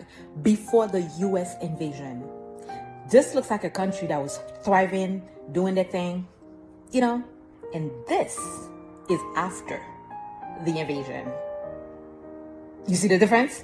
Big difference. Hold on, don't scroll. This is Libya before the U.S. invasion. Beautiful country, thriving, doing their thing, right? This, my friend, is after. Okay? You see the difference? Big difference, right? Oh, now, my heart, of course, this is Haiti before the invasion. Beautiful, thriving country, right? Nice roads, nice people. The country looks like it's thriving. But then, if you ask any Haitian, because we had Papa Doc, I wasn't born yet. I didn't get to live this part of life. But a lot of people that had this life then, They were asking to take Papa Doc away because they felt like they needed freedom, they needed democracy. And this, my friend, is Haiti after U.S. invasion, after democracy, which is what you're about to have, right? You think right now you don't have freedom, you don't have this, you don't have that. This is Haiti now, okay? And still going. It's still going downhill, okay? This was just a few examples to show you where your country's heading. Unethical ways to make money? Part 1. People are making thousands a month with this shady method. So I tested it for 1 day, and yeah, I actually made money. As y'all know, there are creeps on ePal, and that's exactly how we're gonna make our money. First, find a female friend, then make a fake Instagram account. I don't even think gay men should be around children. I don't think they should be allowed to adopt kids. And if I had my way, I would put gays in their own part of town. And the reason why... Love to hear that. Love to hear that. Well, I'll go ahead and expand on this. I don't think children should be exposed to homosexuality at all. What do you think I'm going to do here? Huh? What do you think I'm going to do here? What do you mean you do here? Yeah, what do you think the gays are going to do to the children exactly? Well, okay. So my thing is, I don't like public displays of affection, right? I don't like PDA. Okay. Even between heterosexual people, I don't think it's appropriate. In front of children especially. So my thing is I think gays need to go back in the closet. We don't want to know you're gay. We don't need the flamboyant, parade marches and everything else like that. And if you want to go ahead and have your gay clubs and make out and do all the other degenerate stuff, no problem. Just do it in your own area, and I don't think kids should be seeing it at all. Because I do think that children are the future. Your entire deal is being a piece of shit really loudly. So why can't other people be normal loudly? Well, I don't care. No, guys. How are you doing? What's going on? How can I help you? How can I help you? I don't know. You're videotaping my customers. Yeah. How can I help you? Why are you videotaping? What do you mean? Why are you videotaping everybody coming in and out of here? Why are you raising your voice at me, first of all? Because I'm asking you a question. You're answering me with a question. Right. So I'm just standing here on the sidewalk. Do you think you're entitled to answers? You just come up and demand what I'm doing? Demand to know what I'm doing? I want to know because my customers are asking me why they're being videotaped. Okay. Was it just my camera they're worried about, or like the 40 cameras that are over there and like the 10 on the outside? That's for security purposes. Really? Yes. So can I ask you why are you videotaping? Sure, you can ask me whatever you feel. We're calling the police right now as we speak. Oh, you are? Yeah, the police are coming down. Oh. What do you think they're going to do? Are you being a smart, what's going on? Why are you videotaping? Well, I mean, maybe if you came up more cordial, I would have been willing to have a conversation with you. I just asked you, why are you videotaping my customers? Well, you asked, how can I help you? Yeah, how can I help you? Because obviously you're standing here videotaping. We didn't ask you to come videotape. Right. So if you're actually willing to help, like a bottle of water would be fantastic or something like that. Why would I offer you a bottle of water? I don't know who you are. Just ask me if I wanted help, right? Yes, why are you videotaping? Maybe if you had just started with that instead of how can I help you, the facetious how can I help you. I was trying to be nice and be how can I help you, because obviously there's something. Well, I don't need any help. I'm all good. All right, so why are you videotaping my customers? I'm not really inclined to get into it anymore with you. Okay, so the police are coming. All right, sounds good, my friend. Can I speak with you? Yeah, what's up? What's going on? Oh, I couldn't hear you. I said, hi, I'm Detective Buckle with Englishtown Police Department. How are you? Sweet. Do you have like a badge number or is there? 30. I'm sorry? 30. Do me a favor, just take your hands out of your Cool. pants. I'm just chilling here. All right, just take your hands out. What? Take your hands out. It's just for safety. That's For it. safety? For safety. What's safety? For safety. I'm just standing Sir, here. I'm just standing do me a favor. Just take your hands out of your pants. I'm just standing here. I understand. I'm just sitting on the sidewalk with my hands in my pockets. It's just for safety. Chilling. I understand. I'm All just right. trying to figure out what you're doing here. Just as I told you. I'm just sitting here You live with around my... town? I'm sorry? You live around town? Do I live around town? What do you mean? You live around here? Do you live around here? Are you interviewing me or I'm interviewing you? I'm the one here with the camera and the microphone, so it looks like I'm interviewing you. Okay. What's your name? What's your name? Detective Buckle. What's your name? first name? I'm not telling you my first name. Is this a consensual conversation? You want to speak? So yes, it You wanna is. speak? Is it a consensual conversation? You want to speak about what's going on? No, I don't. Okay. You're dismissed. All right. All right. Okay. Have a good day. Okay. You are too. You're good. Sweet. Go ahead. All right. I'm going. All right. So you're just filming? That's what it is? That's your job, just filming for Your the day? eyes don't deceive you. All right. All right, no problem. Take care, right? Have a good day. Thanks. You too. Okay. Catching a predator, but I don't have evidence. I'm about to paint this car hood right now with a spray can and sell this shit and make $1,000. I'm a big fan of stealing homeless people's identities. Don't judge me. I used to make a survey. So we're looking at... I'm a big fan of stealing homeless people's identities. Don't judge me. I used to make a survey, 17 questions. I had a statistical survey badge that said I was a statistical surveyor. And when I would go around and I'd say, hey, excuse me, I'm taking surveys for the Salvation Army to try and determine where we're going to place our next homeless facility. I'm assuming, are you homeless? And they'd be like, oh, yeah. I go, okay, well, look, I'm taking a survey. They go, oh, I'm not interested. No, it pays $20 cash right now. You're going to pay me right now, $20 cash right now. And I'd show them a little couple of 20s and I go, right now, bro. And I write name, date of birth, social security number. I go through all the basic questions, all things I need to steal your identity. I get all that information and I give them the $20. I go online. First thing I do is I just order their birth certificate, order a copy of their social security card. I would mail it to an abandoned house. I'd order 3 secure credit cards, build up their credit. I would build some kind of a scam using a cell phone in that person's name or borrow from hard money lenders, borrow 3 or 4 mortgages at the same time in that person's name. When the whole thing is said and done, once you've got the money, you've pulled the money out, I would then turn around and I would go back to that guy and I would give him his cell phone, his computer, some money, probably ask him to hold some documents in the hope that once I took off with the money and law enforcement looked into it and said, hey, there's $1 million missing here, they'd track him back somehow to the cell phone and grab him and arrest him and he'd go to jail and it'd take a year or 2 before they figured out that he had nothing to do with it. Now, if he has a criminal record, it's that much better. Wait, this is the most craziest shit that I done ever heard though, shorty. I was with you at first, but then I'm like, damn, you gonna send him to jail for some shit he didn't even do? It's fucking crazy. I really feel like this shit is true. So we're looking at a townhome, actually, that's like on the 5th floor today. I'm about to show it to you guys, but as you see, like, it's actually a townhome on the actual 5th floor. It's kind of like the outskirts of Bangkok. We're in places. So you come in. You have the kitchen to the right, washer and dryer there. Actually, this is not the kitchen.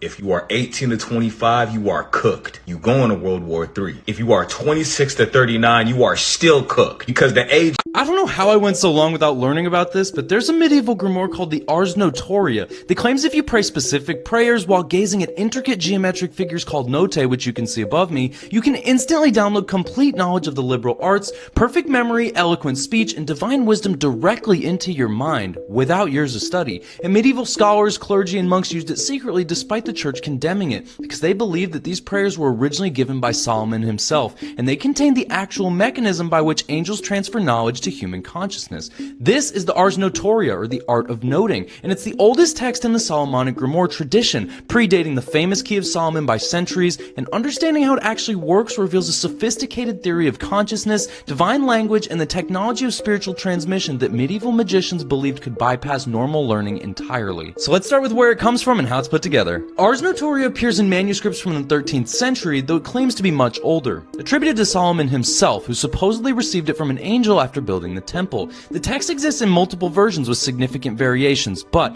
the core method remains consistent throughout. Prayers combined with visual contemplation produce instantaneous knowledge. The grimoire is divided into sections corresponding to the 7 liberal arts: grammar, logic, rhetoric, arithmetic, geometry, music, and astronomy, plus theology and memory. For each subject you have specific prayers called orations and corresponding visual figures called notae. The notae are geometric designs: circles, triangles, squares, interconnected patterns, Hebrew letters, divine names, and angel sigils, all arranged in a precise configuration, which you can see above me. They look like mandalas or sacred geometry kind of, and they're intricate enough that contemplating them requires focused attention. They're not decorative. They're functional diagrams that supposedly encode the knowledge structure of each liberal art. Enough with the history, I know what you want, let's talk about how to actually use it. You begin with purification, fasting, confession, and sometimes abstinence from certain activities. You choose a clean and quiet space, faced east toward the rising sun and the direction of paradise. You recite the oration for your chosen subject. These prayers are long, elaborate, and filled with divine names, angel invocations, and requests for wisdom. You speak the prayer while gazing at the corresponding notae, allowing the geometric pattern to fill your vision. The text emphasizes that you must do this with perfect faith, pure intention, and complete concentration. Doubt destroys the operation, and distraction breaks the transmission. You're creating a channel between your consciousness and the angelic realm through the combination of sacred language and sacred geometry.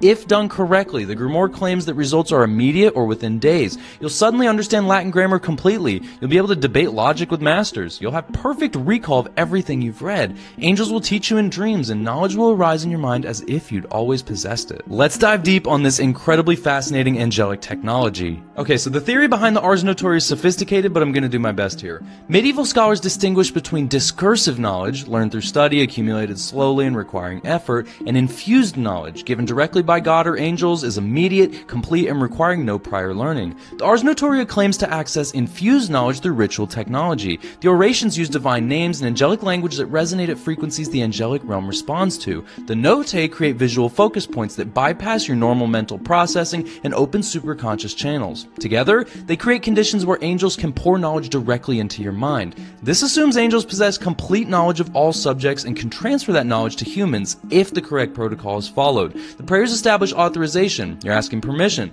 invoking divine authority, and demonstrating worthiness. The notae establish reception. You're tuning your consciousness to the specific frequency of the knowledge that you're requesting. The Grimoire treats knowledge as something that can be transmitted whole rather than built piece by piece. You don't learn geometry by studying theorems. You receive the complete structure of geometric knowledge in a single download, and then your conscious mind unpacks it over time as needed. So why did the church have such a problem with this? Well, the Ars Notoria created a bit of a theological crisis. If it worked, it proved magic was real and angels could be contacted through ritual. If it didn't work, why were so many people using it and claiming results? The church condemned it as demonic deception, as you might imagine, saying, "You're not getting knowledge from holy angels, you're being tricked by demons who give you false confidence and lead you into pride." But this created problems because the prayers invoke Christ, the Trinity, and explicitly request knowledge for holy purposes.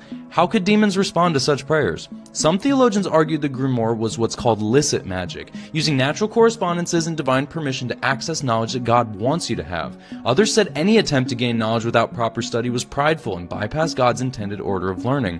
Despite condemnation, clergy and monks kept using it. University students desperate to pass examinations copied the prayers. Scholars wanting fluency in languages they'd never studied tried the operations. The practical appeal outweighed all theological objections. And before we wrap up, I just want to talk about the cosmology here because it's fascinating. The Ars Notoria assumes knowledge exists in the angelic realm as complete, perfect structures. Every liberal art has an angelic pattern that contains the totality of that art in crystallized form. When you study normally, you're building a dim approximation of that pattern through piecemeal effort. But when you use the Ars Notoria successfully, you're receiving the actual pattern, which then manifests in your consciousness as fluent knowledge. The notae function as visual representations of these perfect knowledge structures. By contemplating the diagram while invoking the angels who govern that domain, you're aligning your mind with the archetypal pattern. The notae act as a bridge between your mental capacity and the angelic reality. This connects to Platonic epistemology too. Knowledge as remembering rather than discovering, and learning as recognition of eternal forms rather than accumulation of facts. The Ars Notoria positions itself as the technology for remembering directly through angelic assistance instead of through dialectic alone. But when everything's said and done, does it work? Historical accounts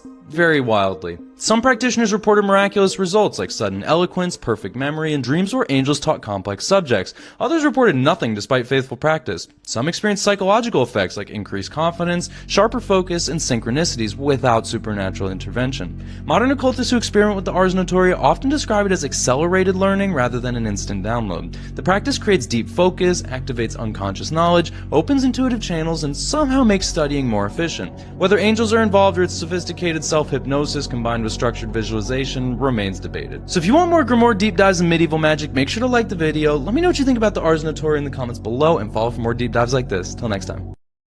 Testing unethical ways to make money online, day 8. What happened in Venezuela today was not a political operation. It was not about human rights. It was not even real. Exposing the laziest ways to make money with AI content, part 1. Posting fake AI ring camera videos to make thousands a month on YouTube. This channel just started a month ago and is the first owner of a luxury car is a sucker. They pay $100,000 for the privilege of peeling the plastic off the seats. 5 years later, they sell it for $30,000. They just lost $70,000. That is your profit. Depreciation is the greatest wealth. World War III is exploding as other countries are threatening America. Why? After Trump kidnapped Maduro, China, Brazil, Cuba, Colombia, Venezuela, North Korea, Iran, Chile, and many more countries are threatening America to release him. With Cuba saying they're ready to spill blood over it along with Venezuela and Colombia. This comes after Trump took stage yesterday and threatened to invade their countries too. Saying that Colombia better watch their butts and Cuba's producing cocaine, so they're going to be next. And even threatened the vice president of Venezuela after we kidnapped Maduro, saying if she doesn't let us do whatever we want, then the same thing is going to happen to her, but only worse. And when Trump kidnapped Maduro, he actually unalived his special forces unit and 40 civilians. Then he got on stage the next day and said, we're coming for Greenland next, and not for their mineral or our national security. But if we're invading other countries without their permission, doesn't that make us the aggressor? Trump says it doesn't because they're the ones threatening our national security by delivering drugs to the United States. However, we could be the aggressor because Congress has approved of none of this. Trump had no legal approval to do any of what he did. If Congress isn't approving of any of this, then how is this still happening? Because no consequences are being held for Trump's actions, so he feels like he can do whatever he wants. Every time they don't act, Trump's actions get stronger and stronger until we've gotten to the point where we're about to go into World War III. And if we did go to World War III, who would be most likely to go? All men from ages 18 to 40, and even women if we needed more, to include nurses and doctors as medics. How about we just stop invading them? We need to get all of the oil and minerals 2026. If you don't have a neurological disorder, you're going to World War III. When a superpower captures a foreign president in the dead of night, they don't call it kidnapping. They call it liberation. But here's what nobody wants you to understand about what happened in Caracas at 2 a.m. on January 3rd.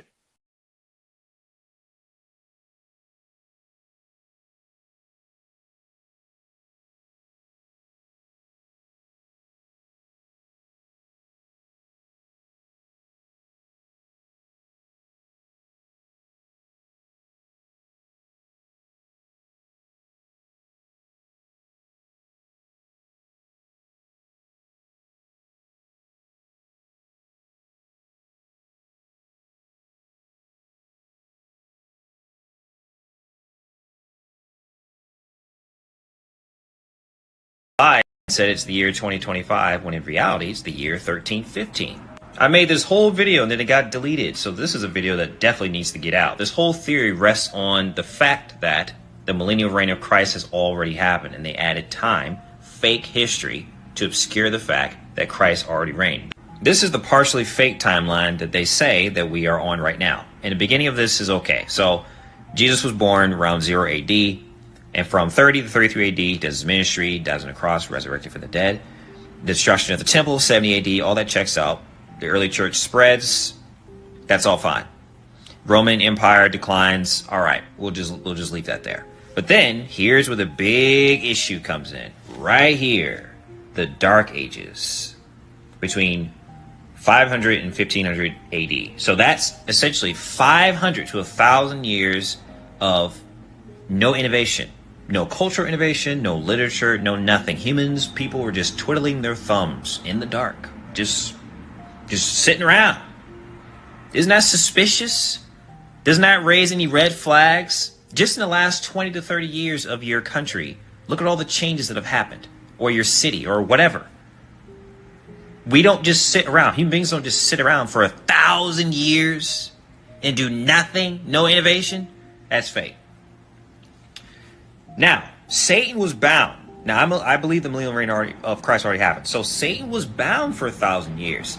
And guess who would call it? Hi, Ava. Do you know that man?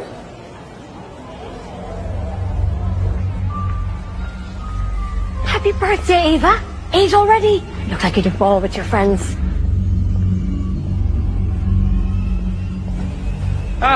I see you back playing football Thursdays, Ava. Hope your dad picks you up on time for once.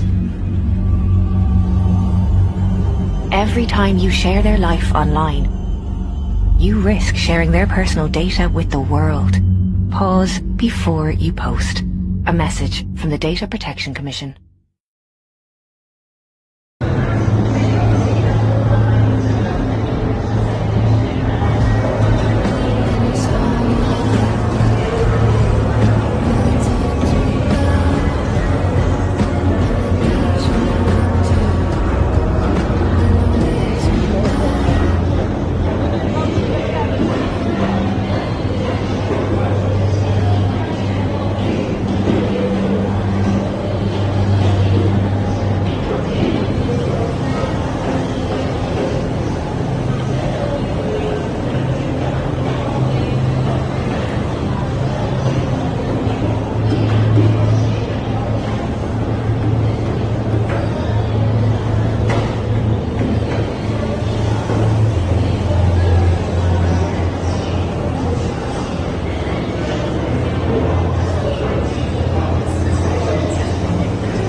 Everyone, could you go proceed with me, please? Display, please, my group, over here, please. Over here, please, my group, over here, please.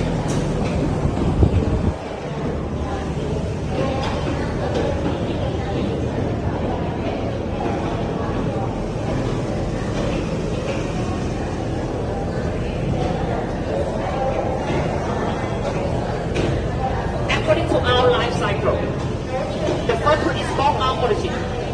We were born to be equal. Afterward, the second one is called our living. We are all kids on nature.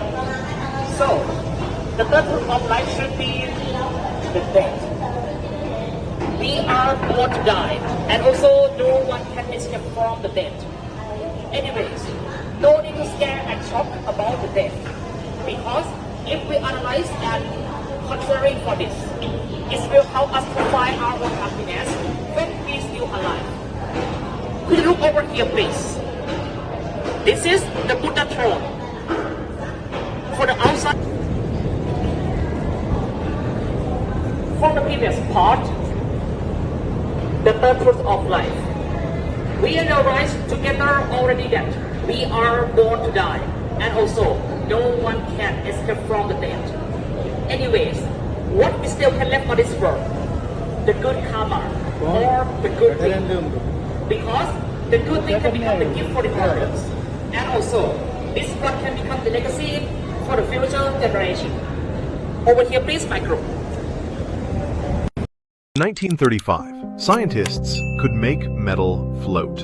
And no, it wasn't science fiction. They cooked breakfast on floating pans and even powered light bulbs with electricity alone. Electromagnetic levitation. Real experiments. Entire objects lifted, moved, powered, and then it vanished. All documentation, prototypes, gone. You can't even find the scientist's name. Why does no record remain?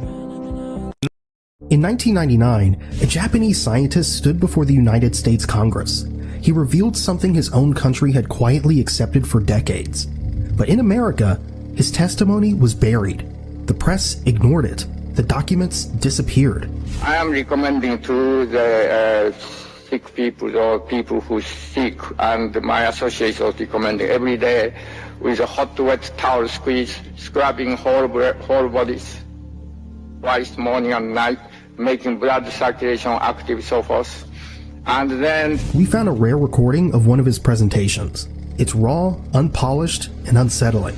And in it, he reveals the same truths that were silenced years ago. And remember, what you're about to see was recorded back in the 1980s. He knew far too much for those times. Energy, understanding of energy is understanding of body and spirit at one time. Same things. Okay? And understanding energy is the guide for you, the guide of your life, including your physical manifestation and spiritual manifestation. They told us the world is solid, that this table, floor, even your body is made of matter, tiny particles locked together like bricks. But what if that's a lie? What if matter itself doesn't exist? These were the exact words of Dr. Michio Kushi, a Japanese scientist whose testimony shook the room, then vanished into silence. He claimed matter itself is not real, only energy flickering in and out like ghosts. If that's true, then your body, your mind, and even your food are not what you think they are. All our lives we've been taught the same thing. The physical world comes first, and the mind is nothing more than its shadow. But Kushi warned us, the real power isn't matter at all. It's energy. In order to know what is matter, they took the course of analysis. Atom, element. Further analyze electron, proton, various other pre-atomic particles. Further analyze electron. Then it came whether electron has unit inside or not, lost.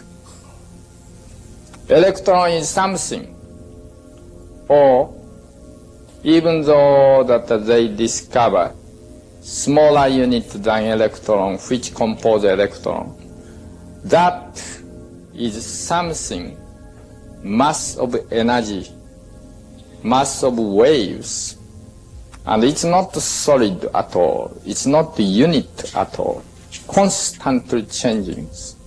In other words, matter is something like mass of energy which is constantly coming in, constantly go out, and matter changing to energy, energy changing to matter. But here's the difference. In the West, they lock this away in theories, equations, and lecture halls. But this man didn't. He looked people in the eye and said, "This is real and it affects you." If you're just vibration, then your health isn't random. It's energy flowing or energy blocked. Words can change you, thoughts can reshape you. Even your food isn't just calories. It's a signal, programming the field that makes you human. That's when the real danger begins. Because if reality is only waves, then nothing about your life is fixed. It can all be rewritten. Not by them, not by their machines, but by you. Kushi said cancer isn't what you think it is, not even depression. According to him, all of it, every illness you can name, comes down to one thing: energy that refuses to move. Life is meant to flow. Breath, blood, thought, rushing like rivers. But when the river stalls, when energy gets stuck, it rots, it clots, and it becomes a sickness. According to Kushi, in the East, they've whispered this for thousands of years. They call it ki, or chi, or prana. Different names, same hidden truth. When energy flows, there is life. When it doesn't, there's death. 3,000-4,000 years ago in Oriental countries, already they did foresee. They did see it. They use terminology so-called ki. Chinese pronunciation chi, Korean pronunciation ji.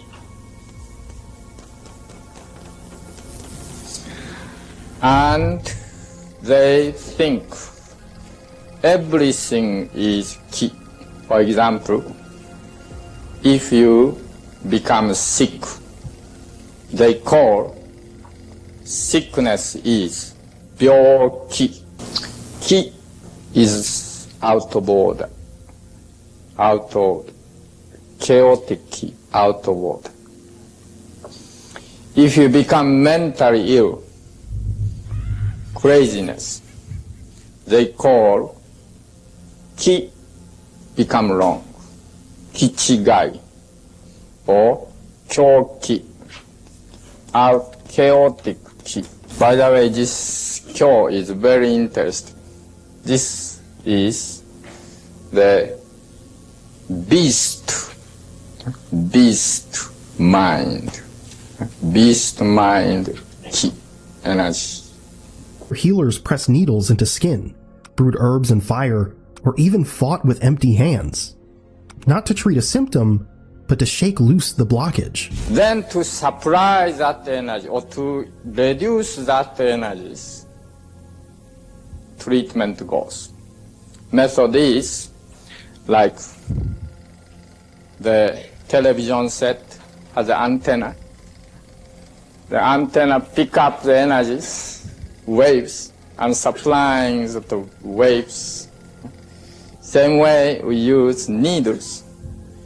Put certain meridian, certain points be supplying energy, or using needle certain way and taking out excess energy, or by shiatsu massage, wherever stagnated part making smooth, making all active, or herb medicine,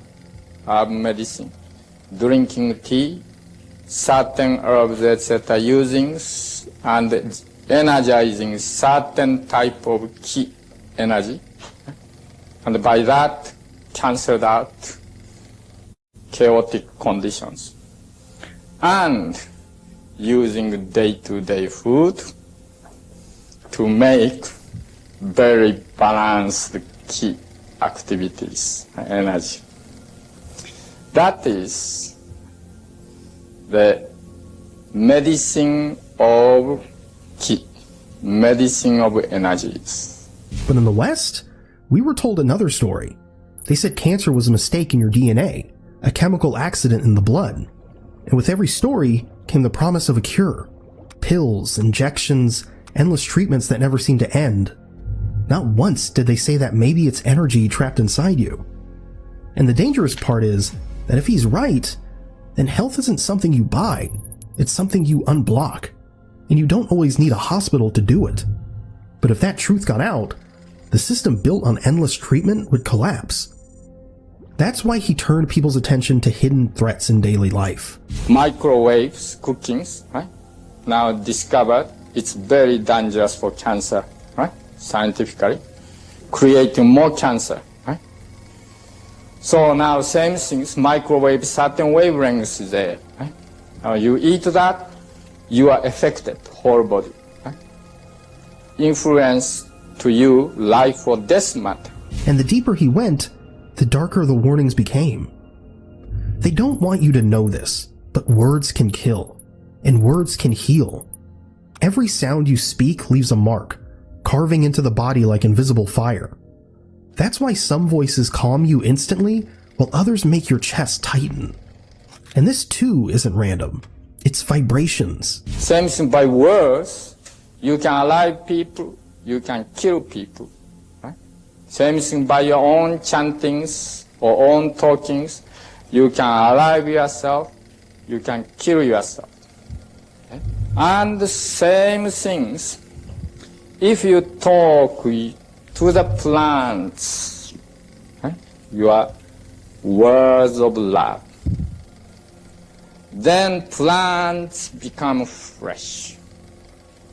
If you talk to the plants, words of curse, these plants become withered.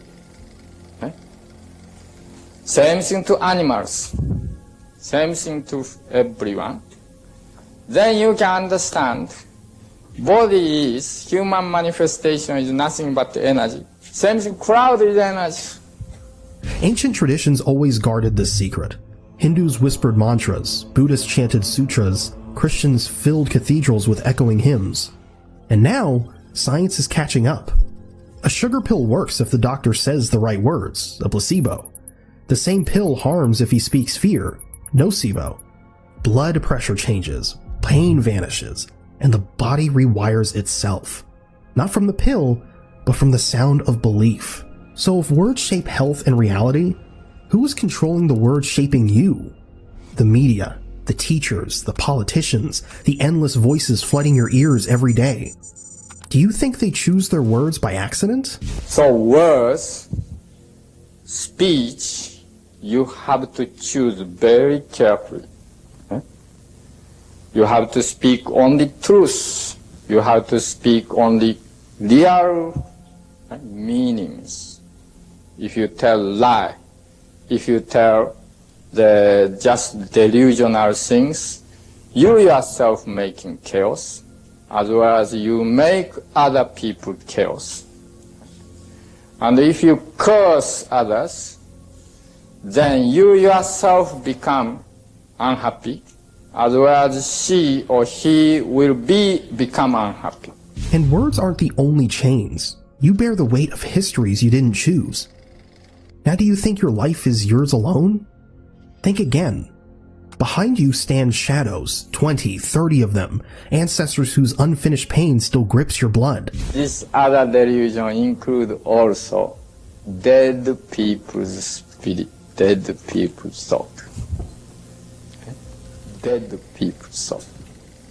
Your parents, your late husband or wife, your grandparents, your children who died by cancer, by battlefield, by accident, etc., whose thinkings still there in the vibrational world. Right? He himself giving, influencing you. Kushi explains their sickness, their fear, their tragedies are not buried in the past, but carried in you right now. It sounds like a myth, but modern research shatters the doubt. Children of Holocaust survivors still show the stress their parents endured. Grandchildren of famine victims inherit bodies that cling to calories, as if hunger still stalks them. Science calls it epigenetics. He called it haunting. And maybe you felt it yourself. The fear that doesn't belong to you, the burden you can't explain, the sickness that arrives without warning. What if those are not yours at all, but echoes of the dead demanding to be seen? There's a hidden order no one ever told you about, a ladder of being. At the bottom is the beast with pure appetite, fear, instinct. Above that, the slave, a person who obeys and never questions. Then comes the ordinary man. He thinks he's free, but every step he takes has already been decided for him. But it doesn't stop there. The wise exists, the saints too. People worship them, yet even they aren't at the top.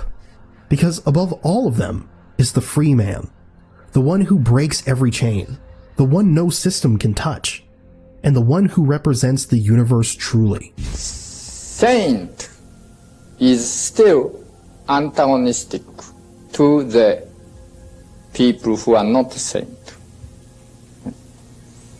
He is representing virtue, he is representing holy, the idea, but he is antagonistic to those people.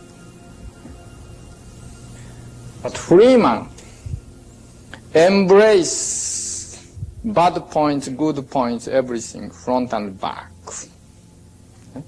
Embrace everything. Not representing only virtue, beautiful one, but represent good points, bad points, front and back, everything represent like universe. Freeman. But the real question is, why was this hierarchy hidden? Maybe because if you knew most people lived trapped as beasts, slaves, and ordinaries, you'd start asking who put them there. And if people realized there was something higher than even a saint, maybe society itself would collapse. And these chains don't stop at the mind. They reach straight into your stomach. Food isn't just food, it's code. Every bite writes something into you. That's what Kushi said. Eat chicken, you carry its nervous twitch, its restlessness. Eat pig, you take on its heaviness, its dullness. You become what you swallow. And most of us never even notice. It happens nutritionally also sound and balanced. But primary purpose, primary view is energy. That means we deal food not only nutritionally, physical nutritional things, but we are dealing food as a spiritual energy source. Right? Source giving spirit, nourish spirit in the form of energies. When you eat chicken, then become chicken, right? All arthritis people are belonging here, beast. Right? Many cancer people belonging here also. Right? When you eat food which lasts short time, your life is short. When you eat the long time keeping food, right? alive food long time, then your life long. Why we use heavy cover when we cook the grains? We are keeping energies, all go that heavy energies going towards the grain, so forth, energizing that. So eating yourself, you energize it. And then science, without meaning to, backed it up. Plant-rich diets are linked to longer life and clearer minds. Meat-heavy diets are tied to clogged hearts and inflamed bodies. Doctors explain it with cholesterol and inflammation. He explained it with energy. Same conclusion, only in a different language. So if food rewrites you from the inside out, who decides what fills your plate? Because the menu was never yours to choose. Maybe it was written by the same hands that silence voices. In 1999, the truth was spoken in front of Congress. The most powerful government on earth heard the words, and then acted like it never happened. If matter is vibration, then your body is broadcasting with every choice, every word, every meal. If illness is blocked energy, then health isn't in bottles, it's in the flow. And if food is programming, then your plate has been the battlefield all along. That's why once you see it, nothing looks ordinary anymore. His final words were simple and terrifying. Matter isn't real. What you touch, what you see, what you think is solid, it's nothing but vibration. And if that's true, then the ground beneath your life is gone. And maybe now you see why his testimony had to vanish. Because if ordinary people, if you, knew that reality itself could be rewritten from the inside out, the entire machine would crack. Medicine, industry, and power, because they only survive if you believe you are powerless. Holy Jesus. What is that? What the fuck is that?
There's a man in Chicago who claims he's been alive for 900 years, and the terrifying part, he knows things he shouldn't.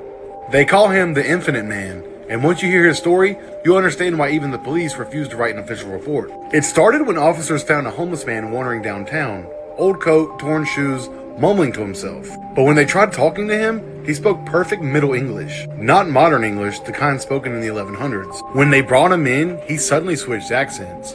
French, then Latin. Then something a linguist later said hasn't been spoken on Earth for hundreds of years. He told them his name was Iman, and that he was born in the year 1134. At first, the officers thought he was confused until he started recounting historical events with impossible accuracy. Battles, kings, floods, even the exact weather conditions on days that historians only partially reconstructed. Then he told them something even stranger. He doesn't live through time, he slides through it. He said every time he dies, he wakes up somewhere else. Different year, different country, different life, same consciousness. Almost like his soul can't stay in one timeline, like it's unstuck. One officer asked how many times it's happened. He said, "I don't count anymore, but your world is the noisiest one I've been in." They asked him how he ended up here in 2025. He said he drowned in the 1600s and woke up gasping out on the shore of Lake Michigan just a few months ago. When they pressed him for the details, he said something that made everyone in the room go silent. "I don't think I'm the only one sometimes. I see people who recognize me from lives I don't remember." And before they could question him further, he vanished. Not escaped, not ran, just gone. One minute he was sitting in the chair, the next the room was empty. Security cameras glitched for exactly 7 seconds. No explanation, no trace. But the officers who interviewed him all described the same feeling, that the moment he disappeared, something in the room felt colder, like a part of history got erased right in front of them. If the Infinite Man was telling the truth, where is he now? And how many lifetimes has he lived since the last time someone saw him? Stay weird. We have a new, never-before-seen video recorded behind the scenes during the invasion of Iraq 20 years ago. Georgia troops from Fort Benning and Fort Stewart were among those leading the charge and documenting it themselves. Deep in the Iraqi desert, archaeologists uncovered something they were never supposed to find. For a moment, it looked like history itself was about to be rewritten. They have just been told that they have found something. Then, suddenly, everything was sealed away in silence. The team refused to speak. The discovery was erased, and the shocking truth buried. What they stumbled upon was so disturbing, it threatened to shatter everything we think we know about the past. But she was requesting documents pertaining to the resurrection chamber of Gilgamesh, the location of his body, and the location of the buried Nephilim. And it was denied. The desert's secret. In 2003, a team of scientists found the one thing every archaeologist dreams of, but also the one thing some might fear to uncover: the tomb of the legendary King Gilgamesh. Gilgamesh wasn't just any ruler. He was the superstar king of the ancient city of Uruk, a man said to be part human and part god. His story, the Epic of Gilgamesh, was written on clay tablets over 4,000 years ago. It's the oldest story we have. For a long time, everyone thought that's all it was, just a story. A fantastic myth. No serious scholar believed a real tomb for a figure like him could ever be found. He was placed in the same category as Hercules or Achilles, powerful but make-believe.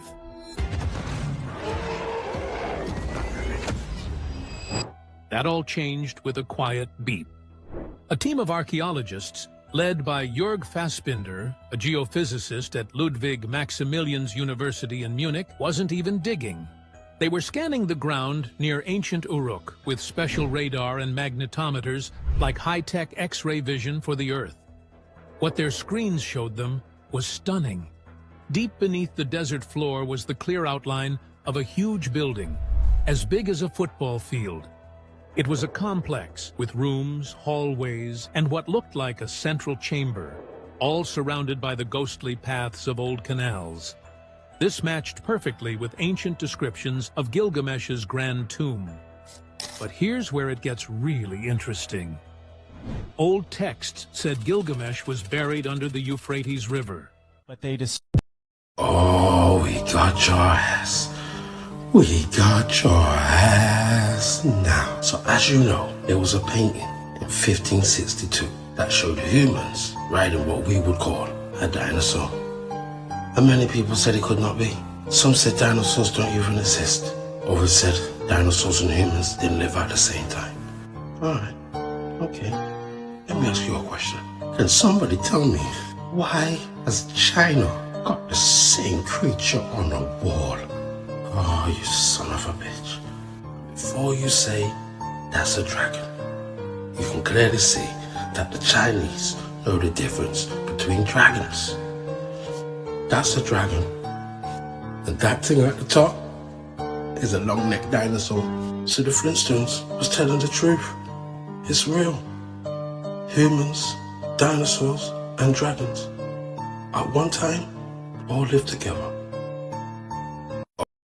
I want to tell you about the new bill in Congress to replace the federal income tax with a 30% national sales tax. The bill is H.R. 25, the fair tax. It was introduced by Congressman Earl Carter. The bill would eliminate all federal income taxes and instead institute a 30% national sales tax. The bill is 132 pages long.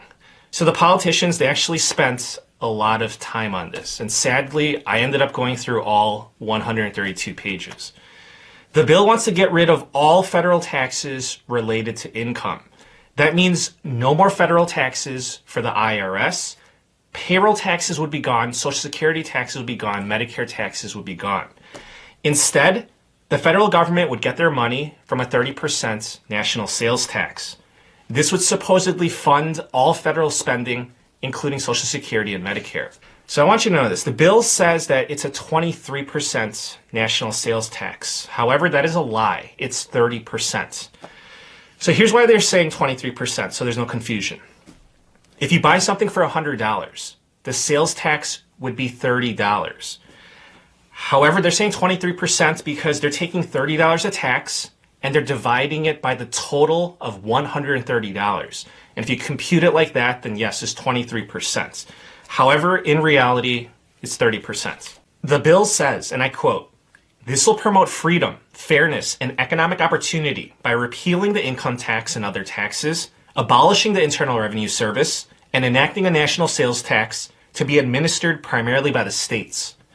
So within the bill, it says that the current tax system is bad, and it gives the reasons why.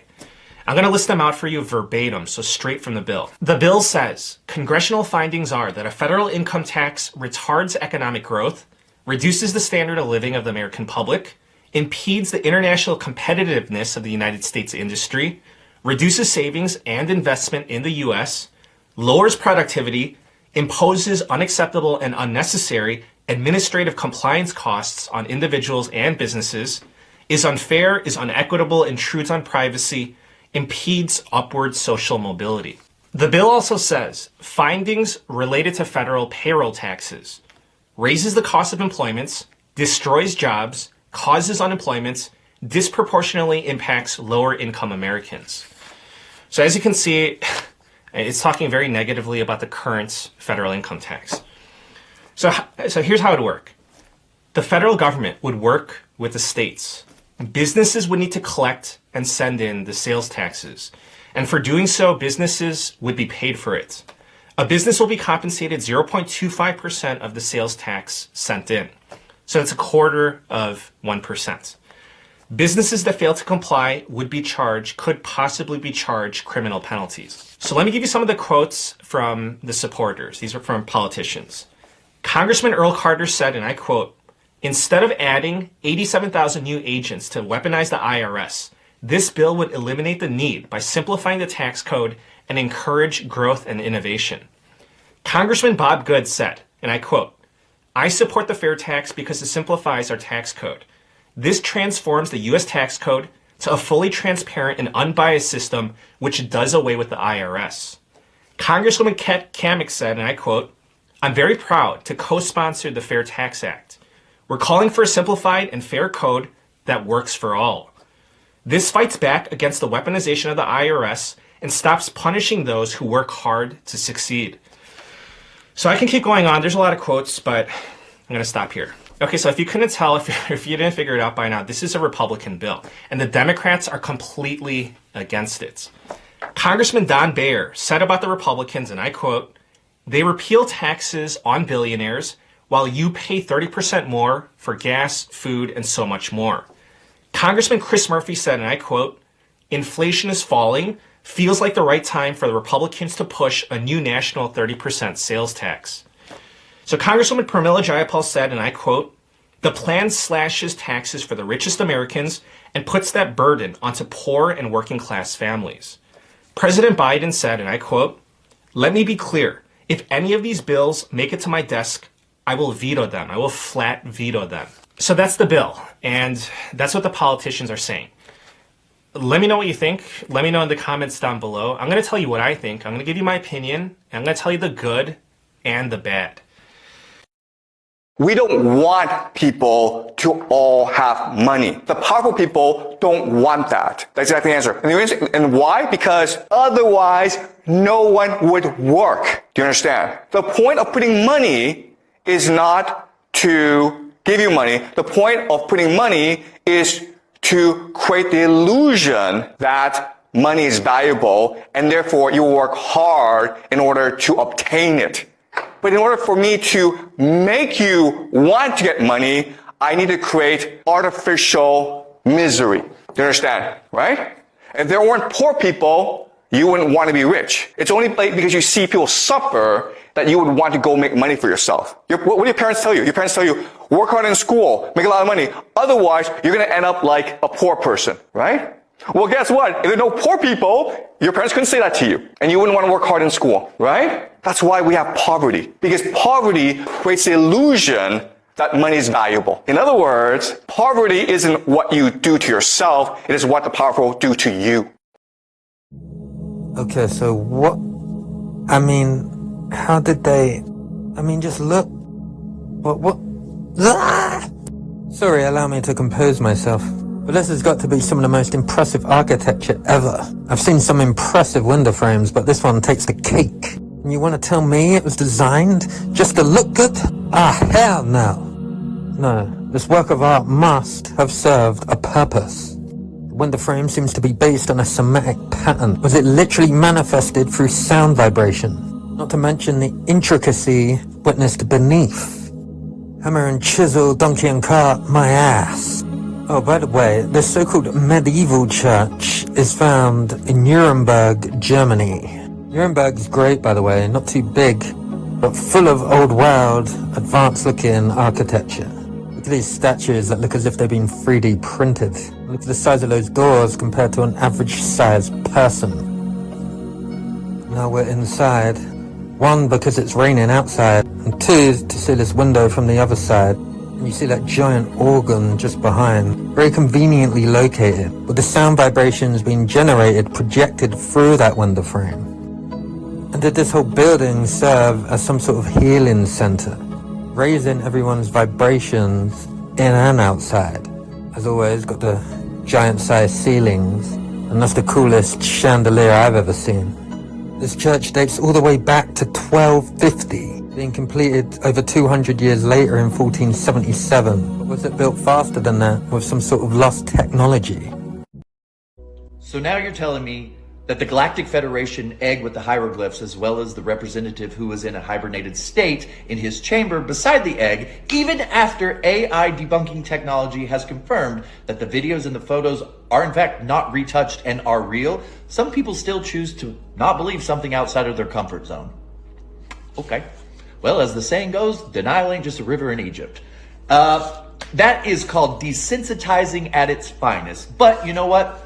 Once again, this is for entertainment, education, learning, and conversation purposes only, so take what you will, leave what you won't. I'm not here to make you decide either way. But yeah, it has been confirmed that this egg and this person, the videos are real.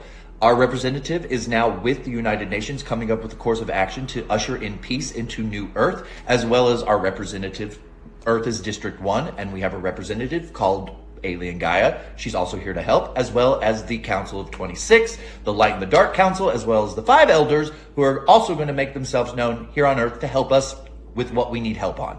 Now, the 3 phases of letting us all know that they are here to help have been completed with...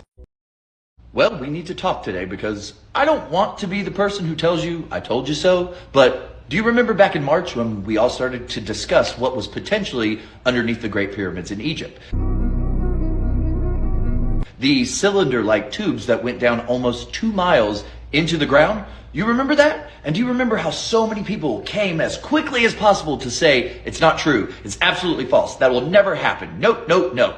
Well, guess what? Recent scans show that... The ones shown in the kind of 3D images and everything, yeah. Those cylinder tubes are actually there, but that's just the tip of the iceberg because there are even larger ones that go on for miles and miles. And the guys who are in charge of this project just had a press conference debunking the naysayers who tried to come and say that there was nothing down there. Now here's where the cool stuff starts to show up. Not only have they proven that the cylinder-like structures and the chamber at the bottom of them do in fact exist at the bottom of the Great Pyramid, but all of the pyramids in the surrounding area have the exact same cylinder structures and chambers at the bottom that are all interconnected. Now here's where it gets extremely interesting. Not only do they believe that these structures and chambers were built by an even more advanced civilization, they believe that the Egyptians built the pyramids over top of these structures to cut off access to the inside of them. Oh yeah, and I can't forget to tell you that recent scans have also shown that there's something, a chamber of sorts, underneath the Sphinx, right near the pyramids too. And if your mind hasn't been blown enough already, they believe that these structures are over 38,000 years old. Hey, but you don't have to take my word for it because anything that you want to know about now is at your fingertips and you can go down the rabbit hole all for yourself, which is why I want to have this conversation with all of you today. Have you watched the press conference? Are you excited about what has now been confirmed at the bottom of the pyramids? because I personally think this is going to finally shed light on everything we've been taught to believe is in fact a lie. And I want to have this conversation with all of you today because this is groundbreaking. So let me see if I got this straight. You're trying to tell me that in the 12th century, they was building skyscrapers?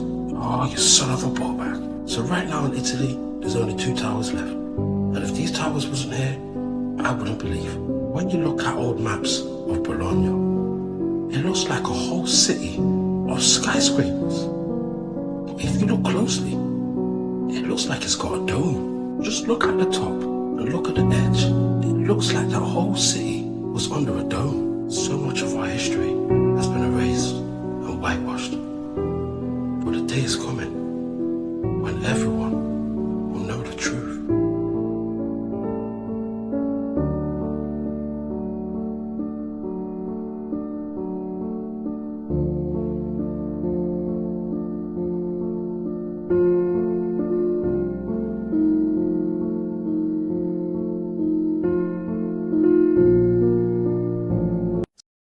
Okay, so now you're telling me that our visiting friends from beyond are in fact here on Earth and have made themselves known, as well as their mode of transportation is cloaked over the Gulf of Mexico. Now, I'm going to give you a second to season that. Are we ready? Are we ready to cook these steaks? Yes, so there are alleged reports that our visiting friends have in fact made themselves known and have been voluntarily held by their own doing at a naval base in Pensacola, Florida, while their mode of transportation has been cloaked over the Gulf of Mexico. I'm sorry, what? Now, I am not here to tell you to believe this or not to believe this, and everything that I tell you is for entertainment, learning, and education purposes only, but I feel like this is a great thing to talk about. One of the things that has allegedly been stated is that they're not here for anything other to help elevate and get us to a collective consciousness. Now, that being said, it has also been allegedly stated by the visitors that they will be seen by the people who are ready to see them, the people that have elevated their consciousness to the point of belief. Those people will be able to see them. Now, the people that won't are the people that aren't ready. So, what do you think? Is this something you choose to believe in? Is this something you choose to push aside because it doesn't feel right to you yet? So I think it's a great conversation. Let me know what you've heard. Let me know what you think. And let's get this conversation started. Got that thing. Then you got the Library of Congress. Make it make sense. Let's get into it. Is that the librarian? Who is that? Come on, man. Sound off in the comments. Am I wrong? Tell me to Google search it. Type letters instead of sending pictures of who these people are. Come on. Is this the American people that we weren't taught in school? Why are they on the building? Huh? Make it make sense. Explain to me like I'm some guy from Brooklyn who never went to school or opened a book. So many people tell me to go to a library. I'm at a library. I can't even open the door to go inside because it doesn't make sense. How is a book gonna make sense to another baby angel that sort of looks like me as a kid? What's going on here? How could I open a book to find out what anything means if I can't even open the library door? Because none of this makes sense. Make it make sense, DC. Yeah, they needed books back then for something this big. This makes sense in 1897? No way. They didn't build this in 1897. Look at this thing. This is from Rome. No? Am I wrong? No, you're right. Enjoy, guys. Have a good day.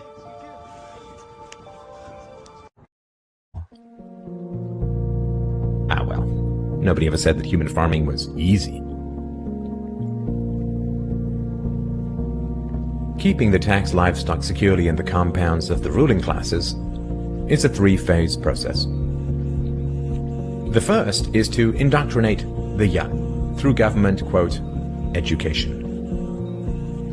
As the wealth of democratic countries grew, government schools were universally inflicted in order to control the thoughts and souls of the livestock. The second phase is to turn citizens against each other through the creation of dependent livestock. It is very difficult to rule human beings directly through force, and where it can be achieved, it remains cripplingly underproductive, as can be seen in North Korea. Human beings do not breed well or produce efficiently in direct captivity. But if human beings believe that they are free, then they will produce much more for their farmers. The best way to maintain this illusion of freedom is to put some of the livestock on the payroll of the farmer. Those cows that become dependent on the existing hierarchy will then attack any other cows who point out the violence, hypocrisy, and immorality of human ownership.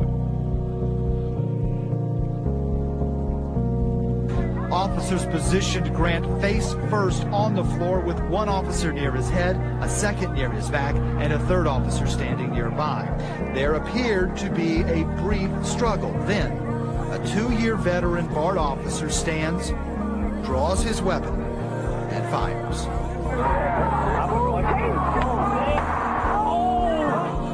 Freedom is slavery, and slavery is freedom.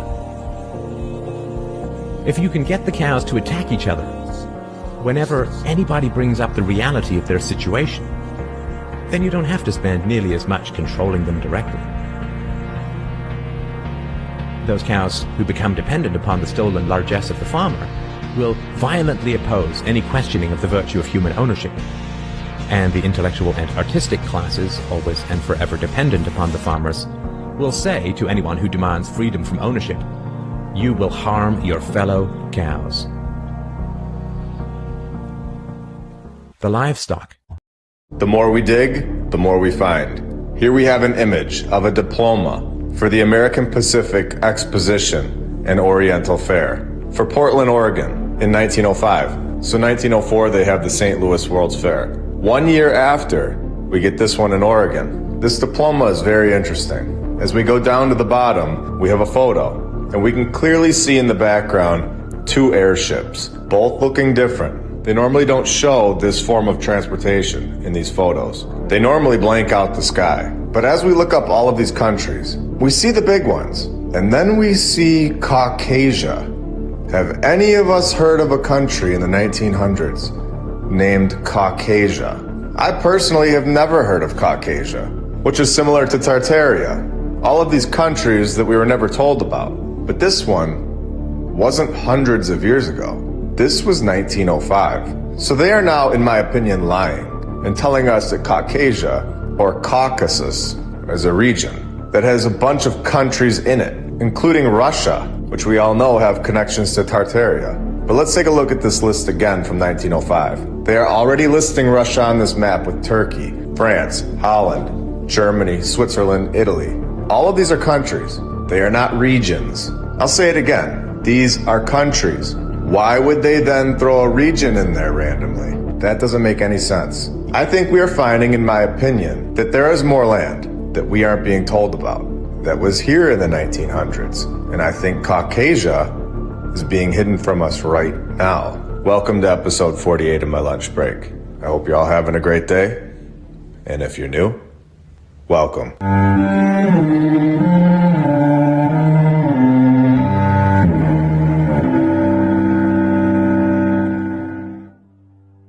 We were talking about Caucasia. Really quick, I want to just throw this in here. That there is another country that is clearly blurred out. I wonder if we weren't supposed to see that one. So we were given a photo with the airships in the background in the sky. So I went digging and found this photo from 1905, World's Fair in Oregon, showing more airships. And since I haven't really covered this topic yet on this channel, in my opinion, and a few others, this form of travel was all over the place. It wasn't just created in the 1800s, and the Hindenburg event was used as a scare tactic to make these airships look faulty, removing this free energy form of transportation technology out of our lives. Do you really think that they put a gas in these airships that would be so incredibly flammable and fly them over massive cities? Or does it make more sense that this Hindenburg event was a planned event to get rid of this free form of travel and wipe it from the history books. Here we have a photo of one of these airships sitting in between the two spires of the old world building. You can see that they use these spires to electrically charge these airships, and this was common knowledge. And in the very next photo, it's leaving the port. We are not given the truth about our history. This isn't something that we are ever told about in our mainstream schooling system all over the world. Do you find that odd? Let's keep digging. We see that the US Army had this technology in the 1800s, as well as the Navy. Now, this is a photo from July of 1931. And we clearly have an airship charging at the top of this building. So we have a lot going on here. And this was within the last 100 years. An airship charging at the top of this tower. Did you think they only charged at the top of buildings? Of course not. They had charging docks in the middle of the water. Here we have a photo of the US Navy airship in 1924, charging from this boat. Now let's zoom in on this charging station to get a good look at what's going on here. Now this is a technology that we were never told about. This is hidden from our timeline, a clear proof that there is much more to the story than what we've been told, especially since this was not thousands of years ago, and shows how easily history can be rewritten. This technology should be common knowledge at this point. Here we have another angle in Rhode Island of the charging taking place. These airships were not powered by gas or simply helium. And if we switch angles here, we can actually see the charging tool that was used right at the top of this tower. They're clearly about to connect to the airship. So this, in my opinion, is clearly explaining what's going on at the top of these old world buildings. They were charging stations for the airships. They have the same features, and I guarantee you that they still turn on, since this was not that long ago. And I'm going to take this time right now to answer a lot of people's question. Will we ever find the truth? As we keep uncovering more and more documented evidence, we're going to find that the previous civilization was not that far in the past. And our current structures hold so much more technology than we ever truly understood. So in my opinion, yes, we are going to find the truth about all of this. We are uncovering the truth faster and faster. And this community gets bigger and bigger, with more and more people sharing their thoughts and knowledge. The mainstream history is becoming comedy hour at this point. So we can clearly see that these buildings all around the world may have had a second purpose, but they were without a doubt here to generate free energy, specifically for airships. And once you realize this, then we can go deeper and ask the question, was the previous civilization capable of using these buildings to power their flight that were so much more powerful, so much faster, and so much more incredible than an airship? I believe that they fully understood this technology. They were the ones that constructed it. They had this technology and were able to travel through the air so much faster than we can today while using the Earth's natural energy. These buildings are technology. They are able to extract the energy and are able to turn it into a fuel. If you're looking for a why, a motive to suppress this technology, well, it would 100% benefit a civilization, us. It's free. There is zero benefit to free transportation, free energy.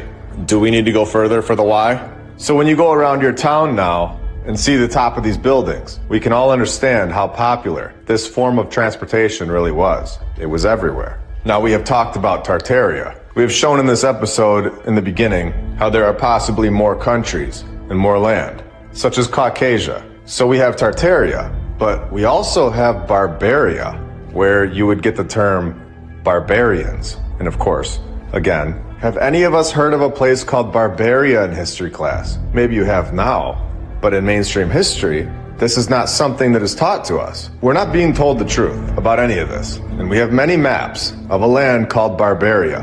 And I believe that these maps are from the previous civilization. They are not presented to us in the mainstream history. So it's our job to go find them in places that are not easily accessible. And in order to find something, you have to know what you're looking for. Thankfully, we do. And then we have this map from the early 1800s showing a land that was to the east of Portugal that was named Barbaria, that is no longer there. It was south of France, west of Italy. So where did this land go? Also, this map shows that Barbaria had islands. And are these points on the map ley lines? What an incredible map to look at. Obviously, an event took place very recently, definitely proving that we've had land here that is no longer here. These maps are so detailed, yet these places are no longer here. And we have this group on the map who are most likely a depiction of the barbarians. Oh, And should I tie it back in with the airships? Can we just zoom in? Right above this disproportionate guy with the red and green on? What is above his head in the sky? That wouldn't be an airship, would it? You tell me. And if anyone can read that in whatever language it's written in, I'd love to know what it says in the comments below. Now, I emailed this company that I'm going to keep hidden, but with a little digging, we can all figure out who this is. But I emailed them, and they purchased the architecture firm Bradley & Bradley. Since they're an existing architecture firm, and it's not from thousands of years ago, they should have the construction photos of the National Guard Armory. But again, we are given another response that fits into what we're talking about here, that these are not the actual builders of these structures. If they built it, they would have at least one picture of construction somewhere in the world. But time and time again, as we have documented here so many times, they never have this on record. So they replied to me saying, we acquired Bradley & Bradley, architects and engineers, in 2016, and I have not come across any construction photos from the National Guard Armory in their files. So they go on to say to contact the Rockford Public Library to see if they have it. And then 2 sentences later, saying that I believe this information is currently being held at the Hart Interim Library during construction of the new downtown library. So I'm going to be contacting them, and I'll keep you all updated on the situation as we continue on with it. If you're interested in hearing what we find, make sure to hit that subscribe button. Very interesting stuff. Yet another place that has zero confirmed documentation on these construction projects all over the world. It's very strange, and this is why we are looking into it, exposing something that was hidden for far too long. And for a bonus today, I have a lot of things that I want to share that I've found in my research, and I don't want to just brush over them, but I do want to share them with you all. I found this photo from Portland, Maine, of the old City Hall. In their newspaper from 1888, they wrote that it was built in 1825 and was used in 1832. So this was going on like 200 years ago, and you can see